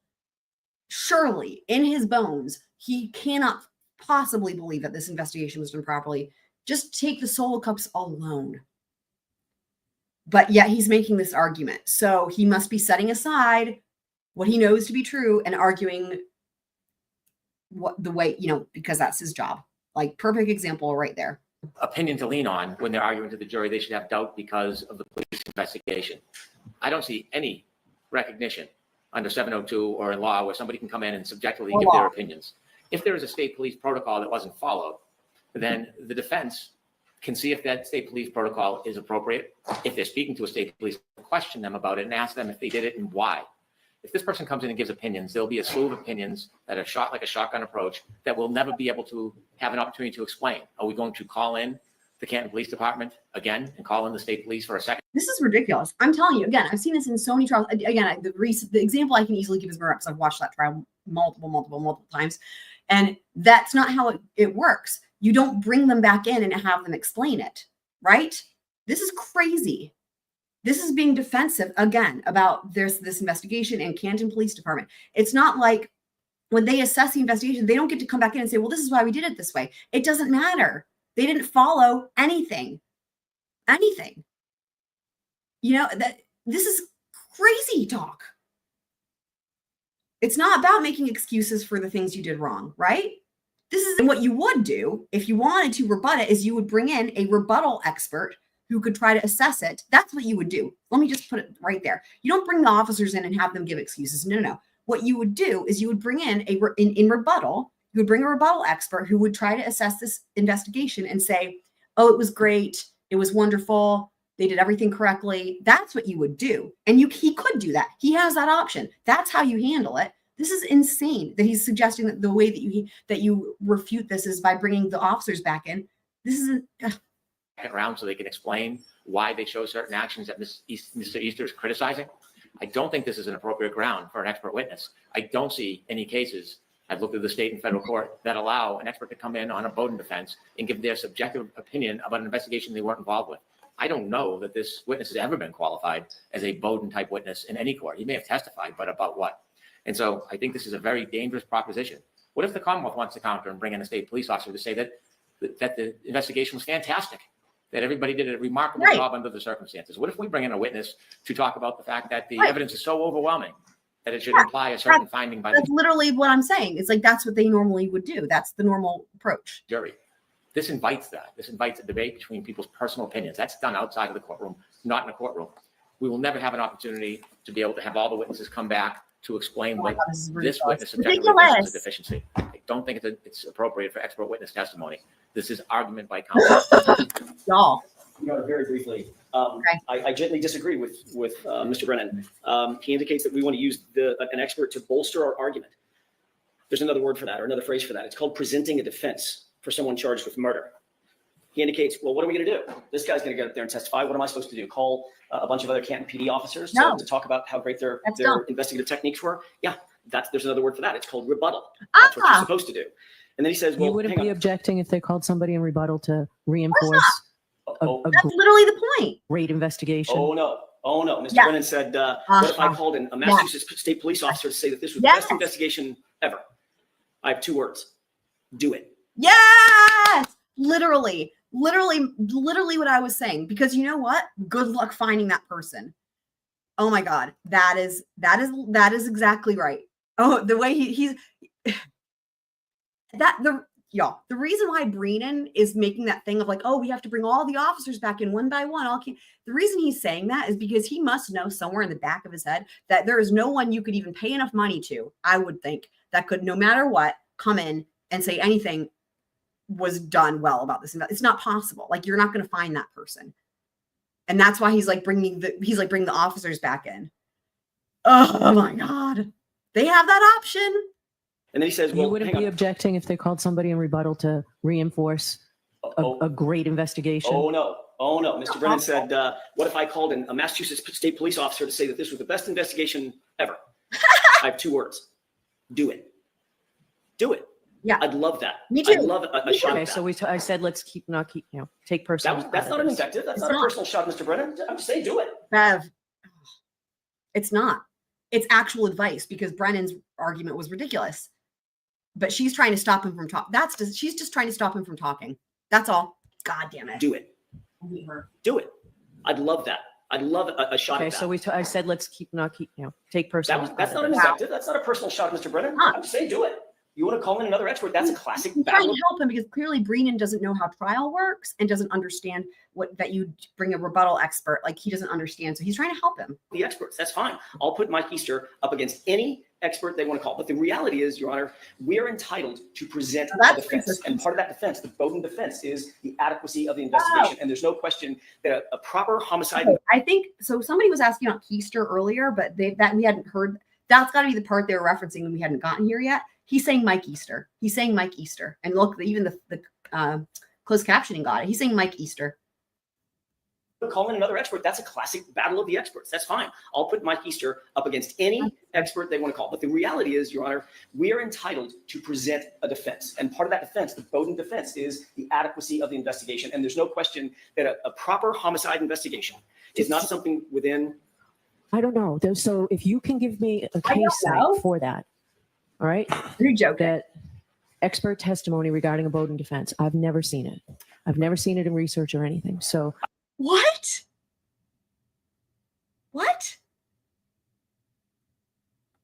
I can't even fucking believe that. Again, I have seen this in so many trials. This is insane. What? I'd like a case site. There are certainly cases outside the jurisdiction. Yep, Massachusetts case. If not, you can give me the outside cases, but I don't believe there's a Massachusetts case where this has been done. We have searched and searched for a specific case in Massachusetts. There, to our finding, there isn't one directly on point, but there is a myriad cases outside the jurisdiction where investigators are called consistently, especially on behalf of the defense, to talk about adequacy of an investigation. That is an expert field, one that's utilized throughout the I country. need some authority, and the more persuasive the authority, the better chance you have at this. Okay? Sure. Wow. All right. So I think that's it for the motions in limine. Did I miss anything? You saw the rule on the motion to dismiss. All right. Well, I need that. Oh. Your Honor, earlier you alluded to this is what defense wanted to talk further about the ARCCA issue, the Rule 14. Literally, I was just about to pause it and say, wait, hang on. They never finished talking about ARCCA. And remember when I was like, is she going to try to not let him follow up on that? Because that's her little thing that she does. She's like, we'll do that later. Let's keep moving. We'll do that later. Look at this. And it looks like they don't do it. Let's see what happens. So I was literally going to pause and say, wait, hang on. They didn't circle back to that. And then he beat me to it. We'll put that off until the end. If I heard you correctly. I thought you and Mr. Brennan were going to talk about it first. Is that your understanding, Mr. Brennan? Yes, and we have none. Yes. So that was my understanding. So impanelment, you don't have anything for me for impanelment? I regret we don't. We have not spoken. Karen, if I may, on one point on the impanelment, Sure. I just know it's the court's preference to have a one-page front and back questionnaire. Yes. I was wondering if, in light of the unprecedented pretrial publicity in this case, if Your Honor would consider an additional one-page juror questionnaire that deals with just pretrial publicity. Last month in the Chisholm case, the SJC outlined kind of the appropriate questions. Right. If in additional to the front and back, there was just one questionnaire that focused just on pretrial publicity, I think that would expedite the impanelment process. I think that makes sense. Is there any objection from the defense on that? There's been an extraordinary amount of publicity, even far more than the last trial, and so close to jury impanelment. It makes sense to me. Oh, I'm sorry, Your Honor. I was looking for outside cases. No, there's no objection. All right. So I need the joint questionnaire, and it can be that third page, Ms. McLaughlin. I think that's a great idea. And I was thinking about Chisholm earlier when I was expecting something from the parties. All right. File your questionnaire, file your proposed questions And I'll that answer this question. you would like me to ask the venire and that you would like to ask at sidebar. I need that by tomorrow. So tomorrow by the close of business, I need that. So if I need to see you again next week, we'll let you know on Monday. Okay, so we don't know yet when the next hearing is? Yes, Your Honor. Okay. Well, obviously, it'd be the day after Monday then, right? Yes, Mr. Yanetti, it would be after Monday. We did file 2 motions today that at some point we'll need a hearing on. Oh, interesting. The Okay. defense just received notice this morning, so they're not prepared for today, but we would want a hearing on both of those motions. The sooner, the better for us. So why don't we come in next week? Okay, never mind.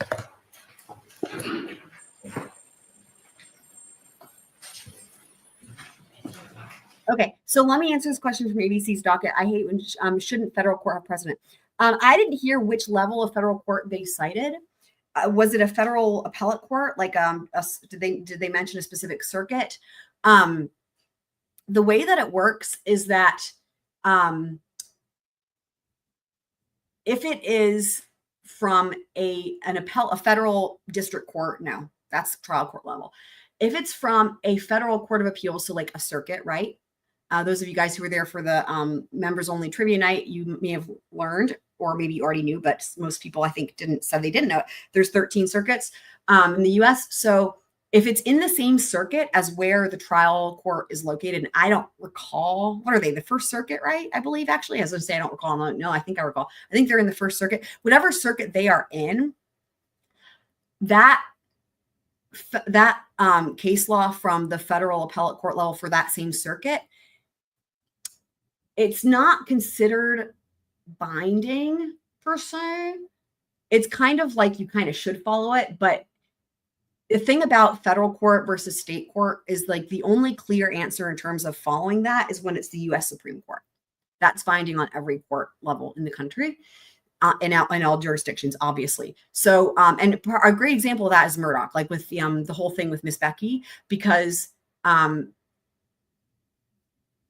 there's a split between what the federal circuit, I think they're in the Fifth Circuit, if memory serves. There's a split between what they have decided and what the state Supreme Court has decided, for example. And so that's part of the reason why it's going to be, in my opinion, appealed all the way up to the US Supreme Court. So, and again, a great example, because like Murdoch's attorneys really were arguing, like, you should find this persuasive, or I guess they really were trying to argue they should follow it, but they can't say it's mandatory or binding because it's not. So it's persuasive. So in terms of should follow, have to follow, let's say have to follow, that's when you've got mandatory binding authority. Should follow is like persuasive. So, and I would just say that in terms of, for any trial court level, anything from the federal court of appeals, so that same within the same circuit as wherever the trial court is, that would be considered maybe higher up. Like, again, it's not like binding, but it's like, it's definitely more, it can have more weight versus, for example, case law from a different federal court of appeals, so a different circuit, right, is just considered persuasive, just like case law from a different state, if that makes sense.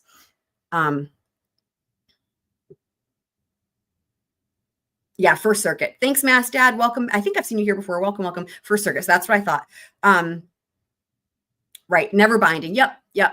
So yeah. So it is kind of like, again, that's why I said in the way that I understand it, like it's more persuasive than, like, again, it'd be considered more persuasive than case law from a different circuit, right?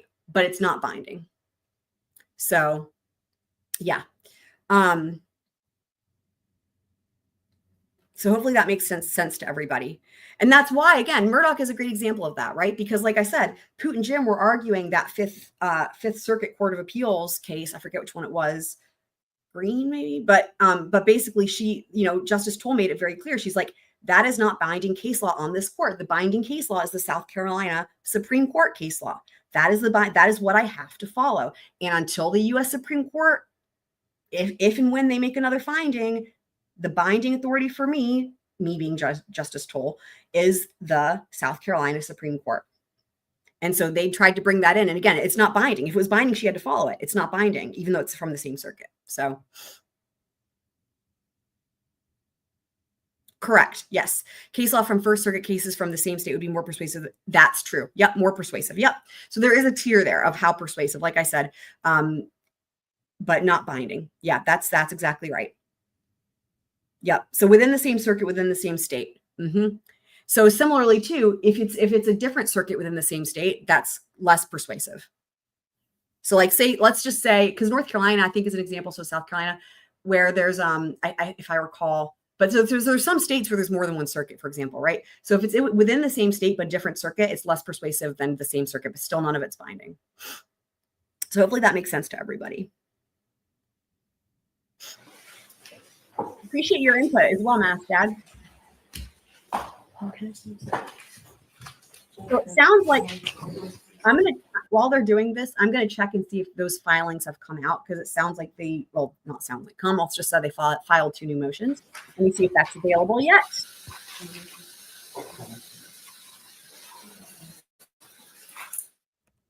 Is that it for the day, or do they come back? Oh, that's it. Okay, that is it for the day. Okay, so I'm still gonna look for and see if that there's anything up yet.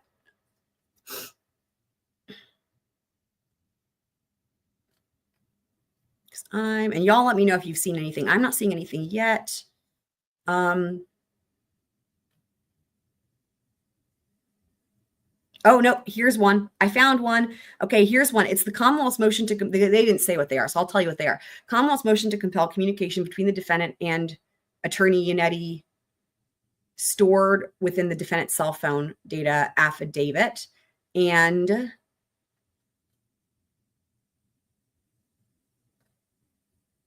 that is the only, no, wait, here's another one. Commonwealth's motion for records, Unsolved Productions Incorporated. I'm guessing this has to do with that recent documentary. So filing number 619 is the one I just mentioned. So filing number 619 is the, I want to get the name right, Commonwealth's motion to compel communications. Okay, so that's between attorney Yanetti and the defendant. Good luck with that. Jesus Christ. And then filing number 620 is the Commonwealth's motion for records, Unsolved Productions. So did anyone hear, are there going to be any, is there going to be anything else coming out today? I wonder, any responses? I guess I'll keep an eye out. So I can't cover those now, because the only way to get these documents, it's like, it takes steps to it. Like I have to basically save it and then crop it so that I can pull it up and read it. Essentially, it's not like other places. So so it would be, we would cover those separately, or later rather. I mean, perfect, great point here from James. I'm sorry, but in the first trial, Bev should have pulled the jury. Yep. Couldn't agree more. Abso-freaking-lutely. And welcome, Meg. Meg's just getting here, so we have our new command for Mr. Alessi. I wonder if Breenan's is working yet. So Nightbot is so funny. Nightbot is so funny. I love you, Nightbot. And I don't blame you for not working on certain commands at certain times. I understand it must be exhausting to be so cute. And it's okay. You take your little naps. I mean, I don't even know how you do it, Nightbot. So yeah, so just to recap too, for anyone who didn't hear, anyone that's a member that wants to participate in the members only trivia night, get in the Discord and put your category in the Discord that you want to pick. Everyone gets to pick one. And then, like I said, because I'm still waiting on people to do that, to my knowledge, last time I checked, Flash was the only one. Shout out to Flash. Then our next members only trivia night will be the Never Have I Ever, is what we will do for the next one. That will give people time to get their categories in. So we will cover those Karen Reed documents on a separate live stream. It's nothing too substantial. I also have the Trooper Proctor. I'm just trying to think if it warrants a whole live stream. I also have the Trooper Proctor document. It's like 2 pages.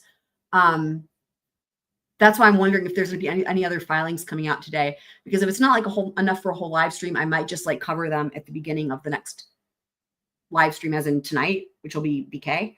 But I know that makes it hard for people to find certain things if people only cover or follow certain cases. So any category, whatever you want, literally. And again, you can there could be strategy involved, right? Like it could be like Flash surprised us all. We were all thinking he was going to do food or vintage trials, and then he came in with a surprise and did mythology. And I don't know yet. I haven't talked to him since then. And I'm wondering if that was a strategy because he tried to pick something that maybe he thought other people would not know that much about. So there could be strategies involved, right? I don't know. So, but the sky's the limit, whatever category you want. And then I will come up with the questions, and I'll make an even number of questions for each category so that everybody has an even, playing ground. And then what I will do is I will also include generic questions that, from regular categories too, from like things like whatever you normally have in trivia, like entertainment, sports. I mean, I know nothing about sports. I'm gonna have to look things up and find questions that would be normal for normal people to know. I couldn't judge what a normal person would know for sports. I would be on the outlier of that data of the normal person would know this thing, and I wouldn't fit that. So So you guys can pick whatever you want. So if we'll do Never Have I Ever, I think will be the next one, unless people get their categories in quick. But then again, I have to come up with those questions. So and find ways to do it. So well, not find ways. I just have to find the questions. So yeah. So hopefully that helps. So what we'll do, like I said, I'll keep an eye out for any other docs for Karen Reed. And if none other come in, then we might just cover those sort of at the beginning of tonight's BK live stream. So tonight's BK live stream, what do I have? I don't think I've made it. I don't know what time it is yet, so I have it on private. Let me just take a look and see what we're covering tonight. And again, for the previous 2 for BK, right? Motions in Limine part 7 and 9. Timestamps are done for part 7. They're almost done for part 8. And then tonight will be part 9. And what we're doing tonight is bushy eyebrows, the vague and undisclosed expert witness testimony, and all of the filings regarding DNA. So that includes like Riley Nolan's affidavit, and there's several filings that are there. And then the one after that will be the death penalty motions or responses to the motions. So there's 2. There's the precluding the death penalty, and then there's being allowed to use autism. Now, if you guys riot and want me to do that first, we could do that tonight instead. But I think that will be like its own category, right? So that's why I thought tonight we would do these other ones. And there might be a few other short filings that we're going to include as well. But those are the main topics because I'm looking at the thumbnail. So bushy eyebrows, expert testimony, and all things DNA. That would be tonight. So